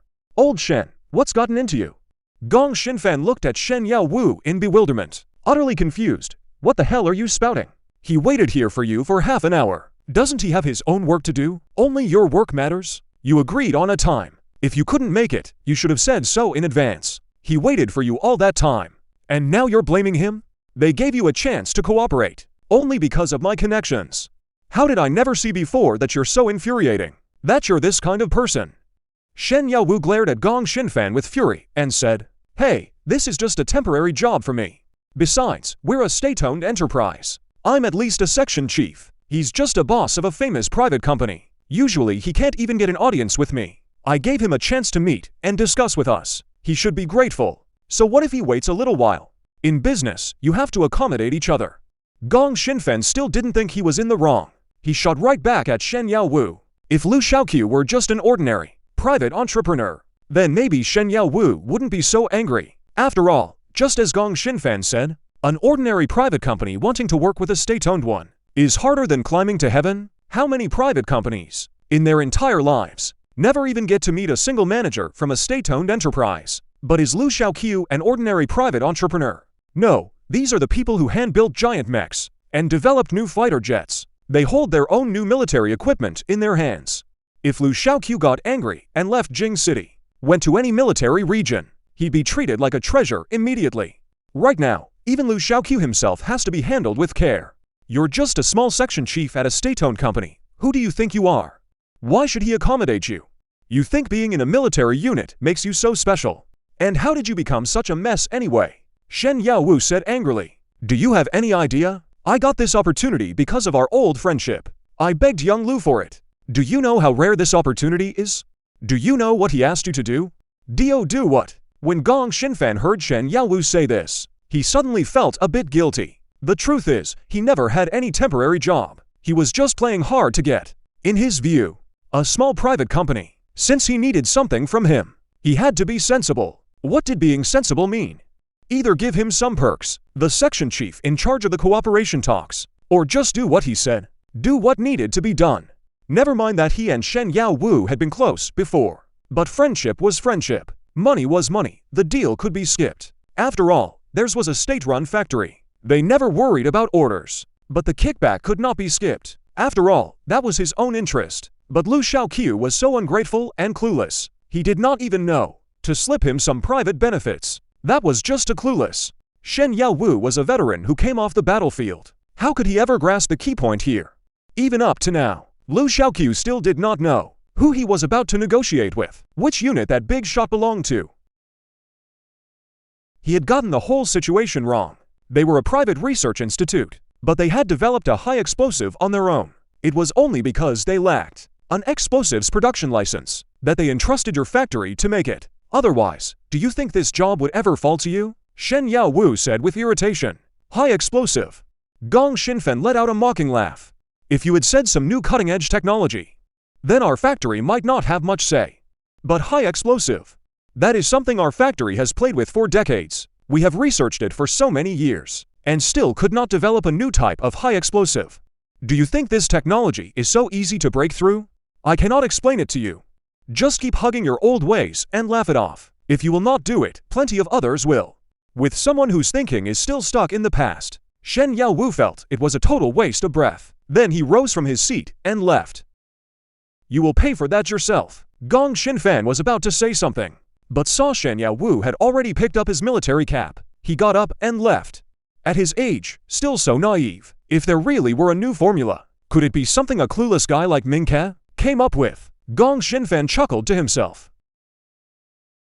Then he picked up the kettle and poured himself another cup. Ziluo, this is my granddaughter Shen Xinju. Zijuo, this is Zilu. Duke Lu failed to partner with Gong Xinfan's arsenal, and making high explosives was urgent. Shen Yaowu also feared complications, so he went straight to his own granddaughter. Shen Xinju worked at a state-run chemical research institute, not the kind that supplied ammunition or explosives to the military district, but one specializing in explosives research. A research institute under the military district, with a license to produce explosives. Shen Xinju was also a military civilian officer, holding the rank of major. The moment Lu Chenqiu laid eyes on Shen Xinju, his first impression was sharp and capable, with a distinct military bearing. Earlier, Shen Yaowu had been wondering who could produce high explosives, but Lu Chenqiu's idea was that if they could make it, they should first produce a batch to test the results. Explosives are different from metal materials. After Lu Chenqiu used the preparation method from the system to metal print the metal, what he got was finished steel meeting the standards. To verify the specific data, the steel was right there. Test it however you like. Even if there were slight differences from the system's data, adjustments could be made immediately. But explosives are different. Blast radius, blast power, these are one-time things. To study the specific data, you need repeated tests, blowing things up over and over. That way, the amount of explosives needed couldn't possibly be just a single round's worth. So, Lu Chenqiu was so eager to run experiments. This is the new explosive formula, developed by our company. Please take a look. Lu Chenqiu handed his formula to Shen Xinju. Shen Xinju took it and glanced at it. Then her eyes lit up, and she asked, "Are you selling this formula?" "I'd prefer a contract manufacturing arrangement," Lu Chenqiu said with a smile. "True, this thing is too valuable. Our institute might not be able to afford it outright," Shen Xinju said in a low voice, then turned her attention back to the formula. "A very interesting idea. Why didn't we think in this direction during our earlier research?" "Zijuo, do you mean this formula is very expensive?" Shen Yaowu asked hesitantly. "Grandpa, it's not about expensive or not. It's that this thing has too high a strategic value. If all the shells in our country were switched to this explosive, then the firepower coverage would increase by at least 30%. Shen Xinju explained. Shen Yaowu, Chapter 39, The Sniper Rifle Hits a Snag. Shen Xinju's words made Shen Yao's eyes go wide. He could hardly believe his granddaughter's words. I'll make the call on this. Our institute will take it on. But our production capacity is limited. Before the end of the month, we should only be able to deliver between 100 and 200 rounds. Any problem with that? Lu Chenqiu carefully folded the formula back up and handed it back to Lu Chenqiu. No problem. We need the ammunition, mainly to test the new equipment, not for actual combat. Lu Chenqiu nodded with a smile. Their factory's license is going through the process. Next month, they should be able to mass produce it on their own. No major issues. Shen Yaowu said with a hearty laugh. That's good, then the funding. Shen Chenqiu looked at both Lu Chenqiu and Shen Yaowu. Though everyone is working for the country, Shen Chenqiu's Chemical Research Institute isn't run by him either. Since it's contract manufacturing, then payment is definitely required. Our military district will cover the cost. Zilu is developing new equipment for our military district. This funding should naturally come from us. Shen Yaowu grandly took it all on himself, saying, then let's set the price at 1,000 yuan per unit. Shen Chenqiu replied in a business-like manner. How much? 1,000 per unit? Sweetie, your grandpa was a soldier, you know? You can't just because the military district is footing the bill. Treat your grandpa like a pushover to be fleeced. Shaolu's building rifle grenades, right?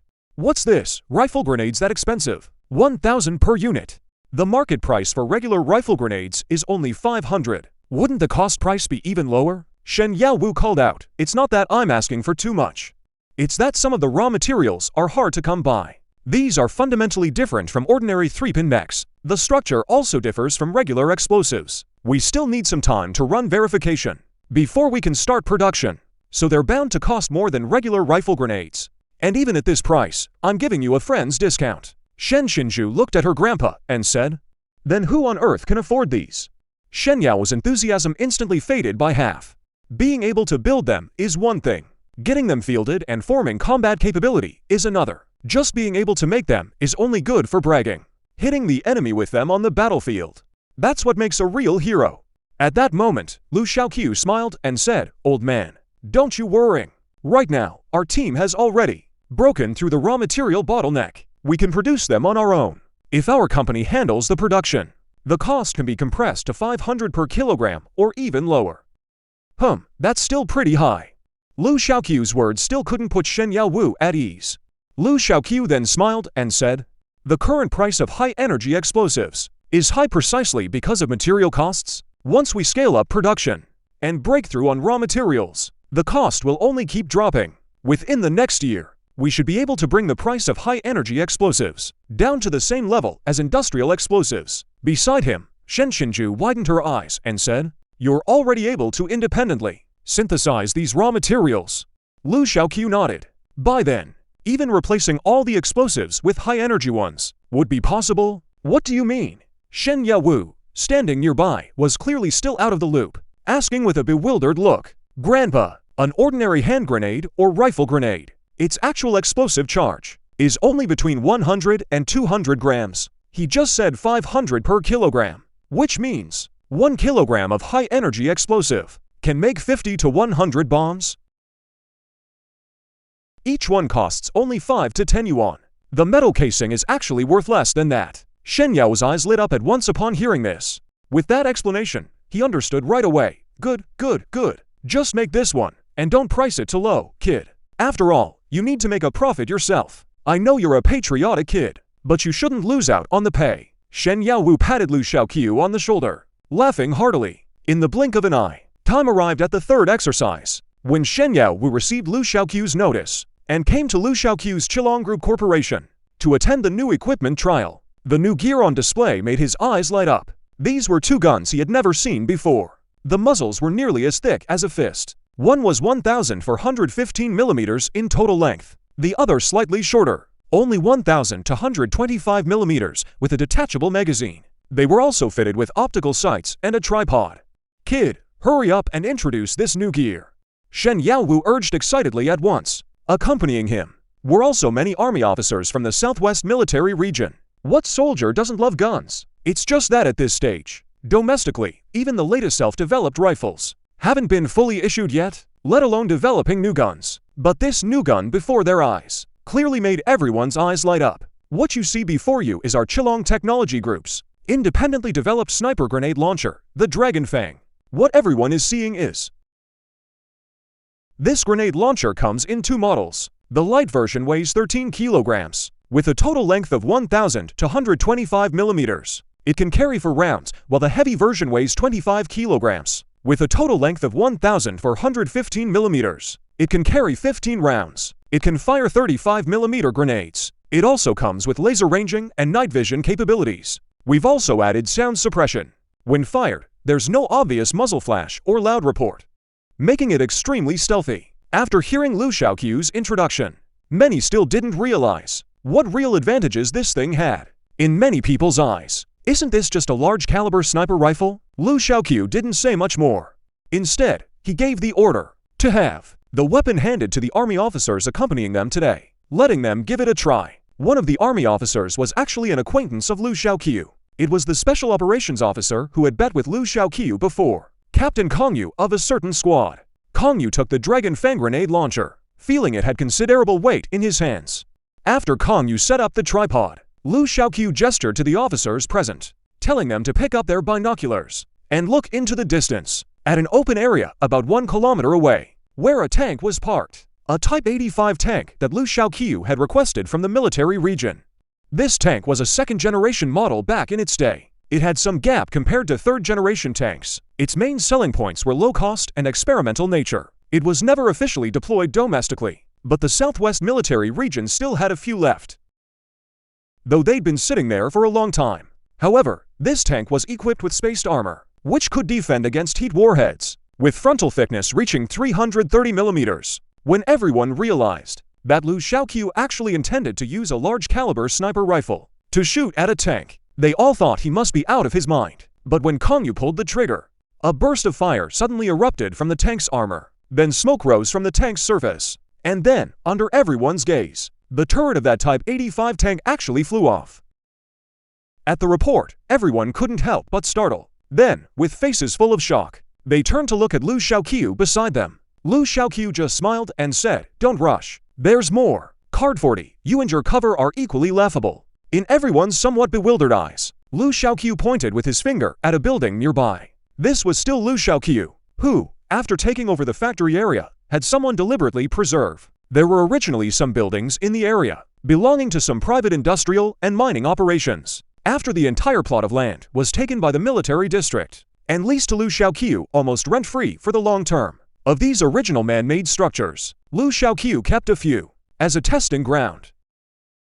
To simulate battlefield conditions, Lu Chenqiu spoke, explaining to everyone, "What we're simulating now is a situation where, with normal wall thickness, inside a large building, enemy armed personnel are hidden. Major Kong, you may begin firing." Roger. As Congyu squeezed the trigger, another grenade left the barrel. Moments later, a rumble came from a kilometer away. Before the sound even reached them, in everyone's binoculars, they saw a burst of dust suddenly kick up. Then the entire building collapsed in an instant. The sheer destructive force was overwhelming. Through their binoculars, many army officers witnessing the scene all rose to their feet. Even Congyu, who was handling the firing, quickly moved his eyes away from the scope, with an expression of utter disbelief, staring at the building that had come crashing down. Hard to imagine this was done by a single rifle. Ladies and gentlemen, allow me to introduce it once more. The Longya Sniper Grenade Launcher. Designation LOL01. This grenade launcher's effective firing range reaches up to 1,400 meters. It can be paired with traditional rifle grenades and the special Longming Rifle Grenade. The Longming Rifle Grenade is loaded with a propellant independently developed by our Chiron Technology Group, a new high-energy explosive developed by a certain institute in the south. The detonation velocity of this explosive can reach 12,000 kilometers per second. Its energy density is 3 times that of traditional TNT. This high-energy explosive can be combined with other materials as needed for use in various applications. And the current Dragon Roar Grenade is loaded with high oxygen content material, allowing it to produce a much larger shockwave. Even if the enemy is hiding behind cover, the shockwave from the explosion is enough to kill them. According to our tests, even sandbags over 1 meter in diameter, when filled with wet sand and mud, still cannot withstand the shockwave of the Dragon Roar Grenade. With the Dragon Fang Sniper Grenade Launcher, cover will lose all its meaning. Once our company's explosive manufacturing license comes through, we will also release miniature guided grenades, guaranteeing precise strikes within 1,600 meters. Lu Chenqiu's words shocked and angered everyone present. Urban warfare has always been a style of fighting that levels the playing field in firepower and numbers. No matter how impressive a modern military force is, they still struggle when facing urban combat. Mechanized units can't get in, even with artillery bombardment. With tunnels or air defense structures in place, it's hard to completely wipe out the enemy's resistance and the complex terrain left after buildings are destroyed. For outside forces that are already unfamiliar with the city, is even more of a disaster zone. You might get a talking ruin that suddenly fires a shot at you. And now if you still think about hiding behind cover taking potshots, sorry, you and your cover are equally ridiculous. What a great piece of equipment. Shen Yaowu laughed heartily, but deep down he still felt some regret. Shen Yaowu knew about this kind of thing. These are national treasures that appear at air shows and on parade grounds. Although this Dragon Fang sniper grenade launcher is indeed impressive and very powerful, it can't be issued to every single soldier, bringing it to this year's military parade for the whole world to see. A parade is the perfect time to show off your strength. Having new equipment but not being able to show it off at a time like this is no different from wearing fine clothes at night. But having it is better than not having it at all. At least this year, no one will mock old Lu anymore. Only the new recruits. Den Xiaoluo. How much are you selling this Dragon Fang grenade launcher for? Shen Yaowu had only one thought right now: to mass purchase and equip it as soon as possible. The Dragon Fang's body uses quite a bit of carbon fiber and engineering plastic, so compared to a standard rifle, the price is a bit higher. Lu Chenqiu said, making a figure eight with his hand.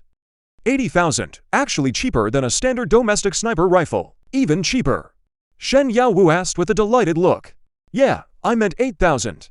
In reality, Lu Chenqiu's actual cost to produce one Dragon Fang is 4,000 yuan, about the same as the cost of the export version of the Type 9-7. Lu Chenqiu thought making double the cost in profit was already a very high price. But in reality, sniper rifles on the market cost hundreds of thousands. The reason being, Lu Chenqiu used many new techniques on the production line while achieving high precision.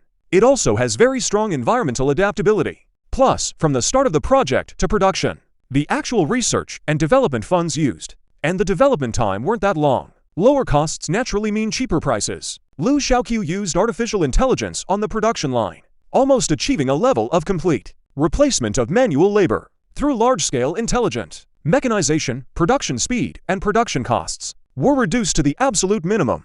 So Lu Chenqiu's 4,000 yuan cost is purely the material cost. As soon as they heard Lu Chenqiu say that the Dragon Fang grenade launcher only sells for 8,000, all the army officers present were completely stunned. The price isn't just low. Compared to all the sniper rifles currently on the market, it's cheaper than all of them. It's practically a steal. What others don't know is Lu Chenqiu's actual cost price, especially Shen Yaowu. When he heard the price of 8,000, he even thought Lu Chenqiu was selling at a loss to win favor. Ziluo, this won't do, Shen Yao said after thinking it over. I know you're full of patriotic zeal, but the country can't let you take a loss, right? Give us a fair price, and we'll arrange the procurement. Lu Chenqiu was momentarily at a loss for words. He couldn't exactly say he'd already doubled his money. Hey, brother, why don't you ask for a bit more? If your price is too low, people will start doubting the rifle's performance. Kong Yu walked over to Lu Chenqiu, leaned in, and whispered. Lu Chenqiu hadn't thought of that. He wasn't familiar with the international arms market, nor its going rates. He had no idea how much a sniper rifle could sell for, so he'd simply planned on doubling his money. In his view, doubling his money was already pretty good. Who knew these people would think 8,000 was still too low? Then ... how about 10,000? Lu Chenqiu cautiously held up one finger, nervously asking Shen Yaowu. In Shen Yao's eyes, Lu Chenqiu was probably the type whose cost was 7,900, and he sold it for 8,000. The group haggled with Lu Chenqiu for quite a while. Contributing to the country shouldn't mean working for free. In the end, they finally got Lu Chenqiu to accept a price of 30,000. For a dragon-tooth grenade launcher, Lu Chenqiu was forced to rake in a profit of 26,000. The entire Western Theater Command, at that price, placed an order with Lu Chenqiu for an initial batch of 10,000 units. 300 million yuan in payment hit Lu Chenqiu's account that very day. Chapter 41, Can't handle NATO? Then I'll handle you. While Lu Chenqiu was on his end, rushing to produce the G20 and Dragon Fang grenade launchers. In mid-March, far away in Eastern Europe, a freight train that had traveled over mountains and rivers from the Great Zia, arrived in the Federal Republic of Yugoslavia, and its capital, Belgrade, signed for the shipment. Secretly operating as its infiltrated agent, John Russell, also discovered the cargo. What's going on?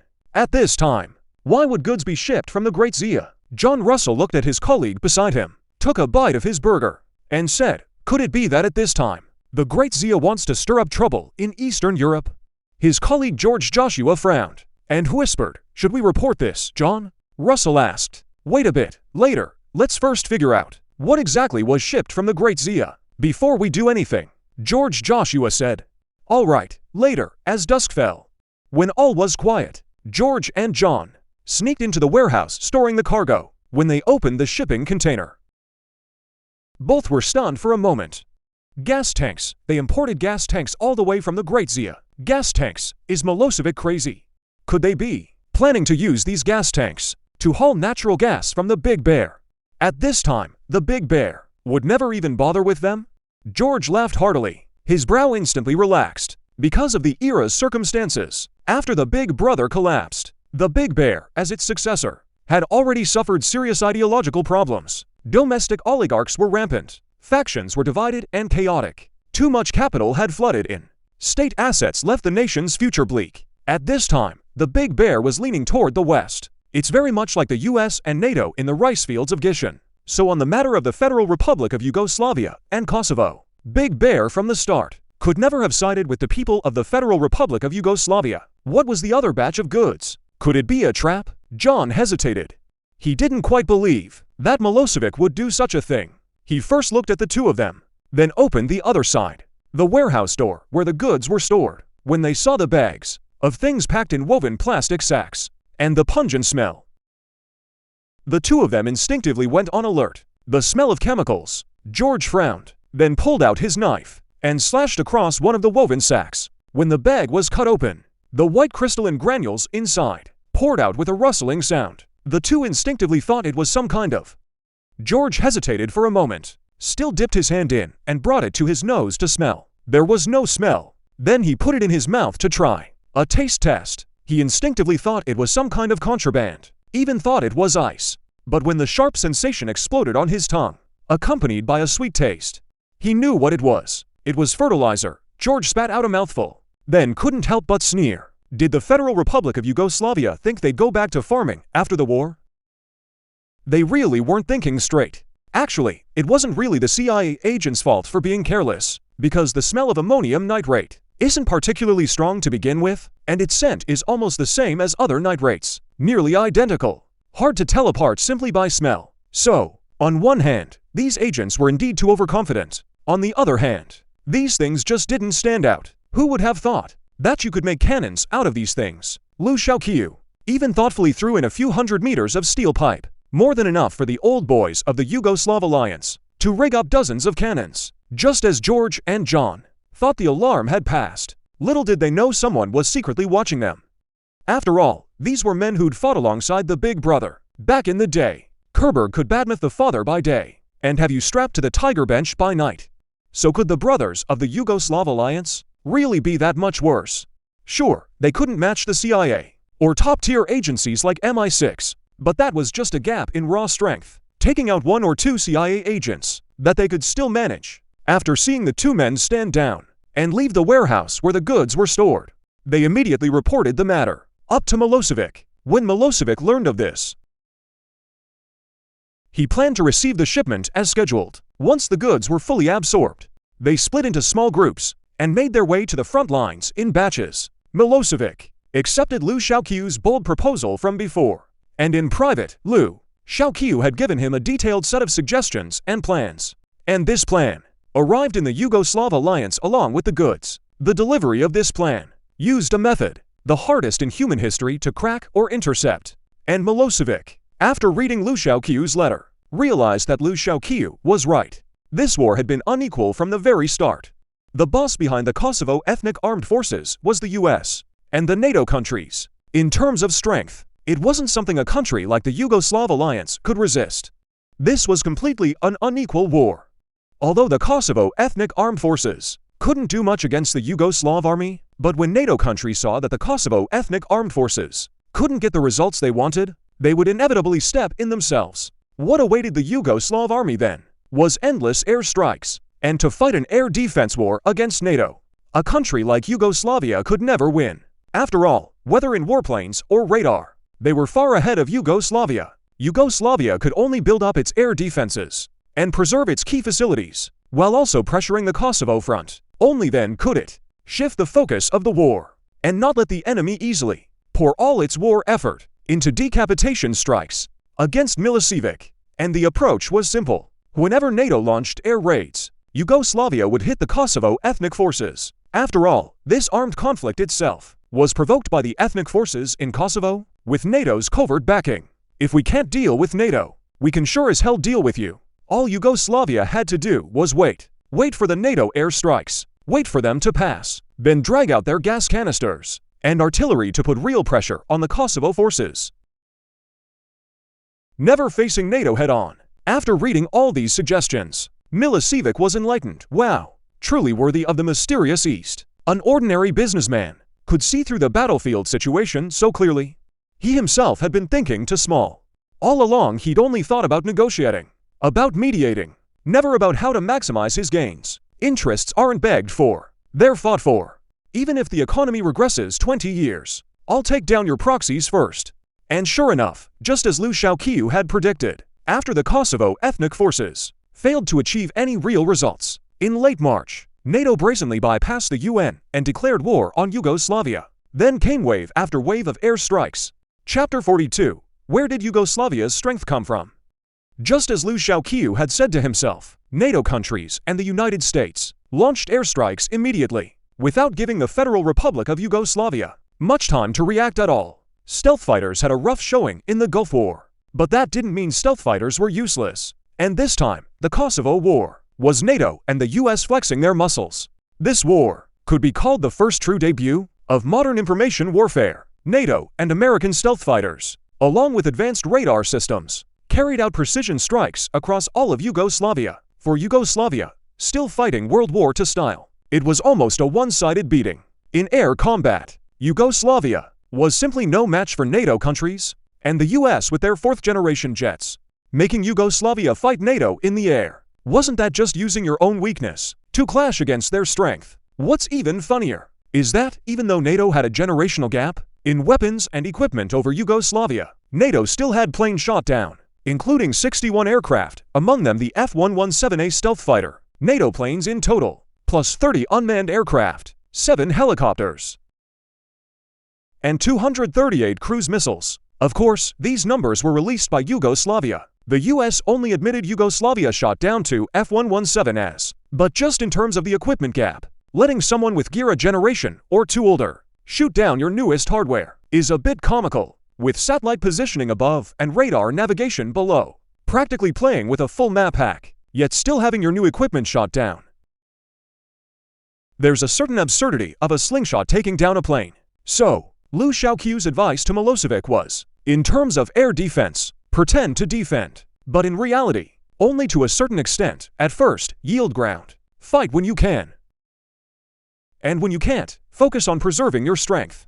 You should know that in the 78 days that followed, NATO deployed over 1,000 aircraft in total, more than 40 naval vessels, including an aircraft carrier. Aircraft flew over 32,000 sorties, dropping 13,000 tons of bombs. They even used new weapons of mass destruction. But fighting this way also meant one huge problem: cost. Every sortie and every attack by aircraft required enormous expenditure. A single aerial bomb or missile could cost tens of millions. According to the history Lu Chenqiu knew well, the Kosovo War cost NATO a staggering total of $13 billion in war expenses. So the question was whether the US and Western nations were willing to invest such enormous costs to fight a war in the 90s, as long as they could drag the war into a strategic stalemate. First, the alliance would draw the West's attention, buying precious time for Lu Chenqiu's research and development, and for the corporation's growth. Second, the US and its allies would start to clash over costs and benefits. A war that cost $13 billion without victory would raise the question of whether to continue. This would become the greatest source of conflict among Western nations once the war entered its strategic stalemate phase. Fortunately, Back when the Alliance placed its order with Lu Chenqiu, he had already warned Milosevic that NATO would launch massive airstrikes on the Alliance, especially after military facilities were largely destroyed. They would abandon all pretense and strike hospitals, schools, and targets of high economic value. From that moment on, the Alliance had already prepared for relocation. Most of their high-value assets like oil refineries and transportation hubs had been gradually moved underground. For that, they had to thank the World War II era underground air defense facilities that were built then. With just a few modifications, they managed to relocate most high-value economic targets, while things like bridges and ports couldn't be moved away. Milosevic had made preparations early on. Once the airstrikes began, nearly all military facilities in the Federal Republic of Yugoslavia came under attack. In the early days of the air campaign, air raid sirens blared almost non-stop every day. And on the international stage, NATO countries, led by the United States, essentially launched a live-streamed air war. Whenever they were about to bomb a target, they'd have satellites or drones monitor it, posting the video and photos online for the whole world to see. The message was clear. They wanted to make an example of Yugoslavia, but what the Americans never dreamed of was that what Yugoslavia actually got hit weren't real weapons and defenses, but decoys made of wood and inflatable bags. And to even fool, missiles and bombs with infrared guidance. They thoughtfully fitted these decoys with small engines. So, although NATO's air offensive looked ferocious, in reality, apart from the Yugoslav Air Force being genuinely wiped out, the army's losses were very limited, and these preserved army forces were the real core of Lu Chenqiu's clever plan. Once the early bombing intensity dropped from dozens of strikes a day to just a few, the Yugoslav army had basically figured out NATO's bombing schedule in the Kosovo region. After NATO planes dropped their bombs and clocked out for the day, pairs of trucks hauling cannons made from 32-centimeter gas cylinders quietly rolled out from their underground shelters. These trucks, after reaching the edge of the Kosovo ethnic militia's staging area, then they'd just set up the cannons, and then gas canister shells with terrifyingly huge calibers would blast out of the barrels straight toward the Kosovo ethnic armed forces base. A round of carpet bombing. The Yugoslav soldiers firing the cannons didn't care about accuracy at all. Fire as soon as they arrived, and run right after firing. After a dense barrage of artillery, the entire Kosovo ethnic armed forces were left stunned, wondering where the hell the shelling came from. At first, whether it was the Kosovo ethnic armed forces or NATO personnel, neither side noticed this elusive artillery squad until the Kosovo ethnic armed forces stationed at the border suffered heavy losses and reported up to their command. When they reported to NATO, they realized that in just a few short days, the Alliance had launched no fewer than 200 artillery strikes on the Kosovo ethnic armed forces positions. And every time, right after NATO's air raids ended, so NATO increased the frequency of their airstrikes again. After another round of relentless bombing, NATO had basically bombed every military facility in Yugoslavia they could hit. All of them, just as they were thinking whether they should next target military objectives of high economic value to force Yugoslavia to surrender. The Yugoslav artillery came again, and this time, almost as if in retaliation, they poured out over 1,000 shells, nearly flattening the original Kosovo border region a few centimeters lower. Even NATO said they couldn't understand it. From their satellites, they couldn't see any military base of Yugoslavia nearby, nor any artillery positions at all.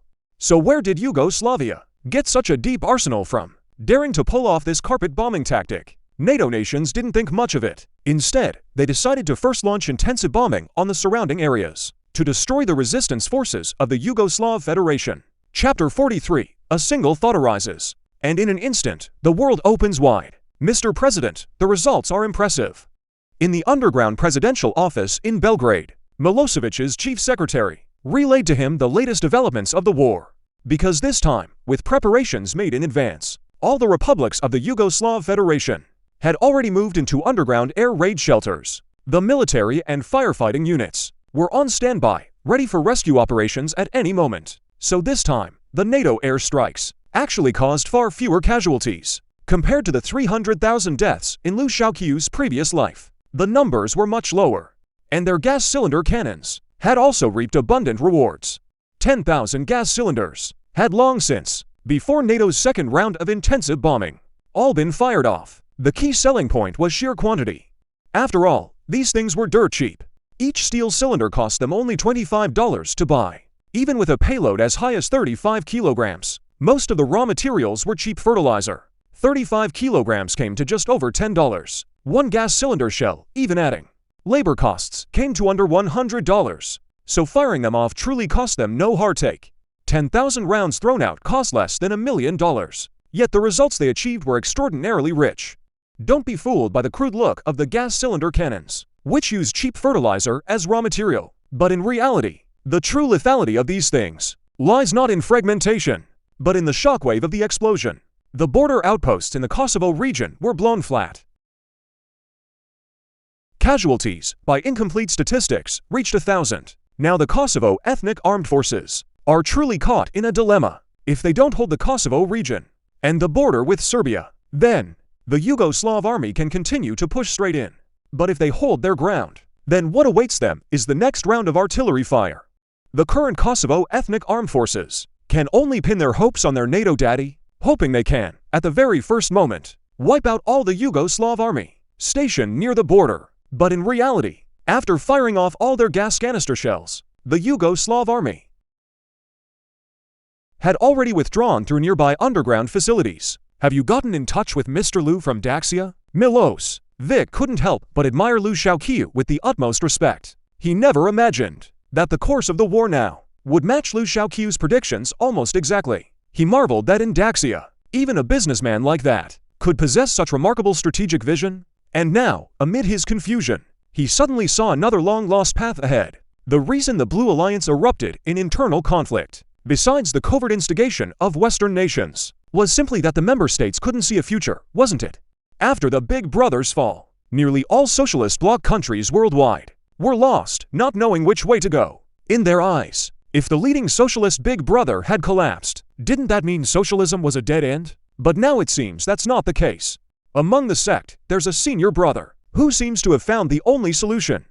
And that only solution they may not be able to replicate, but it can certainly help them. They could only say, with a single thought arising, the world suddenly opens wide. Having made contact, the secretary nodded. Would you like to speak with Mr. Lu? Although the communication system, before the airstrikes began, had already been moved underground, due to the Western blockade, communications still faced major problems. But after much effort and relay, Milosevic and his team finally managed to reach Lu Chenqiu. At that moment, Lu Chenqiu was just about to leave work and head home. The call from Milosevic caught Lu Chenqiu somewhat by surprise, based on the intelligence he currently had. The American and European NATO allied forces now, nearly all communication channels were blocked. To be able to reach anyone shows Milosevic was very desperate. Sir, this is our first official call. Please rest assured, this call has been encrypted. Your identity will not be exposed. I'm very grateful for your continued support. Now I have some requests. On the phone, Milosevic, after expressing his gratitude, immediately brought up the renewal issue. He directly ordered from Lu Chenqiu 1 million gas canisters, and renewed an order for 1 million tons of ammonium nitrate fertilizer. After finalizing the deal, $325 million was transferred from overseas accounts straight into Lu Chenqiu's account. In this era, the government was very sensitive about capital flows. This large influx of funds was initially held up by regulators, but not for long before higher-ups intervened, and it was wired directly into Lu Chenqiu's company account. After finishing business, Milosevic raised his questions about the overall war situation to Lu Chenqiu. How to achieve victory in this war? Lu Chenqiu said the Yugoslav alliance's response was very difficult, because the alliance had no strategic depth. In other words, the territory was too small. It was like fighting a war right on their own soil. Hard for the alliance to stay out of it, but it wasn't completely hopeless. What the alliance needed to do now was to hold out. Given the current situation, even Lu Chenqiu couldn't deliver the goods, because on land, by sea, or by air, all routes were blocked by Western countries. Everyone wanted to help but found no way. But if they could just hold out until May, when the Daxia military parade ends, the West would surely hear Daxia's voice. Lu Chenqiu's words gave Milosevic a shot of confidence, though he didn't know what Daxia planned to do in May. But now the Federal Republic of Yugoslavia has no way out. Only believing that Daxia still has a glimmer of hope. Then I will await your good news, Milosevic said solemnly. Rest assured, we people of Daxia mean what we say. Lu Chenqiu said with a smile. Milosevic's sincerity was evident. He even spoke to Lu Chenqiu entirely in Chinese. And Lu Chenqiu knew that everything would be different after May. Hey, Shen Yaowu had been overjoyed these past few days. Because earlier Lu Chenqiu told him he'd give him 200 million. While completing the research and development, when he mentioned the figure, he made a gesture of 4. He thought Lu Chenqiu meant 4. Who knew that the next day, Lu Chenqiu directly delivered 400 Dragonfang sniper grenade launchers to the military district, which drove Shen Yaowu absolutely wild with joy. He kept pestering to go to the firing range and fire a couple of rounds. Now Lu Chenqiu was practically the crown jewel of the entire Western Theater Command. Anyone who dared touch him would have the military district step in swinging. Meanwhile, within the Central Military Commission, a grand military competition exercise plan was issued. This time all 5 theater commands would participate. The scale was unprecedented in decades. Now the Western Theater Command had the Army 20 formation above, and the Dragon Fang grenade launchers below. I, Shen Yaowu, am feeling confident to express his gratitude to Lu Chenqiu. Shen Yaowu, on behalf of the Southwest Theater Command, invited Lu Chenqiu to watch the exercise together. Lu Chenqiu naturally agreed. He also wanted to see how much of a suppression the equipment he had created could exert against the equipment of this era. Chapter 44, 1 against 4, soon. The time for the grand military competition arrived. This exercise was not only meticulously prepared, even the preliminary publicity was grand and spectacular, both domestically and internationally. All eyes were almost fixed on this exercise involving the 5 military districts. Even the Central Military Commission, for the first time ever, invited foreign observation delegations to watch the exercise on site. Among these invited guests, also included were the United States and Russia, whose relations with Daxia had recently been uncertain. As the eldest son of the Big Brother, now they've shifted their ideology from the socialist camp to the capitalist camp, so relations with Daxia have grown increasingly tense. And America, as the world's notorious arms dealer, the hidden hand behind international affairs, was actually invited too, which surprised quite a few nations, not just the neighboring countries. Even America itself found it surprising. The US Department of Defense was wondering what exactly Daxia was up to. Since the last century, the US Department of Defense has had various plans targeting Daxia. So many senior defense officials were practically half-experts on Daxia. The reason they're called half-experts is because most of them know the language and understand Daxia's culture. They just never visited Daxia to experience it firsthand. And facing Daxia's invitation, they suddenly split into 2 factions. One was the opposition, believing Daxia's move was a trap. Their plan was to lure their American generals onto Daxia's soil, then pull a hostage and threat play. The other faction was the Weitan Sea Group, thinking Daxia's move was a provocation, betting that American officers wouldn't dare go. That way, Americans would have something to say on the world stage. Daxia could then claim that America, when faced with a sincere invitation from a friendly nation, America acted all high and mighty, damaging America's image in the international community, thereby straining relations between America and its allies.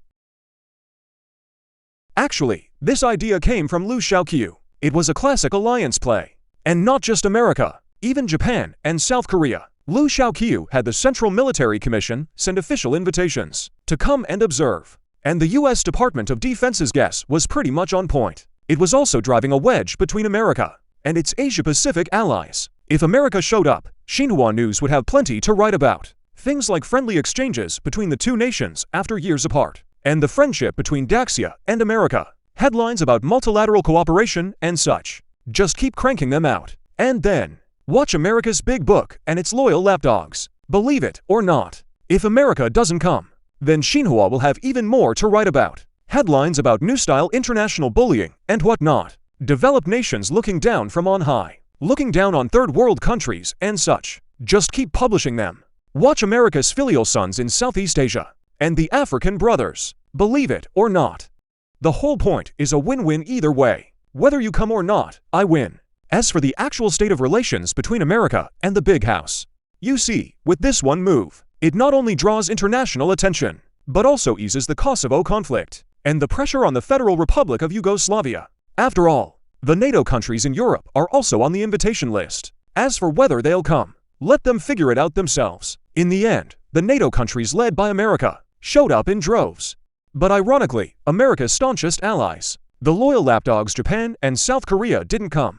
Time quickly arrived at May 1st, a 3-day exercise involving troops from all 5 theater commands. A massive drill of nearly 100,000 personnel unfolded across the North China Plain. After the foreign observation delegations arrived, Lu Chenqiu quietly sized them up from the side. He noticed their ranks weren't particularly high. At most a major, clearly.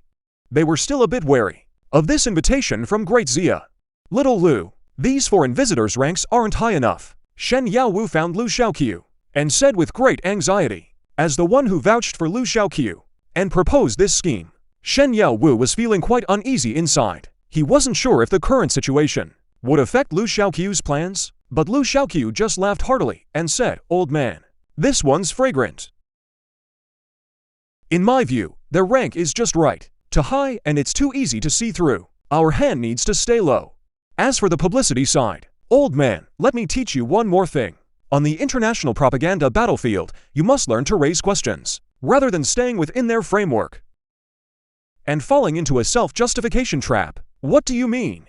Shen Yaowu, as a seasoned battlefield veteran, truly didn't understand the meaning in propaganda. Simply put, whatever I say to the outside world is what it is. No explanations, no answers. Learn to toss the question back at them. For example, right now, I'm telling the world that the visitors are senior Western officials. When taking photos, shoot their faces, not their rank insignia. Who knows who they really sent? Do you really expect NATO countries to recognize every officer from each other's forces? What I want is to create a chain of suspicion. I want distrust between your country and its allies, their mutual misfortune. You can also imagine the difference between an ordinary officer's visit and a sitting senior official's visit in terms of political significance.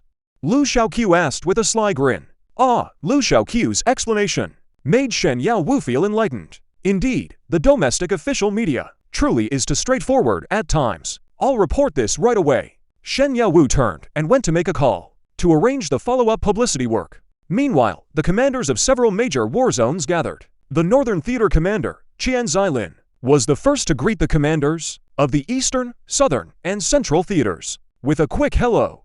"Where's old Shen? Why don't I see him?"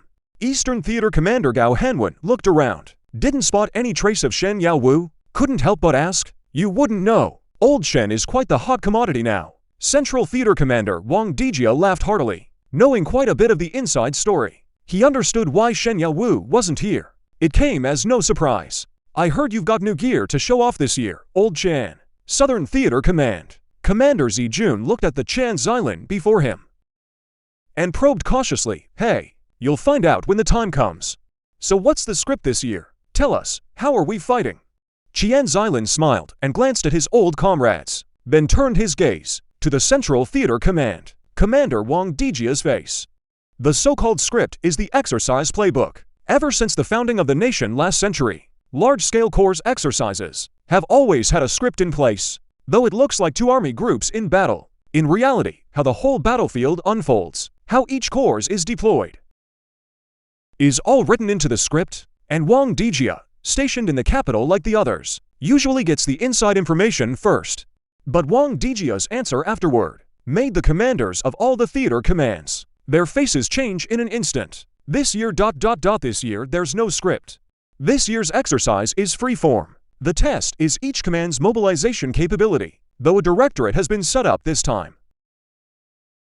Its purpose is to make things harder for Old Shen, and the 4 of us will play the enemy forces this time. For against Old Shen alone, Qian Zilin and the others were stunned. Chapter 45.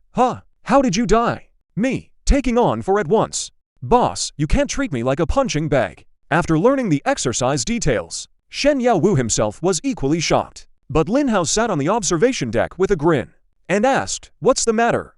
You, Shen Yaowu, already have new weapons and gear. Still think we shouldn't crank up the difficulty. But boss, no matter how you put it, having the 4 of them take me on alone is a bit much, isn't it?" To be honest, though Shen Yaowu knew that the stuff Lu Chenqiu made was impressive, he still had doubts in his heart.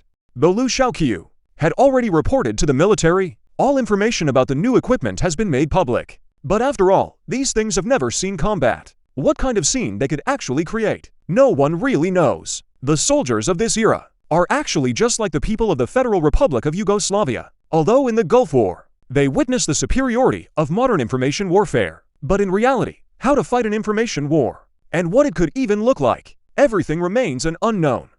So even with Lu Chenqiu's new equipment in hand, Shen Yaowu still had doubts in his heart.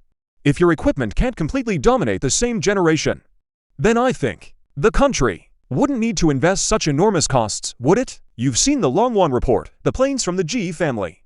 You should know what that means. Lin Hao said calmly. I understand. Only then did Shen Yaowu realize this was no grand military competition. This was a full-scale military beating. This was an exam for the Western Theater Command.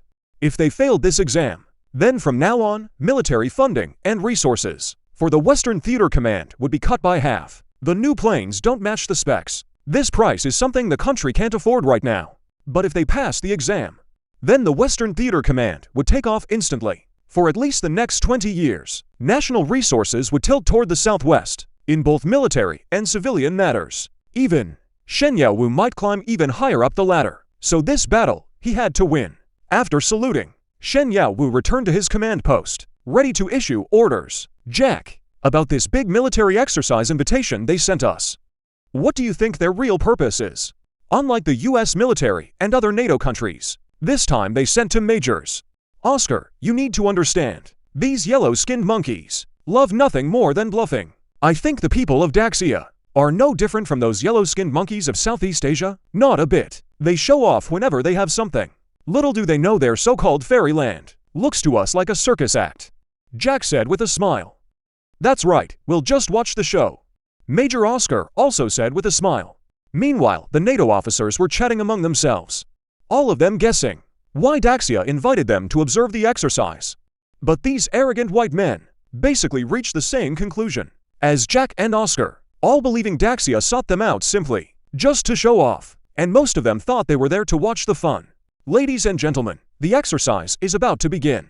Please take your seats, as announced by the Exercise Directorate. All the invited foreign officers took their assigned seats, and what no one expected was that everyone except the Western Theater Command wore red armbands, becoming the red side, while everyone from the Western Theater Command wore blue armbands. No one had ever seen sides divided this way. This exercise deployed 100,000 troops, and 75,000 were all on the red side. An exercise with such a huge numerical gap, let alone these foreigners. Even many domestic officers said there was no precedent, and the red side's vanguard was already preparing to throw honor out the window right after the exercise was declared started. The red side immediately planned to launch their flight formations for a precision strike on the blue side's ground forces. Haha, no script this time.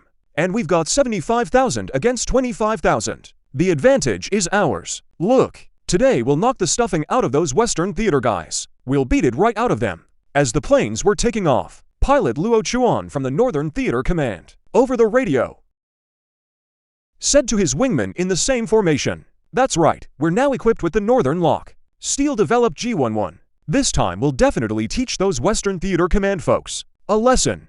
The G11 aircraft developed by Northern Lock just rolled off the line. Only a few have been produced so far. Even the most basic performance tuning hasn't been finished yet, but without a doubt, the current G11's performance across the board already surpasses the G8. In their view, what they think of as the Western Theater Command is a bunch of cavemen still flying the G8. Northern Lock also wants to use this exercise to test out the new aircraft's performance. After all, the best test is the battlefield. Such an opportunity is rare. In the past, exercises always followed a script.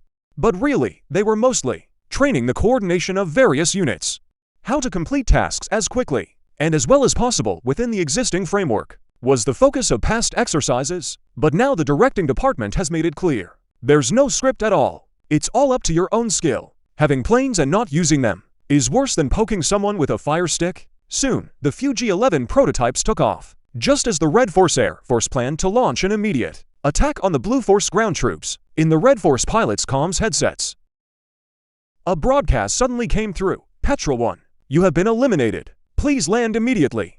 Petrol 1 was Lu Chenqiu's call sign. His squad all used Petrol as their call sign. Hey! The comrades beside him were equally baffled. No idea what was going on. Some even laughed and said, "Come on, Captain.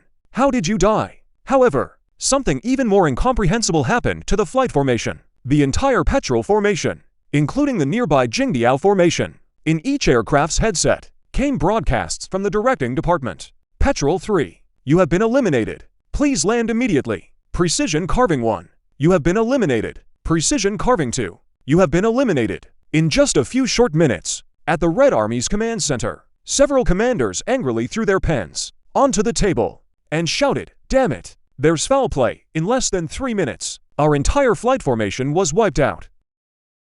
And we don't even know who hit us, right? It must be scripted again. Just as the commanders were grumbling, inside their field tent, a broadcast suddenly came from the director's office. Red Army Command Center has been destroyed. All personnel eliminated. Exercise concluded. Qian Xilin and the other 3 commanders thought, damn it. From start to finish, it's only been a few minutes.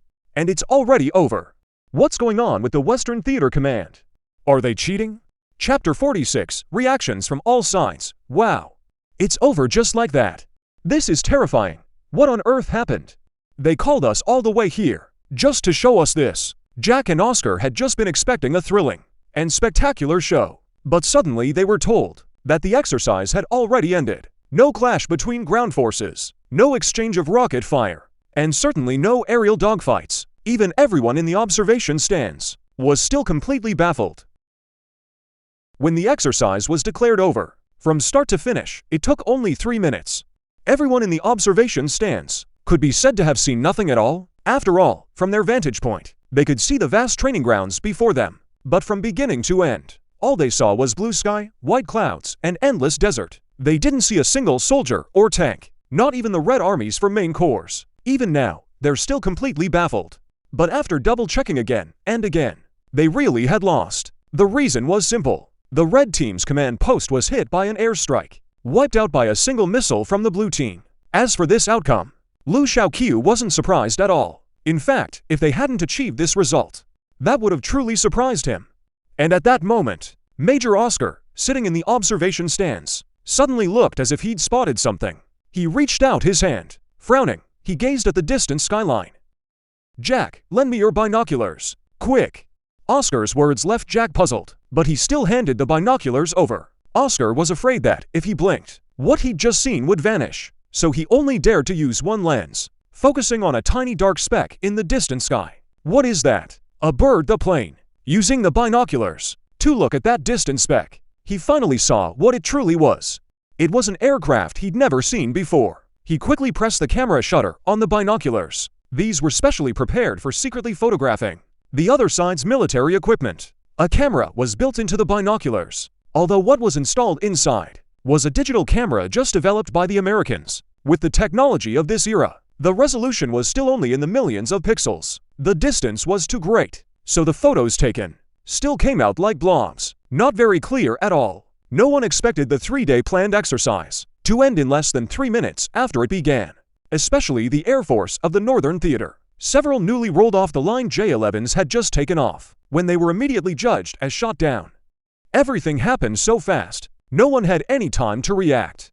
A whole group of foreign observer officers initially had no idea what had just happened, but when they returned to the hotel, they gradually began to realize, could it be that Daxia's military exercise this time wasn't just to show them a display, but that they truly had some kind of super weapon, showing off their strength to them. Daxia's combat capability. Though Western nations were unwilling to admit it, they were nonetheless on high alert. The strongest Laolu in history, the world's #1 Qing infantry was no joke. 50 years ago, one man took down 17 gangs. Today, every permanent member of the UN Security Council had been slapped in the face by Daxia at some point. But in this exercise, Daxia's infantry didn't even get a chance to deploy before it was already over. So within the other side of Daxia's military, what kind of weapons were actually deployed? Back in the hotel room, Major Oscar connected the binoculars to his computer. Then from the binoculars, he downloaded the photos taken. Though blurry, they could make out an aircraft. This design was unlike any Daxia aircraft we know of. With a grave expression, Oscar turned his laptop toward Jack. "I have reason to suspect that Daxia may have developed some kind of advanced fighter jet we know nothing about." "That can't be, Oscar. We were so far away. Could it just be a resolution issue?" "In truth, this is just Daxia's current standard equipment." Though he said that, Jack's brow was equally furrowed into a deep frown. He had clearly thought of that possibility too. He just didn't want to believe it. Should we report this? Major Oscar asked gravely. We should report it. Jack simply didn't dare to gamble. In this situation, it's better to believe it's real than to assume it's not. If Daxia truly had developed some new type of aircraft, and they had the evidence but didn't report it, then in the future, the responsibility they'd bear would be beyond imagination. As for whether it was real or not, that's for the Pentagon to decide. At the same time, in the Central Military Commission meeting room, all 5 theater commanders were present, including the service commanders of all 5 theaters, seated in order of rank. But compared to those 2 from the Western Theater, the commanders of the other 4 theaters had grim looks on their faces, a total humiliation. The exercise was flattened just 3 minutes in, though calling it humiliation isn't quite right either. It was more about frustration. The 4 theater commanders were all thinking they hadn't even played their strongest card yet. How did they lose?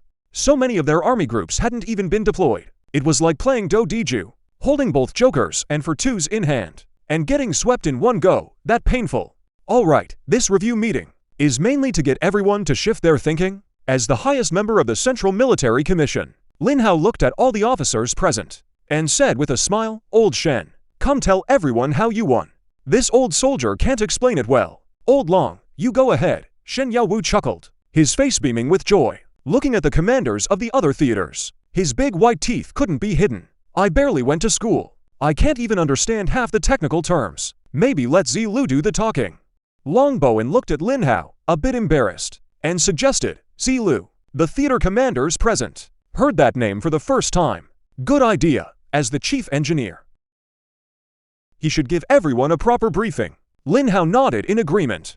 Hearing Lin Hao's words, Longbowen and Shen Yaowu realized the signal Lin Hao was sending. The leadership meant to roll out the new equipment on a large scale.